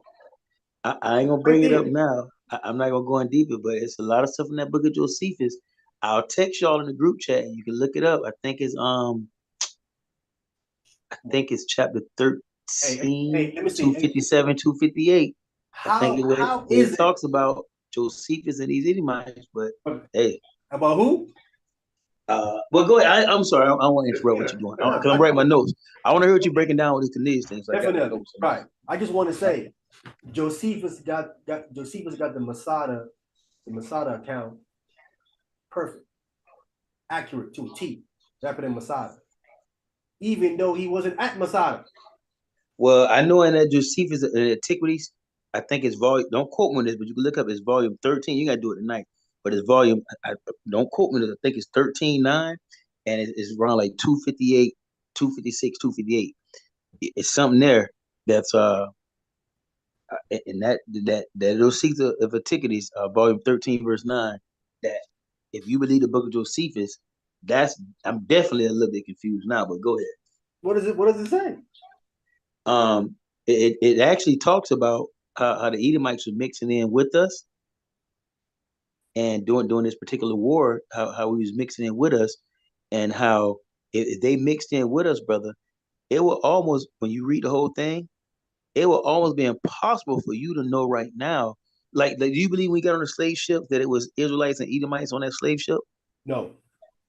Okay, Josephus. That's what I'm saying. You get in that book. We'll talk about that later. But you read that. If you got that book, read volume. I'll look it up later. But read. I think it's volume 13:9.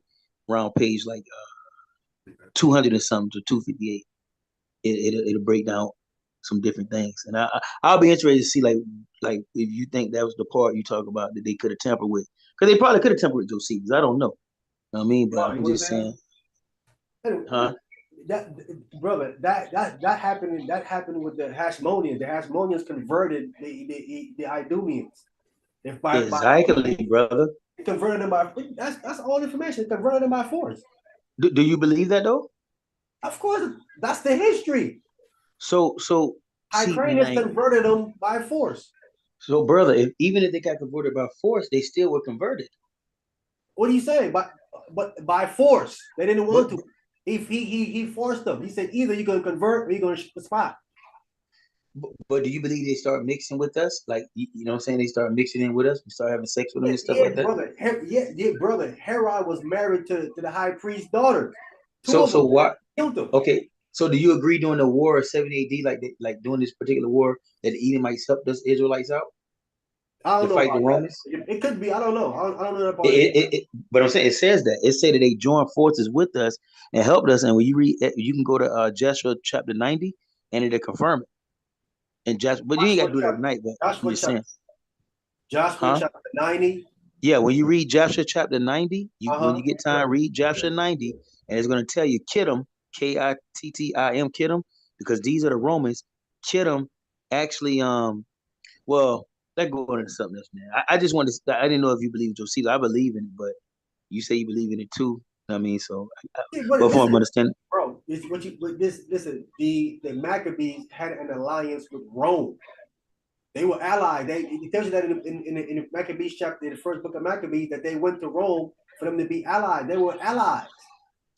The Maccabees and the Romans were allies. It tells you that in the book of First Maccabees. So I agree with that. They were allies. But okay, then, but okay. we see later on that it was the Romans that came in and took down the same Hasmonean empire, right? What's his name again? I'm forgetting the Roman general. I think it was Pompey. Came in there and he took them down and put Roman rule in Judea. After they had an alliance with them, they broke the alliance. Because remember, people don't understand either. The Israelites were also warring on the side of Julius Caesar. There was warring with Julius Caesar, helped Julius Caesar with a lot of wars, and that's the reason why Rome, for a certain time, was putting up with Israel, worshiping their only God and not worshiping the Roman God, because the Israelites was warring with Julius Caesar.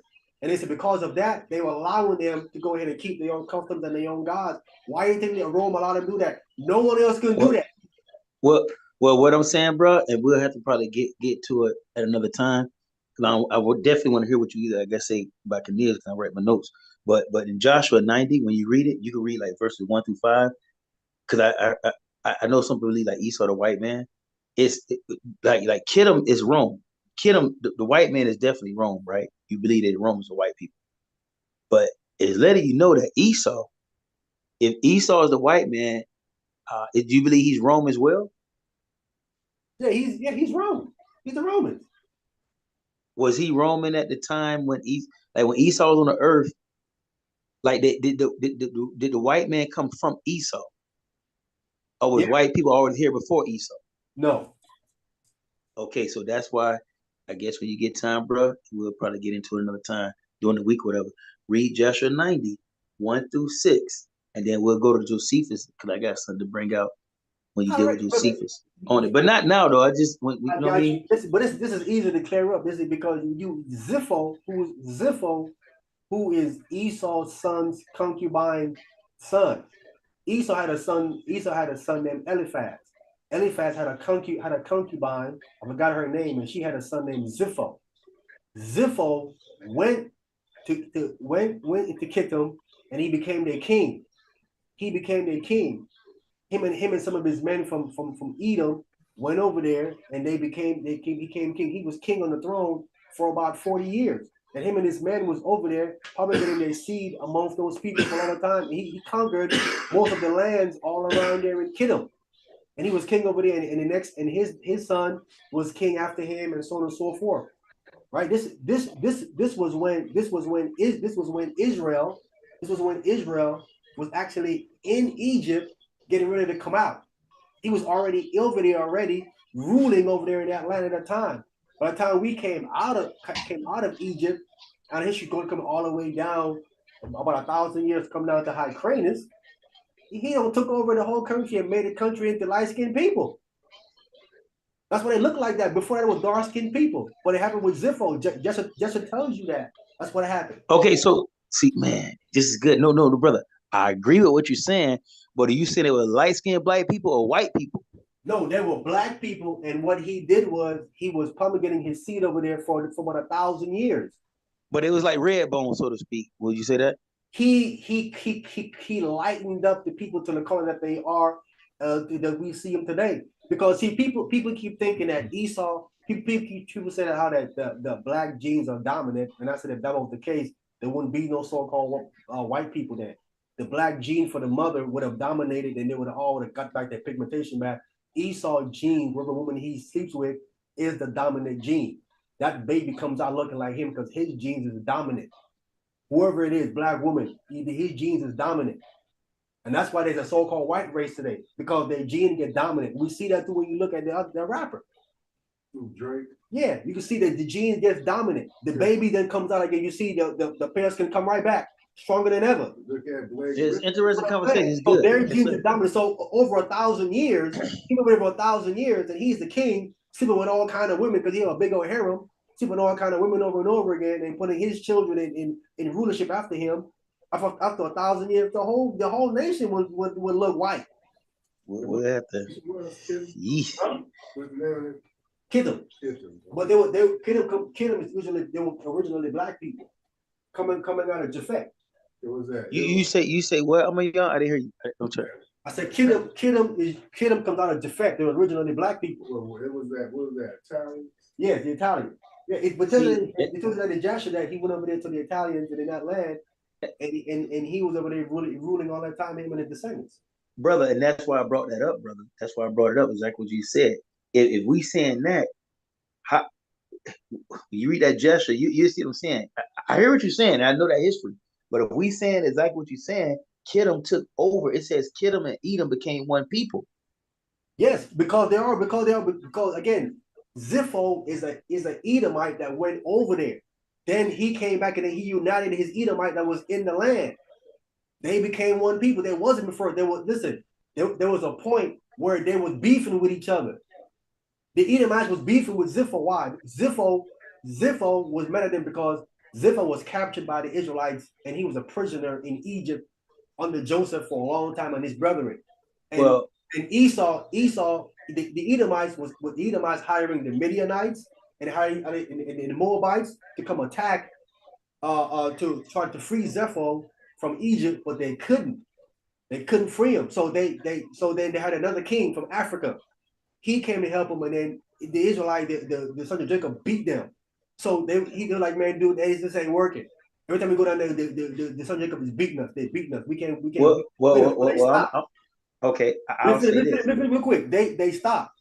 But so what happened? Zipho escaped from Egypt, and he joined the African king. And when I was trying to help him, he joined him, and under him, he became real great. But he was telling the king, he said, "Listen, man, I've become great in your army. You win a lot of battles, man. I want revenge on the sons of Jacob. Let's go down there and smite them in Egypt." And the king wouldn't do it. He said, "Nah, bro. Like I went down that road before. That ain't them dudes down there. They're too big. I don't know. We can't beat them." So he kept doing it. Then he kept doing it, and the king wasn't doing it. So after a while, Zipho got mad, like, "Man, I'm out of here. I want revenge. I'm out of here."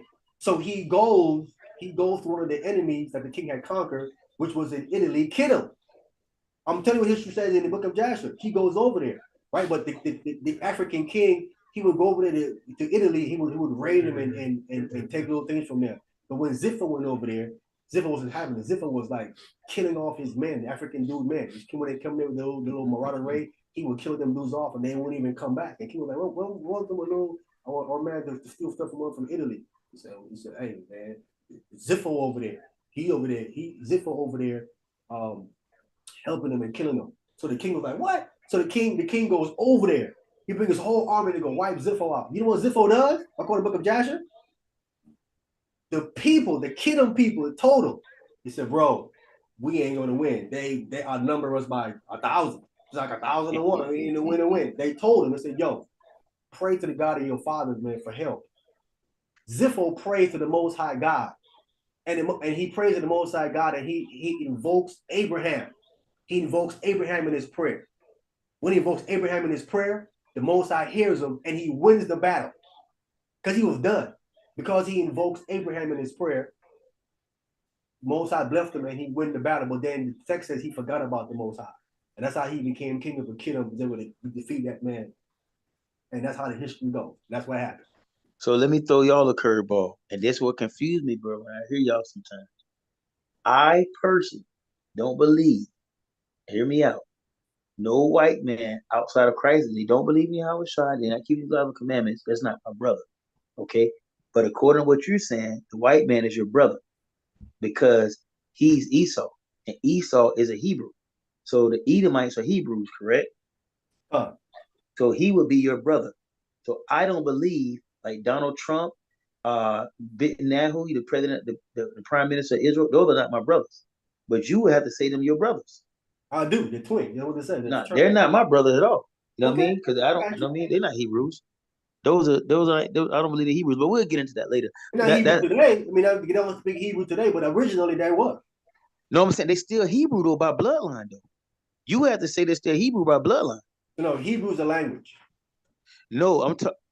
Hebrew's a language, is it not? Yes or no? Oh my God. Let's get back to Cornelius, brother. Let's get back Now, because you would tell you I have to get a whole other notebook. You're gonna make me get a whole other notebook out now with this. We do, because Hebrew is a language. So we know that the nation is Edom or Israel. But brother, I'm saying Hebrews in the nation. But hold on, I'm check this out. Jacob had Isaac had two sons, Esau and Jacob, right? Both of them of two nations the text says in their womb. Right, but they still will be from the seed line of the Hebrew faith, the Hebrew bloodline, right? The Hebrew is the language. Okay, would they still be considered the bloodline that come out of Jacob? But they still have the same blood. Now they would be considered to be Shemites. They go back to Noah's 3 sons. Okay, so do you consider Jacob a Hebrew? Because of the language, yes. He spoke. Okay, so do you consider Abraham a Hebrew? Yes, because the language he spoke. But brother, Abraham, his original language wasn't Hebrew though. Yes, it was. Okay, we'll get into that conversation. But anyhow, so you're saying you only so when you say Hebrew Israelite, you're saying it's the language that make you the Hebrew, and the Israelite is your what? Nation. Okay, so the language Jacob, is Hebrew, your nation is Israel. Okay, so Jacob and Esau, they got the same bloodline. They from the same bloodline, right? Yes. Okay, so you would say that the white man today is Esau. That's your bloodline brother, yes. Correct? Yep. All right. And we'll have to get into that. I disagree with that. He my brother. Cool. But we'll get into that though. But let's get to Cornelius because I want to see how you got to say about this. It's interesting. Yes, sir. So that's a different point of view. If you this gonna be good for me to understand because I didn't know. I don't believe the white man is my brother as far as if they outside of Christ. But if they submit to Christ, and they keep all the commandments, this is my brother. Whoever, I don't care what nation he is, you're my brother. These so-called white people come from two black people. Yes or no? No. But I don't want to get into that. I want to hear your lesson. I want to finish. I didn't mean to cut you off. I just wanted to see what your view was on that. I didn't know. I didn't mean to cut you off. I wanted to see what your view was. Everyone know white people come from black people. We all know that. That's you know they didn't come on their own. They come from two black people. It's simple. Go ahead and say it loud. Go ahead. What bro said? Acts 27. 27. From the top. He said that you're gonna learn something in a minute. I want to learn it. Bring it out. Let me learn. I want to learn today. You gonna learn today. So we just read how that Cornelius is of the band called the Italian band. Not that he was correct. He was in a band called the Italian band. Again, according to Josephus, there were 5 bands at this time. One of them was called the Italian band, and the other one was right here in Acts 27:1. Read that. And when it was determined that we should sell into Italy, they delivered Paul and certain other prisoners unto one named Julius. Go ahead. Julius a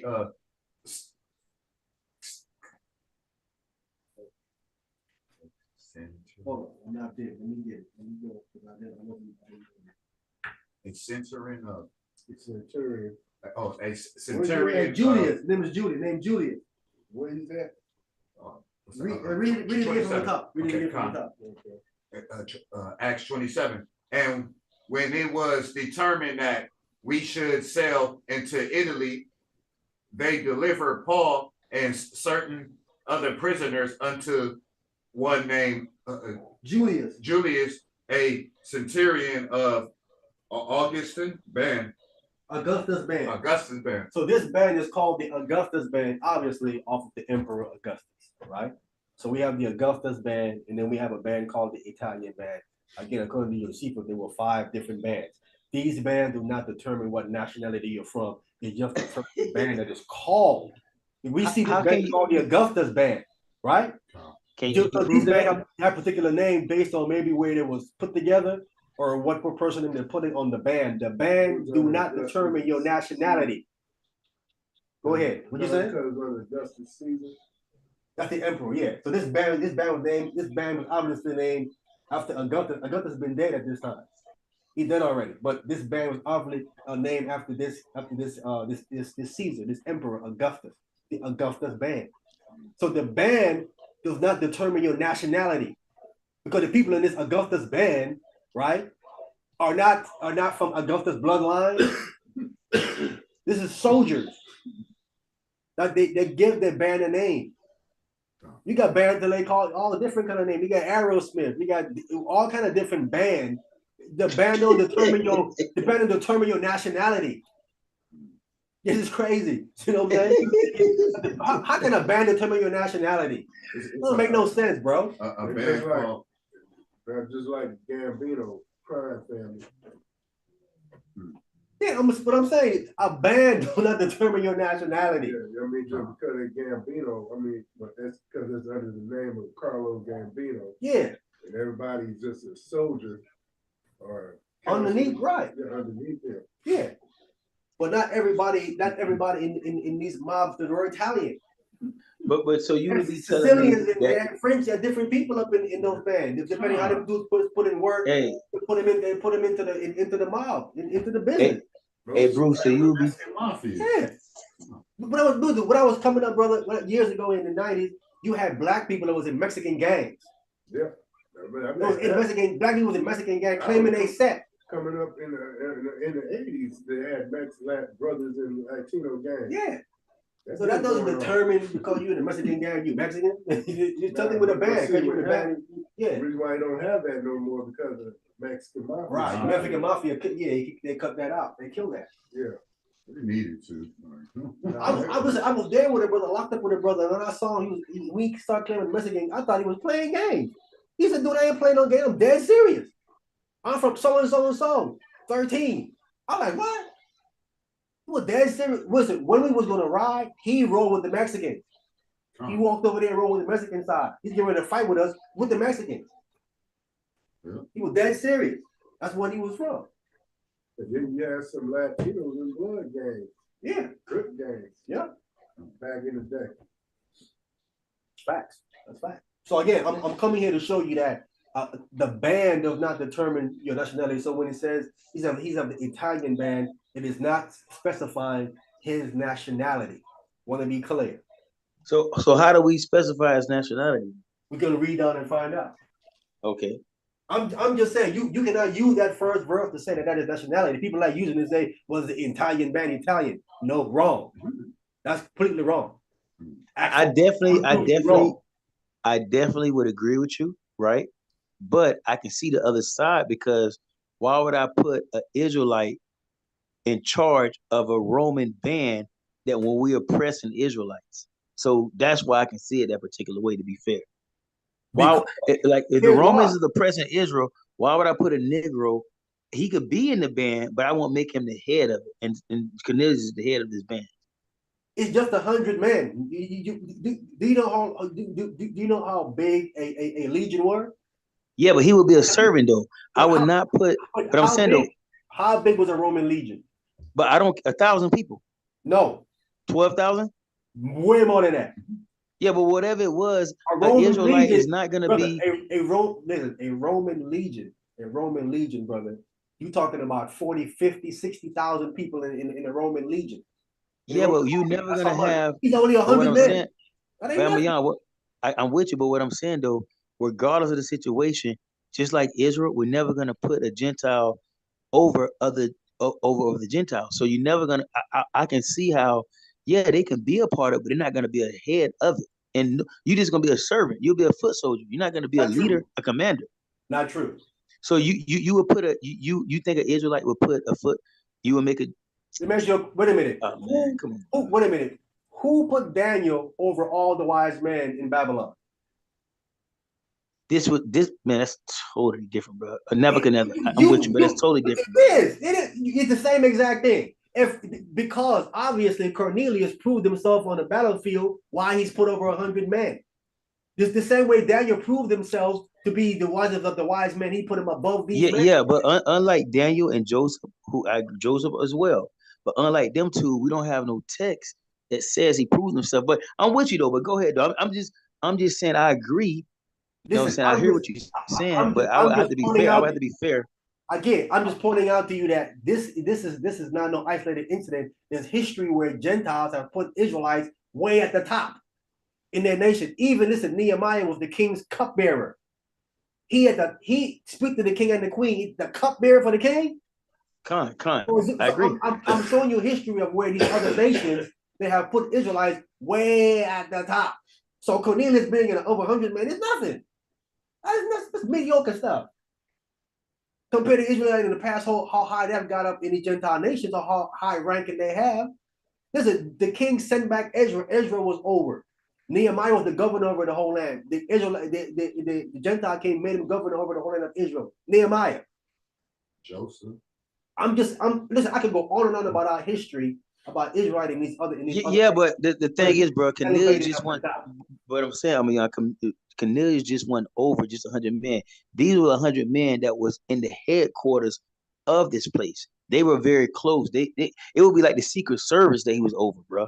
You know what I'm saying? They were in Caesarea. Caesarea is a northern Judea, northern Israel. They were not in Italy. Yeah, but he was over the regional headquarters of this particular place. It wasn't just like he's over 100 people. Doesn't say that. It only said he was a centurion. It doesn't say anything about. Yeah, but when you get into the history of it, you'll see what I'm saying. But that's neither here nor there. Yeah, you get into the history, you'll see he was in the regional headquarters over this particular place.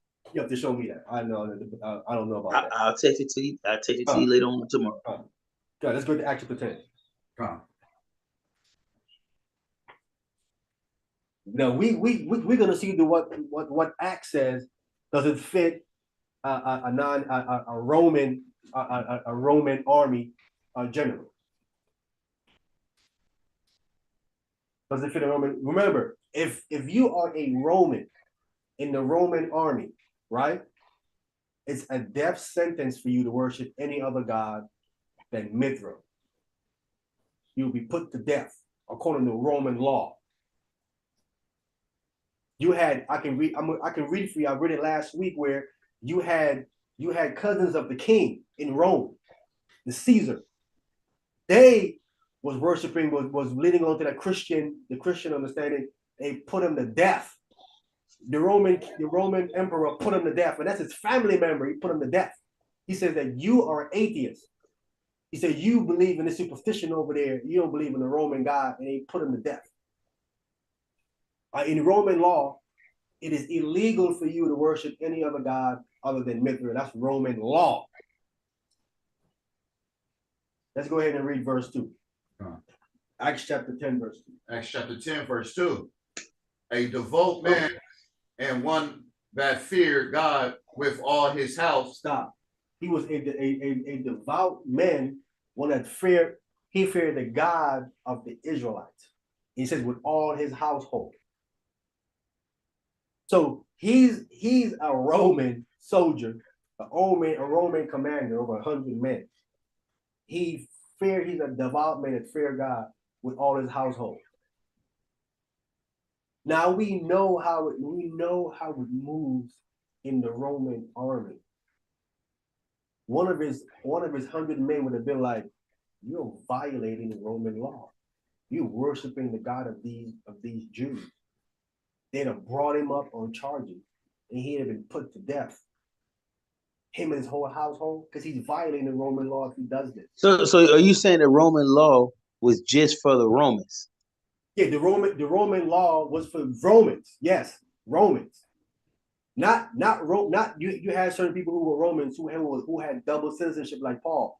Paul had Roman citizenship, but he was also a Jew. The Romans would say, if you are a Jew, you are an exempt. But anybody that's a Roman, that's not a Jew, is not exempt from this law. You will be put to death if you don't worship the Roman God. Just like in Israel, you just argued earlier that if a non-Israelite, let's say a non-Israelite, right, would come in and join the Israelites, but they're worshiping idols, is that gonna fly with us? That ain't gonna fly with us. He'll be put to death, or he'll have to shake the spot. Can't do that with us. So if Cornelius is a real Roman and he's up here in his whole household, devout man worshiping the God of another nation, he'll be put to death with his whole family, and it killed them. It doesn't work with no nation like that. No nation was going to allow you to come into their nation and worship another nation God and not worship their God. They ain't doing that happening. They're going to put you to death. That works nowhere with no nation. Cornelius couldn't have been a Roman doing what this book's saying he's doing. With his whole household too, and even one of his Roman soldiers was also in on it with him as well. He had been found out and killed a long time ago. We know how Roman was back then. They didn't play around. They didn't play around. It had been done. He was a devout man, wanted to fear God. Go ahead.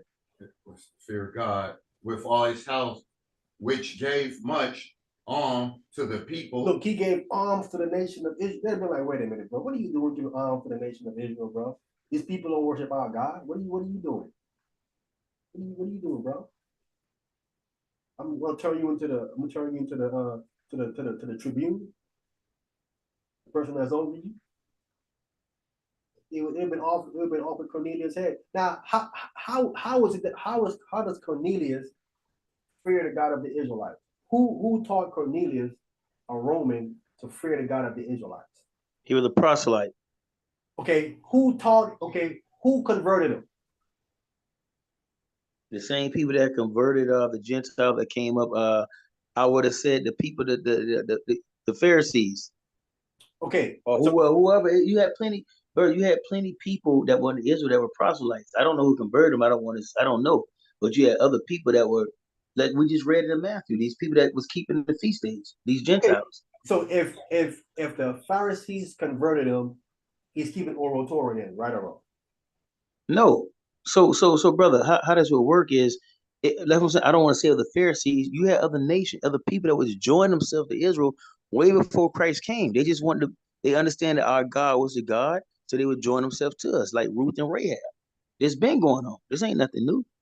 Brother, wait a minute. Okay, so you saying he voluntarily, without having no information from anybody, joined the Israelites? I don't say what the Bible don't say. If I don't see it, I don't speak on it. But obviously, brother, he had to get in. No, what I'm saying, he had to get in there. He was a devout man. When you look at that word devout or God-fearer, as you're going to read later now, it tells you, when you look at what a God-fearer is, this is not an Israelite, brother. You can look at the definition of it in the Strong's. That's incorrect. It tells you that. That is incorrect. The definition is misleading you. Okay, so now the definition. So all I can go by what I read, brother. You know what I mean? If you give me the definition, we're gonna read. Listen, I mean, I can't. That's all I can go on. The context of the chapter said he was devoted according to the law. That's what it said. But what I'm saying, I mean, this is what I'm saying. In every I don't care what I don't care what. You can get the Strong's. You can go to the Webster. You can go to the Smith Bible Dictionary. You can get any dictionary you want to. All of them are gonna agree on what I'm saying. So you saying all these biblical Bible dictionaries are wrong? No, I'm saying they're wrong when they're trying to isolate the word just to be one thing. No, what I'm saying, bro, they telling you. You say it's a non-Israelite, and Listen what I'm saying. The scholars don't. Some of these people are atheists. They don't have no dog in the fight. They just telling you what the word means. So the definition, I'm just going off what the definition is. Just take the whole, whether he's a Israelite or Roman out of it. The definition, bro. This in every Bible definition you can find. That's what I asked you last week. What are you going to go with? The definition or the text? I'm going with the definition. Okay, well, I'm not. I'm going with the text says. The text struck the definition every time. Well, the problem will be this, brother. If we do that, we got to stay consistent that way. So the only reason why we know what we're reading, because we got to understand what the words mean. So we got to know what definitions is, bro. But if the definition goes against the text, how you gonna go with that? No, but because no, what I'm saying, the definition is not going against the text. It is going against the text. The text is not saying that this man is a non-Israelite. That's why I'm asking you. This man he's a devout man. He fears the house. How is that possible without an Israelite converting him? Brother, obviously an Israelite had to convert him. Okay. Now, if an Israelite converted him, he's then violating Roman law, which is a death penalty. With his whole household, he's putting his whole house in jeopardy. You telling me that this man gonna put his whole house in jeopardy? He's in the Roman army with 100 Roman men. Man, and nobody turning him in. Plenty of Israelites do that. They died for the cause. Not only him. If you believe in his faith, there's plenty of Israelites that was running in caves hiding that put their life on the line for what they believe. That's why when you deal with the Colosseum, hold on, bro. The Colosseum, we put our life on the lines for this. So brother, why would we say this brother couldn't do it correctly, bro? Show me a Roman that's doing that. I'm showing you one right. Where? Who? Brother, you asked me something. This is what you asked me, bro. You asked me to show you something that's not in the text. All I'm saying is that Israel, a lot of Israelites put their life on the line for what they believe. So this, I don't see it far-fetched for another nation. If they believe in our God, I showed you last week, bro. I showed you last week with Pharaoh's daughter. She done the same thing. That's not Pharaoh's daughter, bro. Bro, it said it's Pharaoh's daughter. The Joshua 80, 49, and 54 said that's Pharaoh's daughter, bro. Okay, brother. You mean, let me be clear. Let me be clear. Do you know, according to the book of Jasher, that Hagar was a Pharaoh's daughter? Yes or no? I'm not talking about Hagar. I'm talking about Batiyah. I'm pointing out to you that Hagar was a Pharaoh's daughter. She was a Pharaoh's daughter to her concubine. She was not the direct father from his wife. It was a concubine that he slept with that had Hagar. Hagar was, but she's daughter of the Pharaoh through the concubine. I'm saying to you, what you're reading then when it says daughter of the Pharaoh could be daughter of the Pharaoh to a concubine, not the exact same Bathia that when I pulled Moses out the water. That's what I'm saying to you, brother. Okay, no problem. Anyway, we can get to that. There is no way Bathia went and joined the Israelites. Brother, I'll be honest, my beautiful brother, and all due respect, you telling me not to believe my lying eyes, brother. Do what? Brother, you basically telling my eyes lying to me. I know it, I'm reading, I see it, brother. That's what the text say. Okay, listen. That's why when we read, Isaiah, are you there? Isaiah not there. Okay. Tony, get me Exodus 23:13. Bro, I'm sorry, brother. See, that's why I want to say no more. Get back to Canadians because I'm trying to figure out what you're saying. We are, but this you need to hear this verse right here, brother. Exodus 23, verse 13. Exodus 23, verse 13. Yes. Reads. And in all things that I have said unto you. Yes, the Lord speaking. He says, in all things that I said unto you, what? Be circumspect. Stop right there. That's all I need. He says, everything that I say to you, be circumspect. Be circumspect means to make sense of. He said, everything that I said to you, make sense of what I'm saying to you, God said right there in that verse. And whatever I've said to you, be circumspect, meaning make sense or be sensible of what you're reading, what I'm saying to you.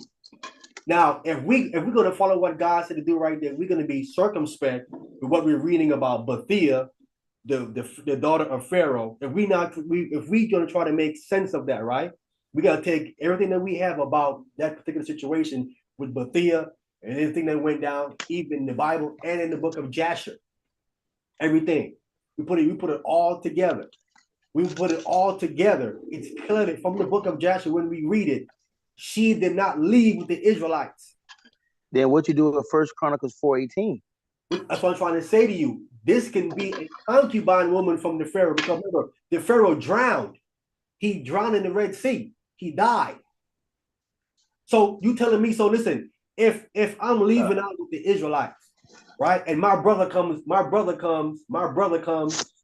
racing down, because Joshua said that was her brother. I can read it for you right now. In the book of Joshua, we put the verse that the king was Bathia's brother, right? So her brother comes down chasing him at the Red Sea, and then they cross. But then the Lord leave it open, and they go in there and drowns her brother and drowns her whole people. She gonna roll with him after all of that happened to her? Ruth did it to her brother and her thing. Hey, Rahab was willing to do it. I mean, it happened, brother. It happened plenty of times, brother. No. Rahab betrayed her people. That was she betrayed her people. She was a traitor. She betrayed him. Brother, let me tell you this. Yeah. I'm gonna do it. Look, you're gonna do it, and I'm gonna do it. If my family, most of my family, they don't want to submit to y'all's word. I know the wrath of God is coming. They're gonna get the lake of fire. That's not gonna make me feel I'm feel bad, but I'm still riding with y'all. So I can care less. I mean, I'm not saying I don't care less, You, but yeah, I'm gonna you, do oh, it. you're I fine. mean, But I'm gonna. you So the traitor to your people, anybody bro. could, but I'm saying other people. If I'm already thinking like that now, why would I not think another nation wouldn't think like that, brother? Brother, I'm just saying to you, you talking about a woman that's a traitor. Listen, go down fighting with whoever your people is, bro. You believe in that, you should roll with that to the wheels fall off. No, but if you know your people is wrong, bro, there's plenty of people right now. Well, look, I'm She not didn't trying know to her people defend was wrong. She know that day you were just scared. He said the men in here are shaking because you what God did at the Red Sea. They were just scared. Listen, all she had to do, listen, here's what she needed to do. Here's what she should have did. Right? Listen, you know you scared of these people. You know you're afraid. Why don't you just submit? But I'm and this is what you're surrender? doing. This is what you're doing, brother. And this is what I don't do. And I don't know if you know you're doing it or not. Brother, the text says what it says. I don't think what she should have done and how she should have handled it. It said what it said. I don't try to figure out why she done it, what she should have done. It is what it is, bro. No, brother, listen. Here you go with that stuff right. That's what I'm saying. When someone becomes a traitor to their own people, right? And don't even give her people a chance to say, listen, you got to just surrender. Now they say, we ain't surrendering. We okay, well then y'all finna die then. You know what I'm saying? You know what he did in the Red Sea with these people that drowned the Egyptians. You know what he did with Og and Bashan. And so you know what he did to the giants and all of that stuff. You know you and your boots shaking over here. Why don't you go ahead and just surrender and submit to these people then? Why were you there trying to go ahead and defy them then? You were making a thing. You call death for your own self then. I'm not doing that. I'm submitting to them. Simple as that. And that's what she did. Right, bro. But again, the text just say what the text say. We don't know if she hollered at them, if she said anything to them. I'm just going by what the text say, my brother. That's all I'm saying. I don't get I into got you. what she should have said or how she should have said Do it. I don't you even care agree about she none was of that. do you agree she was a traitor? Who? Rahab. The Pharaoh's, but Rahab? Yes. Man, you ask me these questions, brother. Yeah, brother, that's yeah. I'm gonna say no, brother. I'll say no. Right, you know what I'm saying? And the reason why I have to say She let no, the I'm gonna tell you enemy why. I'm go. gonna tell you, She brother. I'm hit gonna the tell you why I say enemy no. and let No, him let me go. explain myself. Traitor. Let me explain myself. I don't like to be in a gray area. It's either yes or no with me. So I'm gonna explain myself. The reason why I say no, because I believe that she knew she had fear of Yah. The scripture doesn't say she feared God. She feared our God. So I believe the fear of God overtook her, and she done what she thought was right. So if you call it a traitor, she a traitor. But He's a I just traitor. believe, That's traitor. That's been a traitor. okay, all Because right, well, these men come to spy out, they come to spy out the land, spy out the country. The king knew that two spies came and they asked her, hey, did two men come over here this way? And well, she okay, said let's say no. she a traitor. Let's She say she a lied and traitor said then. no. She lied and said no. Okay, well, she a traitor. I'll Only say that she a traitor then. that's what I'm saying. Because she knowing that she hit him.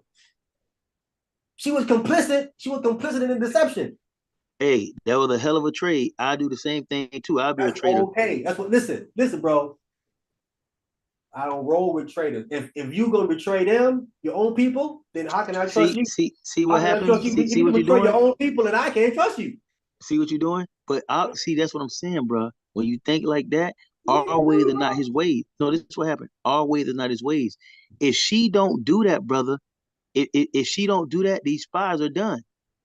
No, that's not true. You Okay. forget about the Most High. So you saying if she didn't do that, God would intervene? Is what you I'm just said? going by it, brother. I don't get into all that, brother. I'm just going by what Okay, the but text that said. doesn't make any. But listen, they were sent there specifically by Joshua, right, under the protection of the Most High God. God would have protected them. Well, brother, what? Oh my God, brother. So what do you think the whole? See, we're getting off in something else, man. You know what I'm saying? Look, the text say she hit him. So obviously it was a part of his plan, bro, for them to go in and spy. Whatever happened, she hit them. And she don't hide them, bro. They get caught. They get killed. No, that's what it is. God would have had an angel there, like he always have an angel. See, that's speculation, though. I don't deal with that, bro. I hear you, but that's speculation. Why would God had God? Why would, because actually, when you read the text in Deuteronomy, the text says God said, "Go send some spies out." God said, "Go send some spies out." God was the one telling them to send some spies out. So why wouldn't God protect them? Have angels to go with them. Everywhere Israel go, the text tell you that there's an angel there to protect them. So check this out, Amion. This is why I be at on it. So this is why I'm at on it. If that's the case, brother, you have to say that Joshua was off then. How was he off? I don't understand. Because if he is telling her, yo, if the spies say, yo, we're gonna do this, they obviously go tell Joshua, because Joshua is the head man in charge. So Joshua also tell these people, yo, when you see this red scarlet hanging off this house, don't mess with these people. So Joshua cool with it, right or wrong? No, I'm not cool with it. Joshua, so why does he not let? So why does he let her live? Because when the two spies came back, the two spies told him that they swear unto her, unto the Most High God's name, and based on that, they have to honor the agreement because they swear in the Most High's name, and that's why Joshua allowed it. Okay, then he let her come on in, and then she lived. Her people live with us. Because they swore in the name of the Most High, and they have to honor that.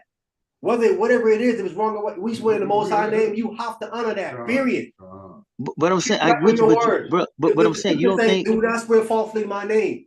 I'm young, but you don't think that she. I'm with you, brother, but you don't think that she saved them? Saved the spies? Yeah.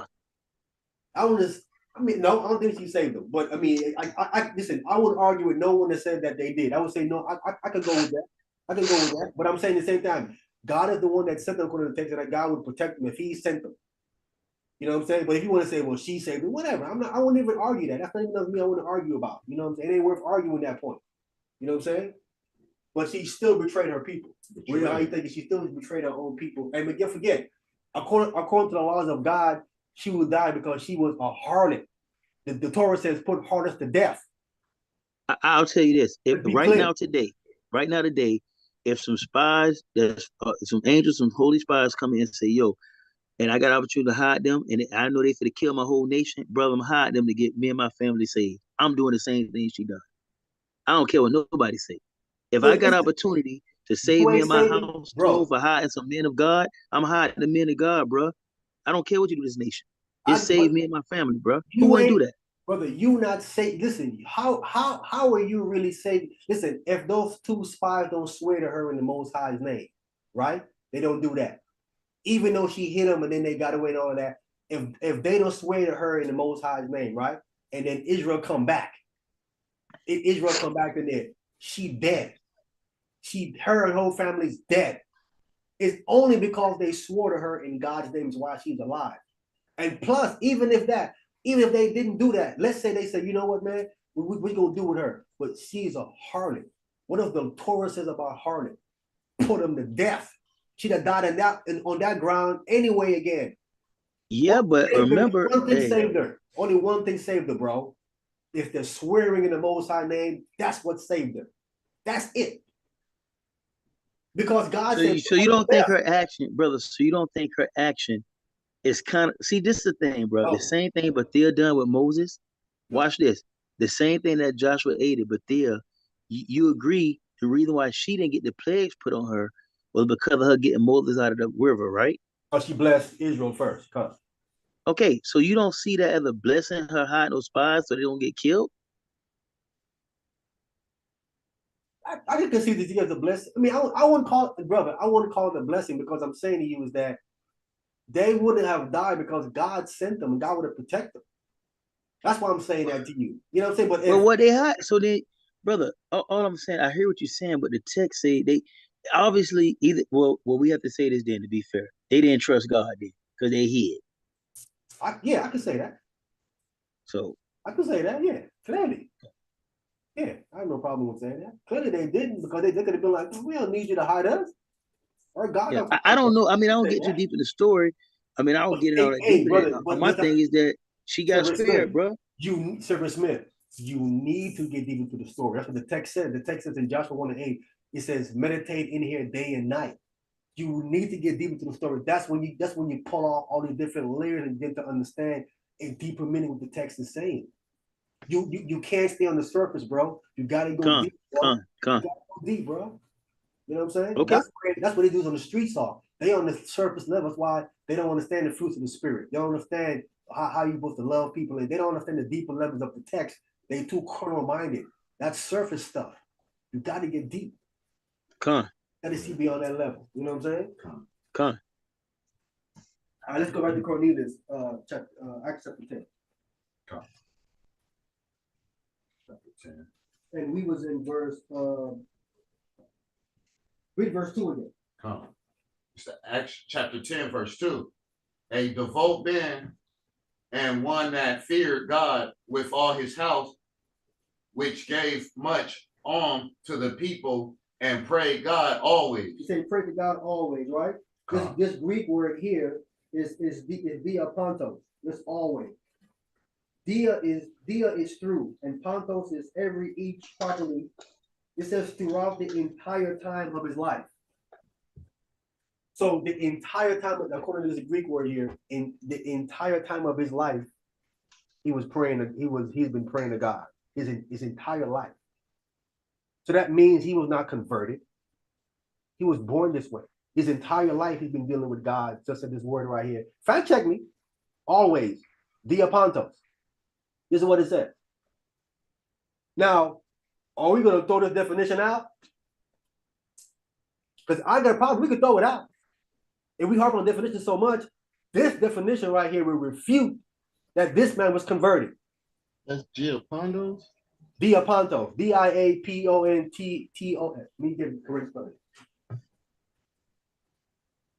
Diapantos. Diapantos. Dia is through. We know that dia is no argument. Dia is through. Pantos is every day, everywhere, properly throughout the entire lifetime. This word suggests that this man was never converted. He was born that way. Would make him an Israelite. His entire life he's been doing this, he said, according to that word. This is where definition cuts to people. Now, let's go back to the text. Let's go with the text then. No, see, bro, see what you anyway, you spin it. Listen, we can throw the definition out. Listen, I don't need it. I don't need it. I don't need it. I can go. The text is telling me he's an Israelite, but the definition will cut you if you want to go with that. Either way you play it, you're still gonna lose. Either way you take it, you're gonna lose. The definition cuts you, and the text even worse cuts you even more. It doesn't even matter. You know what I'm saying? Either which way, this man's an Israelite. Yo, I'm gonna tell you, not for nothing, bro. Even my wife know I love y'all brothers, man. Cause I be just so joy when I'm talking to y'all. I'm learning right now on notes, bro. Look, dude. Look, let me ask you this. I just want to understand what definitions to me is important, bro. You know what I'm saying? Even I'm not saying this to Strongs, but when I look up certain words and it's in 7 different Bible definitions, bro. Why would I think like, oh, they got it wrong? Because it goes against. I don't know, but I'm actually sincere. I'm telling you why. If it goes against the context of what you're reading, then you have to throw it out. If I'm reading a context and it's talking about an Israelite man, but when I go to the definition, it says no, it's a Gentile. What you going to do? Okay, so this the problem though, brother. This the problem. Even outside, before I even start talking to y'all about the Gentile thing, when I look up what God fears is, you look up these things, brother. They tell you what a God fear is, and all these definitions. So am I to say, well, God fear don't mean that? You understand what I'm saying, bro? It'll change the whole text. It'll change the whole Bible. I changing the whole Bible, brother. Gentiles don't fear God. What are you talking about? No. Okay, when you look up the definition of what a God fear is, you can do your research on it. You probably have already. I did. Okay, so a God fear, do you not understand these are non-Israelites? When you look at who the God fears are in the Bible? Doesn't make no sense. That doesn't make no sense at all. How can you How can you fear someone you don't even know? No, the people, because like for example, Ruth would be considered a God-fearer, or Rahab would have been considered God-fearer. They feared what God would do to them. So they would honor God based off just like that. I think I it's got you. but was Esther 8:17 when it says that the people feared God and they became Jews. These were considered God-fearers, They bro. feared the Jews, for fear of the Jews, it says. Not God. Yeah, but they feared For fear of the because Jews. of what the yeah, but because of what their God would do, not the Jews. They knew what their God No, was what the capable of. Jews would do, not the God, not their God. What the text don't say that, bro. The Jews had authority from the king to kill them. The authority didn't come from God. It came from the king, Azurus. He gave the authority to kill these people. Now, talking about Rahab, I understand, but Rahab feared because she knew what God did for Israel in parting the Red Sea and drowning the Egyptians, and I kill all these giants. He said, "Oh, whoa, come on now! If their God doing all of this stuff right here, then he must be the top God." So she had history to back up why she's afraid. But we're talking about in the New Testament, we are in captivity. When we was coming out of the wilderness, we wasn't in captivity. We were coming out smacking them. Under Joshua, we was putting work in. They couldn't beat us under Joshua. So of course they're gonna be like, whoa, they're not losing no battle. They beat everybody and they're clearing them out with ease. And worst of all, they probably have no casualties. Can you imagine going to war and they just try to have no casualties, but yet we all did, but they had no casualties over there? You can be like, whoa, something's wrong here with that. It's time to bow down. But in the New Testament, Israel is in captivity under the Romans. Been in captivity for about 600 years, from the Babylonian to the Persian to me to the Greeks to the Romans. On the four empires, they've been in the captivity. Why would I now fear your God when you've been in captivity for being under four empires? Why should I fear your God? It seems like your God ain't working for you. After four empires, you ain't got under captivity yet. Talk about some God fearing. Why? We just said Rahab fearing God because what God did to the Israelites, he's smashing them. But in the New Testament, it's not making any sense for them to be fearing God when God had people still in captivity under the Romans, right? When you say God fears, I'm like, those are not no non-Israelites. Those are Israelites who know about their God, who know what he can do. You gotta know him to fear him. That's what I'm saying. They don't know about God. There is no reason for them to fear the God of the Israelites when they're in captivity. Even right now, us right now, they don't fear our God. They're like, man, you guys in the ghettos and slums. Fear your God for what? They wouldn't fear our God because the condition that we're in. We get shut down in the streets, right? Our women, our men, our children get murdered in the streets, right? On camera. Foot on our neck. And they all that stuff, yeah. Some of them getting off. Right? Rodney King, they got off. Trayvon. You know what I'm saying? So I'm saying, when you go to the background of the New Testament, you hearing these God-fearers, I'm saying to myself, well, why would they fear our God and we in captivity? How does that add up? You telling me you fear God because we told you something? Really? You're a non-Israelite? Listen, man, our God, when was this? Oh, this was about 2,000 years ago.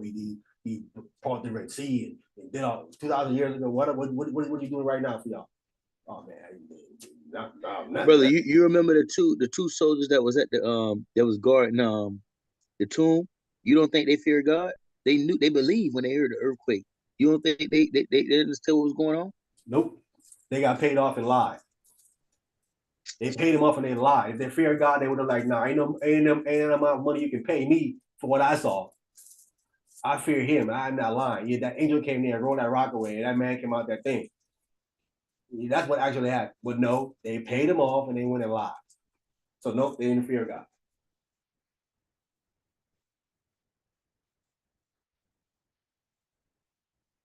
But that's what I'm trying to say. That's why I get deep and I make sense. That's why I read Exodus 23 and 12 to you. God said, whatever I say to you, be circumspect, make sense of what you're reading. It doesn't make sense to me that they would fear our God in the first century. There's no reason to fear our God. We've been in captivity for too long for them to say our God is doing anything for us. I wouldn't be afraid of him either. From a non-Israel, I know nothing about your God. You've been down for like 600 years. Why would I all of a sudden fear him? Well, I fear the Roman God. You know what I'm saying? About how he works. What I think the mistake that you're making, and if I may say, is that we're thinking that these people didn't know history. We thinking that these people didn't know about Rahab and what the Red Sea, us coming out of what y'all done when he split the Red Sea. We're thinking, we're acting like these people didn't know history. We're acting like they didn't know.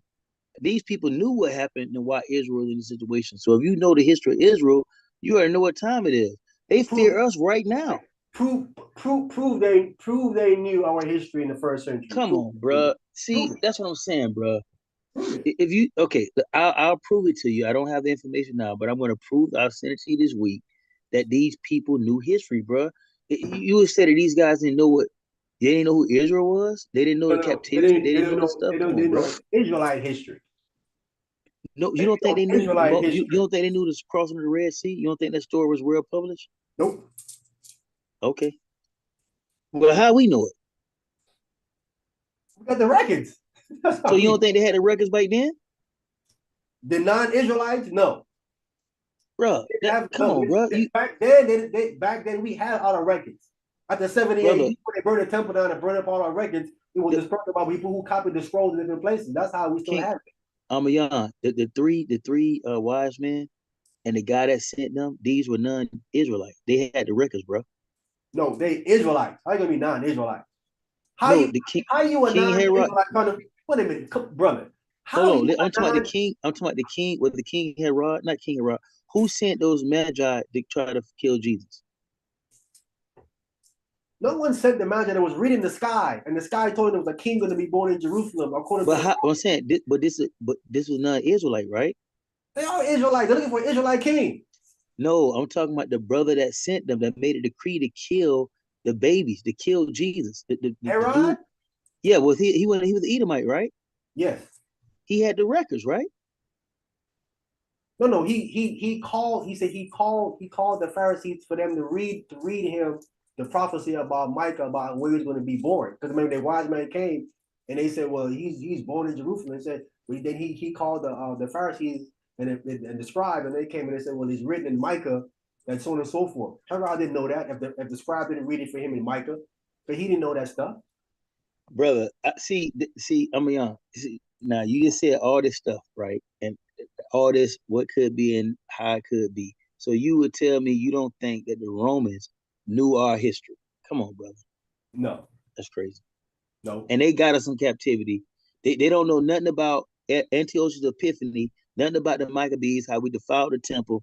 They just don't know none of their history. That's not Israelite history. That's Greek history. Yeah, but that's all Greek history. They would know that history. But I'm saying they will understand this stuff, bro. They will understand. The Romans will understand how the Greeks. They will understand the history. They will understand how the Greeks took over the Maccabees, and then they were how Israel get in that situation, and how they end up getting over being over Israel. They will know their history, brother. Brother, that's another nation's history. They would know that. We're talking about Israelite history. Brother, the only reason why we know our history because they kept it. No, and we get they have our records. We get most of our records from Rome right now. No, well, we got our records because we kept records.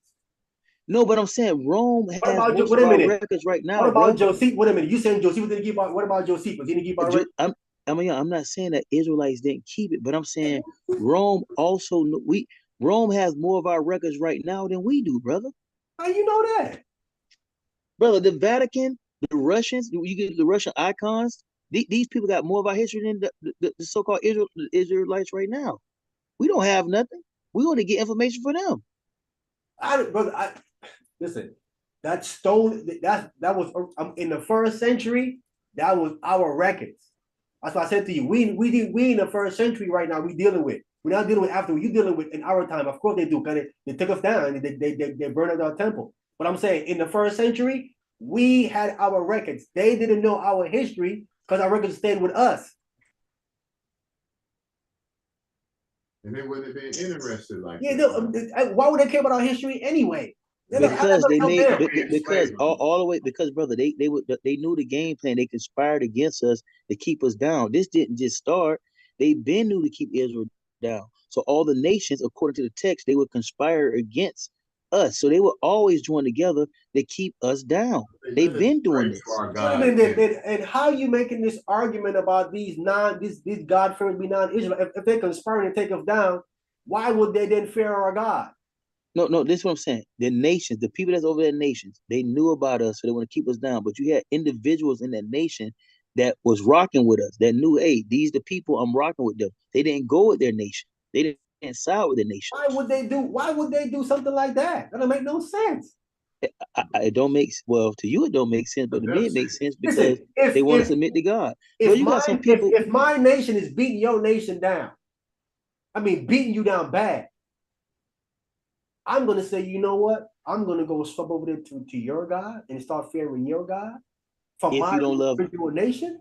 if you're a wicked person like that, bro. Especially to the slaves. That's what I'm saying. It make no sense. No one would do brother, that. that's if you, brother, we would have, that's if you don't love God, bro. But some people, you have to say all these people in the world, brother, they don't know God. Service Smith, these people don't know our God. Even us, even us. That's crazy, bro. Like God say, my people have not known me. Even He said to us, my people have not known me. If we don't know and we got a record, think about someone outside. Even King, I mean, you remember King Cyrus? That he anointed, right? This is, I think he was what was he, a Persian or a Mede? A Persian. Persian, right? He was of another nation, right? Yep. You don't think he obeyed God? Do you think he obeyed God? Yeah. No. Okay. If I'm wrong, prove it. Brother, he was anointed. How could he be anointed and be disobedient? Brother, what you mean? The Bible says that God anointed him, brother. When it says it's anointed him, brother, God put His Spirit on him for him to release Israel to go back into the land. That's what the brother. That's why I said that's what I'm saying, bro. If God put His Spirit on him, he had to obey the Spirit, right? Brother, did you know that Cyrus worshiped idols? Brother, you know I'm not brother. All I'm saying, I'm not saying he was a righteous man, brother. I'm not saying he was a righteous man. All I'm saying that the Spirit came upon that guy.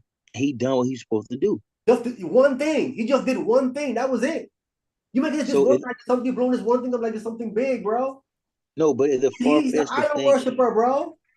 So you don't think no people today that's outside of Israel would want to worship our God? No. So all the text when we read Isaiah, Zechariah 8:11, Isaiah 2:14, where it says these people will come, worship our God, know our law, and follow and walk in our footsteps. You think they faking? No, that's after we get back in power. Then they're gonna do it. But it doesn't. After we get back in power. No, that's before. That's all after we get back in. We can read it because it's gonna say it because that's after we are in power on this earth. That's when they're gonna do it, not before. So basically, you saying they're gonna be able to be forced to do it. Hold on. Say again. From my understanding, you saying they got to be forced to do it, or they doing it out of fear?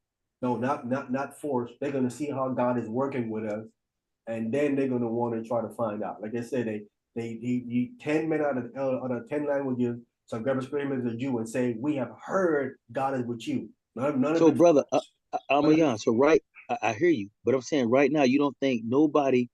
You think on the Israelites. You don't think no other nation can see the power of God right now and want to serve Him.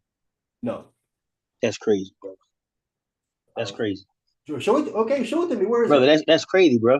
Where is that's it? crazy that you would think that Israel, brother. That's crazy that you would think all these people in the world. You don't think one person out of another nation would say, "God is beautiful. I love Him. I want to serve Yahweh Shai or Jesus, however they call Him, that I want to serve." Brother, that's crazy. They want to serve a white man, a so-called white man in the chief of brother. That's they do not want to serve a so-called black Messiah. That's not who they want to serve. Brother, I'm gonna send you. I'll send you a video of a brother, white guy, and I think this dude is off. But all white people don't believe that Jesus is white. There's a lot of white people who believe that we are the people and believe. The one organization in Kentucky, those Israelites in Kentucky, is a white guy that over it. And he teach that we that the black people are the true Israelites. But I still think they off the chain. But I'm saying they believe that Jesus is black They believe we need to keep commandments, and the God teaches people to submit to Israel. I'll send you the information. It's a huge. It's one of the biggest Israelite camps in the world. Which And the Israel? white guy over is in Kentucky. Brother, submit to what Israel? Black Israel? Huh? White Israel? They believe that black people are the true Israelites, but Uh-huh. the guy who teach it is a white guy. You ever heard of a guy named Mitzer? Mitzer? Uh-uh. It's Mitzer. His name is Mitzer. I'll say the information. Okay. This dude got a huge congregation, bro. And he teach that we are the chosen people. And you know what I'm saying? They got to submit to us. So I've seen the information. It's a huge congregation. And you know what I'm saying? But my point is, bro, there's plenty of people in the earth that's not Israelites that believe our God and know who we are and submit to our God, bro. Yeah, I believe they right now. They I mean they okay, does they teach keeping Torah too? Yes, sir. Okay, so they keeping Torah too. I mean, I guess that's what they say. I don't know them personally, but they keep the Sabbath feast days. You look on their website and stuff like that. I will. Yeah, send it to me. Send it to me. Send it to me. Yeah, I'll send it to you. I'm gonna see. It's two of them. This pretty big camp. But I mean, I wouldn't go there. You know what I mean? But I'm just saying that the guy do admit that Israel is black people, and we need to, you know what I'm saying? They know the deal. But I'm just saying that I know people like that. You know what I mean? I got some white guys in my neighborhood that like, yo, we ride with y'all. Not saying that they, you know what I'm saying, they got a people, they know like, yo, we ride with y'all. It doesn't matter if they're riding with us or not. They don't have to ride with their own people. According to God, you have to ride with your own people, or you're gonna die. That's simply that's what the text says. Let me read it for you. The text says that. Like a ride. You have to ride with your own people, and the text says you're gonna die. What? Okay, so you gotta show, bro. You gotta show me that. You gotta show me that. 13. Show me that one, brother. Okay. Sounds about. So the book of Isaiah. You get it, you're gonna put it Isaiah. You get the right verse and show you.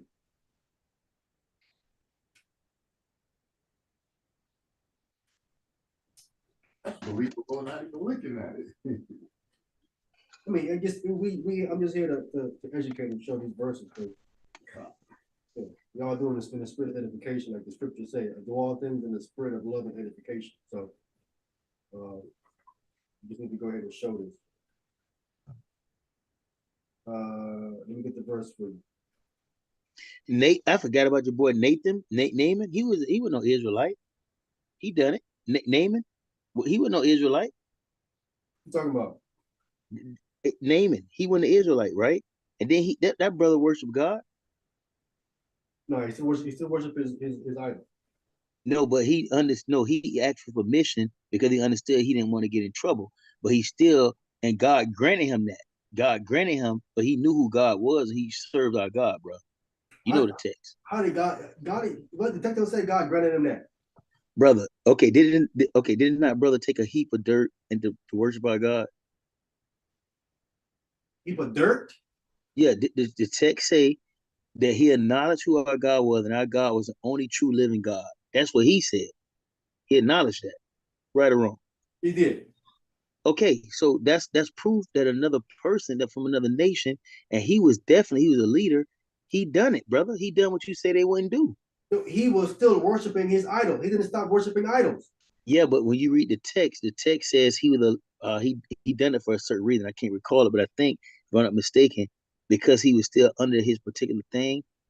I'm almost sure the text says that he was allowed to do it, but my point is he knew who our God was, and he submitted to our God. God don't allow that. God don't allow you to worship no other God but him. That's the first commandment. But you have no other God before me. So we know that God wouldn't allow that. So if he actually really converted over, he'd have been like, man, I'm shaking off that idol. I don't care. If it means me dying, I'm rolling with the Israelite God, but that's not what he said. He said that when I go in here and bow down to so-and-so God, he's telling God, please forgive me, because I know you're the true God, but I got to bow down there for my master. He will still. And what did God say, though? What did God say? The text doesn't say God said anything to him. You guys say God said nothing to him. As a matter of fact, he didn't even believe. He didn't. He went all the way, and the prophet told him, "Go to Jordan and wash." He like, man, I came all this way. I ain't doing all that. His servant told him, brother, came all this way, man. You might as well just try it, man. You all the way here anyway. Why not just go ahead and do it? He didn't even believe it. What God prophet told him to go do to be cleansed. His servant got convinced him to go do it. He finally when they did it, they said, "Oh man, yeah, now he can." He had to be convinced to go do something what God prophet told him to do. And God don't allow you worshiping no other idol. Well, the text I just read it. What's going on when you read the text is in 2 Kings 5:18 through 20. What's going on? He's saying, because he was responsible to be under his master. He said, when my master go into the house and he bowed down and worshiped the God, he's doing it, but I'm not doing it. But I have to go in there with him. That's what the text says. So he wasn't bowing down. If he's going in there, if he's going in there, he ain't gonna bow down with his and the king bow. Man, stop it, bro. No, but according to the text, I'm reading the text. He says, "I'm to worship that leaning on my arm, and I bow in the house of Ramah. When I bow down, and I bow down. Right. Listen, this is what happens. May the Lord pardon your servant of this account." Okay. You see what I'm saying? So what's going on when you finish reading? He's not doing it from his heart. He's under control of this guy. So you know what I'm saying? He's saying, God, pardon me for doing this, but I'm going in. It'll be kind of like, man, we know we shouldn't be touching pork, but you got a job working at a restaurant. You touching pork all day. You gonna quit your job, or you gonna cut that pork up? Quit the job. Well, I mean, and I would too, but some people won't quit their job. They're gonna keep cutting that pork up. Doesn't matter. You're still violating the Torah. But I'm saying, bro, I believe this is me. Well, I ain't gonna say that, but I ain't gonna say that because the Bible don't say that. But we got you. Don't say that because you're still violating Torah. It doesn't matter how you twist it and turn it. You're still violating Torah. You say don't touch it, not yet. You do. He violated the first commandment. Listen to God before me. If you believe in me so much, I can protect you. You need to do all that. Your master can't do you nothing if I got you. If you on my side, I got you. Look at Daniel and them. Daniel said, "Bound on no statue." When you were going this first to fire, so we were going, God will protect us. So why do you think Naaman asked the Lord to pardon him then?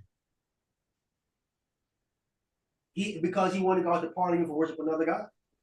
That's why he asked. But I'm saying, obviously, he doesn't know our Torah, because our Torah says we can have no God before him. We can worship two gods.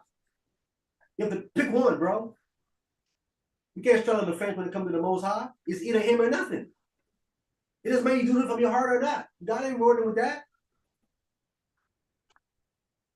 You look at what you do. Oh, so mentally you with me, but physically you bow down to this idol over here. So if that's the case, then we could all play that game.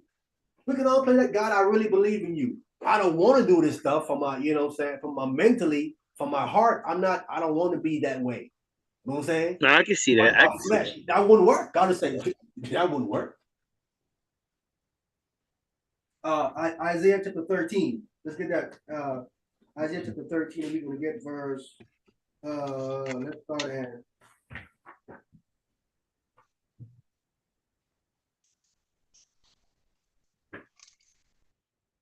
Let's start at verse 12. Isaiah 13 and verse 12. Do you want me to show him about? You're gonna go back to your own people. Go ahead. Isaiah chapter 13, verse 12. Yes. Sir. Hold up. Let me pull it up. Everybody can see it. This is something they need to see. This is something that needs to be seen. Right? This needs to be seen. Isaiah chapter 13. We will start at verse 12. Go ahead, brother. I will. Isaiah chapter 13. Verse 13. Verse 12. 12. I will make a man more precious than fine gold, even a man than the golden wedge of Ophir. We didn't far from this point right here. Listen, a man can be more precious than gold. Right now, your life ain't really worth nothing. People have knocked you off for a stack. You know what I'm saying? Left them a stack, actually. You know what I'm saying? Mm-hmm. But God said, I'm going to come to a point where I'm going to make a man more precious than fine gold. Even a man than the gold wedge of Ophir is at the top. Right? We far from this. Right? Go ahead. Verse 13. Therefore, I will shake the heavens and the earth shall remove out of her place in the wrath of the Lord of hosts and in the day of his fierce anger. Right. So when God now his anger was coming, go ahead. 14. And it shall be as the chase row. Chase used to be at the chase row. That's the little gazelle. When you quicken, you can be the chase row. Running, go ahead. Chase row, and as a sheep that no man taketh up. Yeah, sheep is left up. No one mind that sheep left it right there. Go ahead. Then shall every man turn to his own people. Then shall every man go back to his own people. Go ahead. And flee everyone into his own land. And flee back to their own land. Right? Everybody gonna do. Go ahead. Everyone that is found shall be thrust through. Everyone that is found. If you have now ran back to your nation, back to your land, and you still in another land that you don't belong in, with the people that you ain't supposed to be in, you finna against, you're gonna get killed. You're gonna get thrust through with the sword. Go ahead. And everyone that is joined unto them shall fall by the sword. And everyone that is joined unto them shall fall by the sword. If you ain't back with your own people and you joining another nation, when the Most High gets ready to come with his anger, you're gonna die. Hey, how y'all go back said to your own people? How you said la? Okay, this is what the verse says. But look though, the situation is though, brother. I agree with that verse, but what you're not okay. You're gonna have people that join themselves unto us. Those people that join themselves unto us, they don't have to go back to their own nation. Back again. That's why I said to you, they're going to be property. Now, if they're property, that's your property. Your property stay with you, yes or no? Yeah. But it ain't your property. You got to shake back to your own people. You trying to make them a property? I own you. You gonna serve me? So according to on the property rights. So in that Tobit 13 and 14 that we read last week, these people say they're gonna be rejoicing and praising to be property? Come on. Yes, brother. because of how we are treating them. Listen, the biggest problem with slavery is how they treated the slaves. They disrespected them, slept with their wives, overworked them. They didn't treat them. Bro, I don't care how you treat me. There's nothing fun about being no slave, bro. You're not gonna rejoice. I don't care what the situation is. Who's gonna rejoice if you're a slave, brother? Listen, you enjoy serving Christ, yes or no? Come on, man. You want to answer the question. You see what I'm saying? Of course, brother, but that's not the same. Yeah, of course. It is the same. It is exactly the same because Christ put us on top and he wants you to serve the people that he put on top. You're gonna like doing that. That's why they said cleave to the house of Israel. That's not forced. That's willingly. Because of how we respect them and treat them with respect and who we are. Listen, you see people right now, they would love to be an intern, right? Working under Jay-Z, right? To be when he's moving around. Man, I work with Jay-Z, man. I write his notes for him. He told me to write this, not write it. Some of them do that for free. They love working for them because why? He's so popular. He's so famous. You know what I'm saying? Just to be around that energy, that environment. You want to be around that. Listen, David said, I would gladly be a doorkeeper in my God's house. He just want to be a doorkeeper. He didn't want to go in the house. He want to be on the outside keeping the door. But David said, after doing that. Man, them people gonna have their own land, bro. They ain't gonna be serving us like that. Yes, they are, bro. Listen, according to this verse, right? This verse said, they shall every man turn to his own people. If you ain't going to your own people, the text says clearly, and flee everyone to his own land. It says, everyone that is found shall be thrust through. And everyone. I agree. No, I agree with that. But I'm talking about the people that join us in Ezekiel 47, 23, 22. They have to be property. Otherwise, they got to go into their own people according to this verse. So, brother, how do they get, if they got their inheritance, we get them inheritance, how they're property and they got their own inheritance amongst us? Because the servant needs somewhere to stay. Listen, here's what you're missing. You thinking under Abraham, that Abraham's servant didn't have wives and children. They had their own tent and stuff too, whether they stay. They had their own wives and children. You know what I'm saying? And their children continue to be servants to Isaac. That simply became servants to Jacob, and so on and so forth. Their children continue in that role of servitude all the way down. No, I mean, y'all, let me make sure you understand what I'm saying. I understand you're gonna have servants and handmaids. You're gonna have servants and handmaids. I agree during that 1,000-year reign. The Gentiles will be servants and handmaids. I agree with that. But I'm talking about after that millennium reign, that ain't gonna be no case. But that'll be another conversation because I think I heard you say last week, but I didn't. I had wrote it down, but I didn't want to get into that conversation. I think I heard you say, correct me if I'm wrong, that you don't believe no Gentiles gonna get eternal life.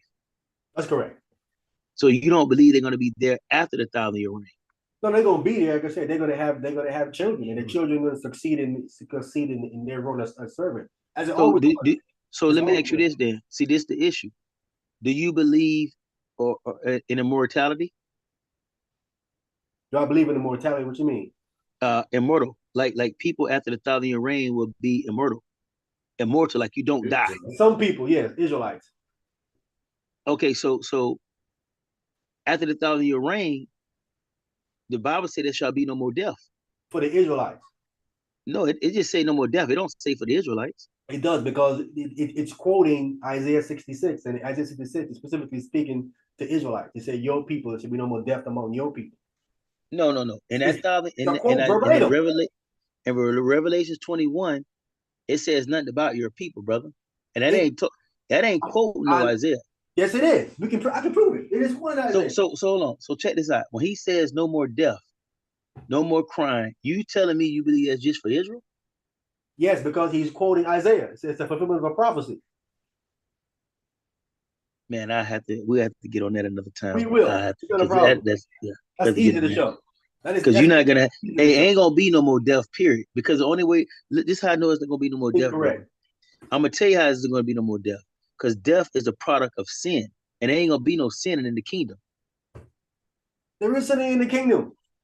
No, what the hell? What are you talking about, brother? Satan, after the 1,000-year reign, brother, Satan gonna be locked up and thrown into the lake of fire. It's gonna. So, brother, how is there gonna be sin after the 1,000-year reign of Christ in the new heaven and new earth? There ain't gonna have to be no sin, bro. There is. People gonna be disobeying. What? You want to read it? Right quick? Oh my God, man. Okay, so I proved you what I said. We'll definitely have to get on this. I just proved just now that if you don't go back to your own people and flee to your own land, everyone found going to be thrust through. Anyone that's doing brother. That's during the millennium reign. I'm not talking about that time. I agree with that. No. This verse 13 says, "Therefore will I shake the heavens, and the earth shall remove out of her place in the wrath of the Lord of hosts in the day in his fierce anger." That's right. Okay, that's not in the millennium reign. Yes, that's the beginning. That's when he's. I'm saying after the beginning. If that's what I'm trying to say. If this is the beginning of the millennium reign, you're saying right now people are joined unto us. So in the beginning of the millennium reign, which is not too far from us, which was about 100 years or so out, they're enough to now go back to their own people. Correct. Okay. I don't disagree. Brother. I don't disagree with that. The handmaid slaves go back to their own people. I agree with that 100%. I'm saying after the 1,000-year reign of Christ, you're still going to have Gentiles on this earth that submitted to Yah, that submitted to Yahushua. And these people going to be just like us. There's going to be no more death. And you ain't going to be having no more kids. No, it's going to be it. Ain't going to be no going back. We are not, but they are. No, you can't, brother. How they going to have kids when the Bible say we're going to be like the angels and you can't have no sex? So how they going to be having kids, bro? Those are the text Christ specifically, those are for Israelites. What is that? Okay, well, that's I don't know. I mean, I don't know how you missed that part. Christ specifically said, brother, because the text tell me there's going to be no more sin, and there's going to be no more sin. So if there's no more sin, how could it be death? Satan there says no more death. Yeah, but death is a product of sin. The wages of sin is death. So if there's no more sin, there's going to be no more death, bro. But there is a sin not unto death. Want to read that, brother? That's not okay. That's not in the after the millennium reign. I mean, how you know? Because the Bible tells you that. Oh, it does not say that. It said that they're going to be liars and sorcerers and all that after that. You talking about? It says that in the No, that's during the millennium reign. After that 1,000 year reign, when he throw death into hell, it says he's gonna throw death and hell in the lake of fire. So if he throw death and hell in the lake of fire, there's no more death. It's over with, bro. But that's speaking for particular people, bro. Okay, well we'll We talk can about read it. I it. We mean, can read it. Listen, the Bible is clear. It's not something that I even have to explain. The book will tell you clearly what it's saying, and it clearly tells you after the millennium reign. We after the because the heaven of Jerusalem comes down. So that's after the millennium reign. So we ain't even got to question that. When I think it's New Jerusalem come Revelation and down, Revelations 20. yeah, Revelations 20, right? 21, Revelations 20. 21, 21. Well, first, I think Revelations 20 will be thing we need to start at, because Revelations 20 and verse 12, it says, and I saw the dead, small and great, stand before God. The books were open, and another book was open, which is the book of life. And the dead were judged out of those things which were written in the book according to their works. Verse 13 says, brother, and the sea gave up the dead which were in it, and death and hell delivered up the dead which were in them, and they were judged every man according to their works. This talking about everybody, brother. It's not talking about just Israelites. No, it's not, brother. That's speaking about the people who didn't get up in the first resurrection. Okay, brother. Those are the dead people. Listen, there are people living throughout the millennium reign for 1,000 years. No, but what I'm saying, but does this include Gentiles? Of course it does. Okay, so what I'm saying, so watch this. Look at the next verse. And death and hell were cast into the lake of fire. And then cometh the second death. And whosoever was not found written in the book of life was cast into the lake of fire. So, brother, after this point, there's no more death. It's over. No, second death. The second death means death.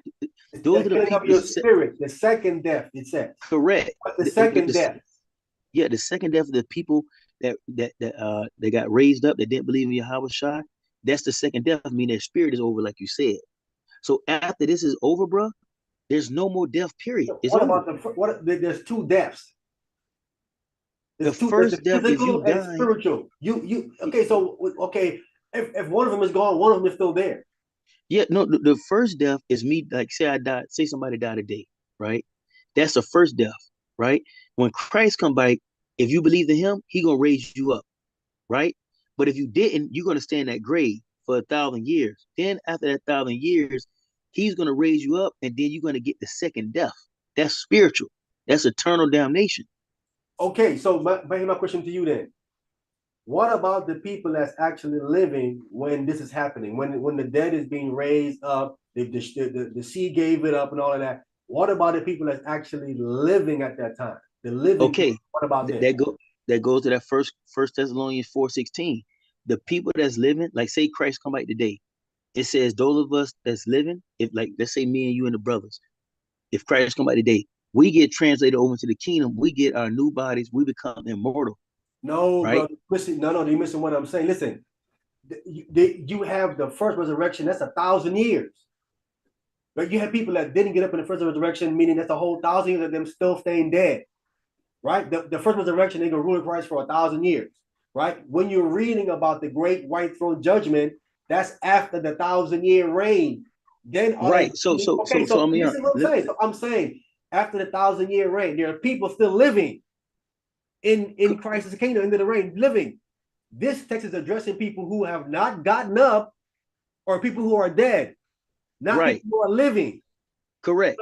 Okay, so the people who are living, people who are living, who are in sin, they're living in sin. They're living in sin. What you're reading is nothing about people say who are dead. Nothing about dead people, not people who are living. So address the dead. So the people who are alive at the end of the millennium reign, who are in sin, they're gonna get thrown into the lake of fire. They're gonna get thrown into the lake of fire. Okay, but that's what I'm trying to say to you. First, after happen, the people who are dead, they gotta first get resurrected and then get judged. They gotta get no. That's not how that works. How does it work? Okay, when like I said, when Christ come back today, like let's say the people, let's say brothers had died. Let's say that dude who said he was the Holy Spirit, right? Well, I ain't gonna put that brother in hell. Just put somebody who didn't believe in Howard Shah. If Christ came back today, they're gonna stay in that grave. They don't get raised out of the grave until after the millennium reign. They don't get judged until after the millennium reign. Anybody who died today and before today, if Christ came back today, they stay in the grave until after the millennium reign. And then Christ gonna raise them up and put them back to sleep. They don't say Christ raises them up. Most High raises them up. Well, the Most High. You know what I mean? You know. Okay, but again, we are at the end of the millennium reign, and there are people that's alive. You agree, right? Yes, sir. Okay, but the text says, "And the dead." You're not speaking of anybody that's living. Dead people. Right. Those are the dead. Those are the dead people. That, let's say like Sodom and Gomorrah, the people that's dead right now. Those talking about those people that's in the grave right now. Okay, so I'm saying so that's dealt with first before the people that's alive that's in sin. He dealing with the dead people that been dead for 1,000 years and so, and then he's dealing with their situation and whatnot. And after he's done with them, then they go deal with the people who is alive that's in sin. And usually what happens with them, he usually wait till you die, or so, depending on what you're doing, then he execute judgment on you. We'll have to, because it's something else I have to learn. I have to study because I'm not understanding. Because I didn't. If you're saying, right, and I studied out. If you're saying like after, I want to leave up out of it, man. What happened? No, Nathaniel said he's leaving. Oh, okay, man. Right. Man, we can close it out. We can close it out, man. Oh, yeah, we can close it out. No problem, man. Because it's a good conversation, but I took my notes down. I have to, man. Send me during the week, bro. Send me the situations about Cornelius and more information on, or you can call me up because I want to understand what exactly you're saying about the Gentiles. Well, listen even better. I did a lesson on my channel, man. Just go on my channel and look up is Cornelius an Israelite? And I did a whole lesson with the bar. Me and the bar did it together. Okay, I'm gonna check it out this weekend. I may even check it out tomorrow morning. Yeah, we have one on Timothy too as well. So you can look at that one too as well. I have one on Timothy myself. Let me hold on. Let me end the live stream right quick. No, I'm my bad. I'm doing the wrong thing.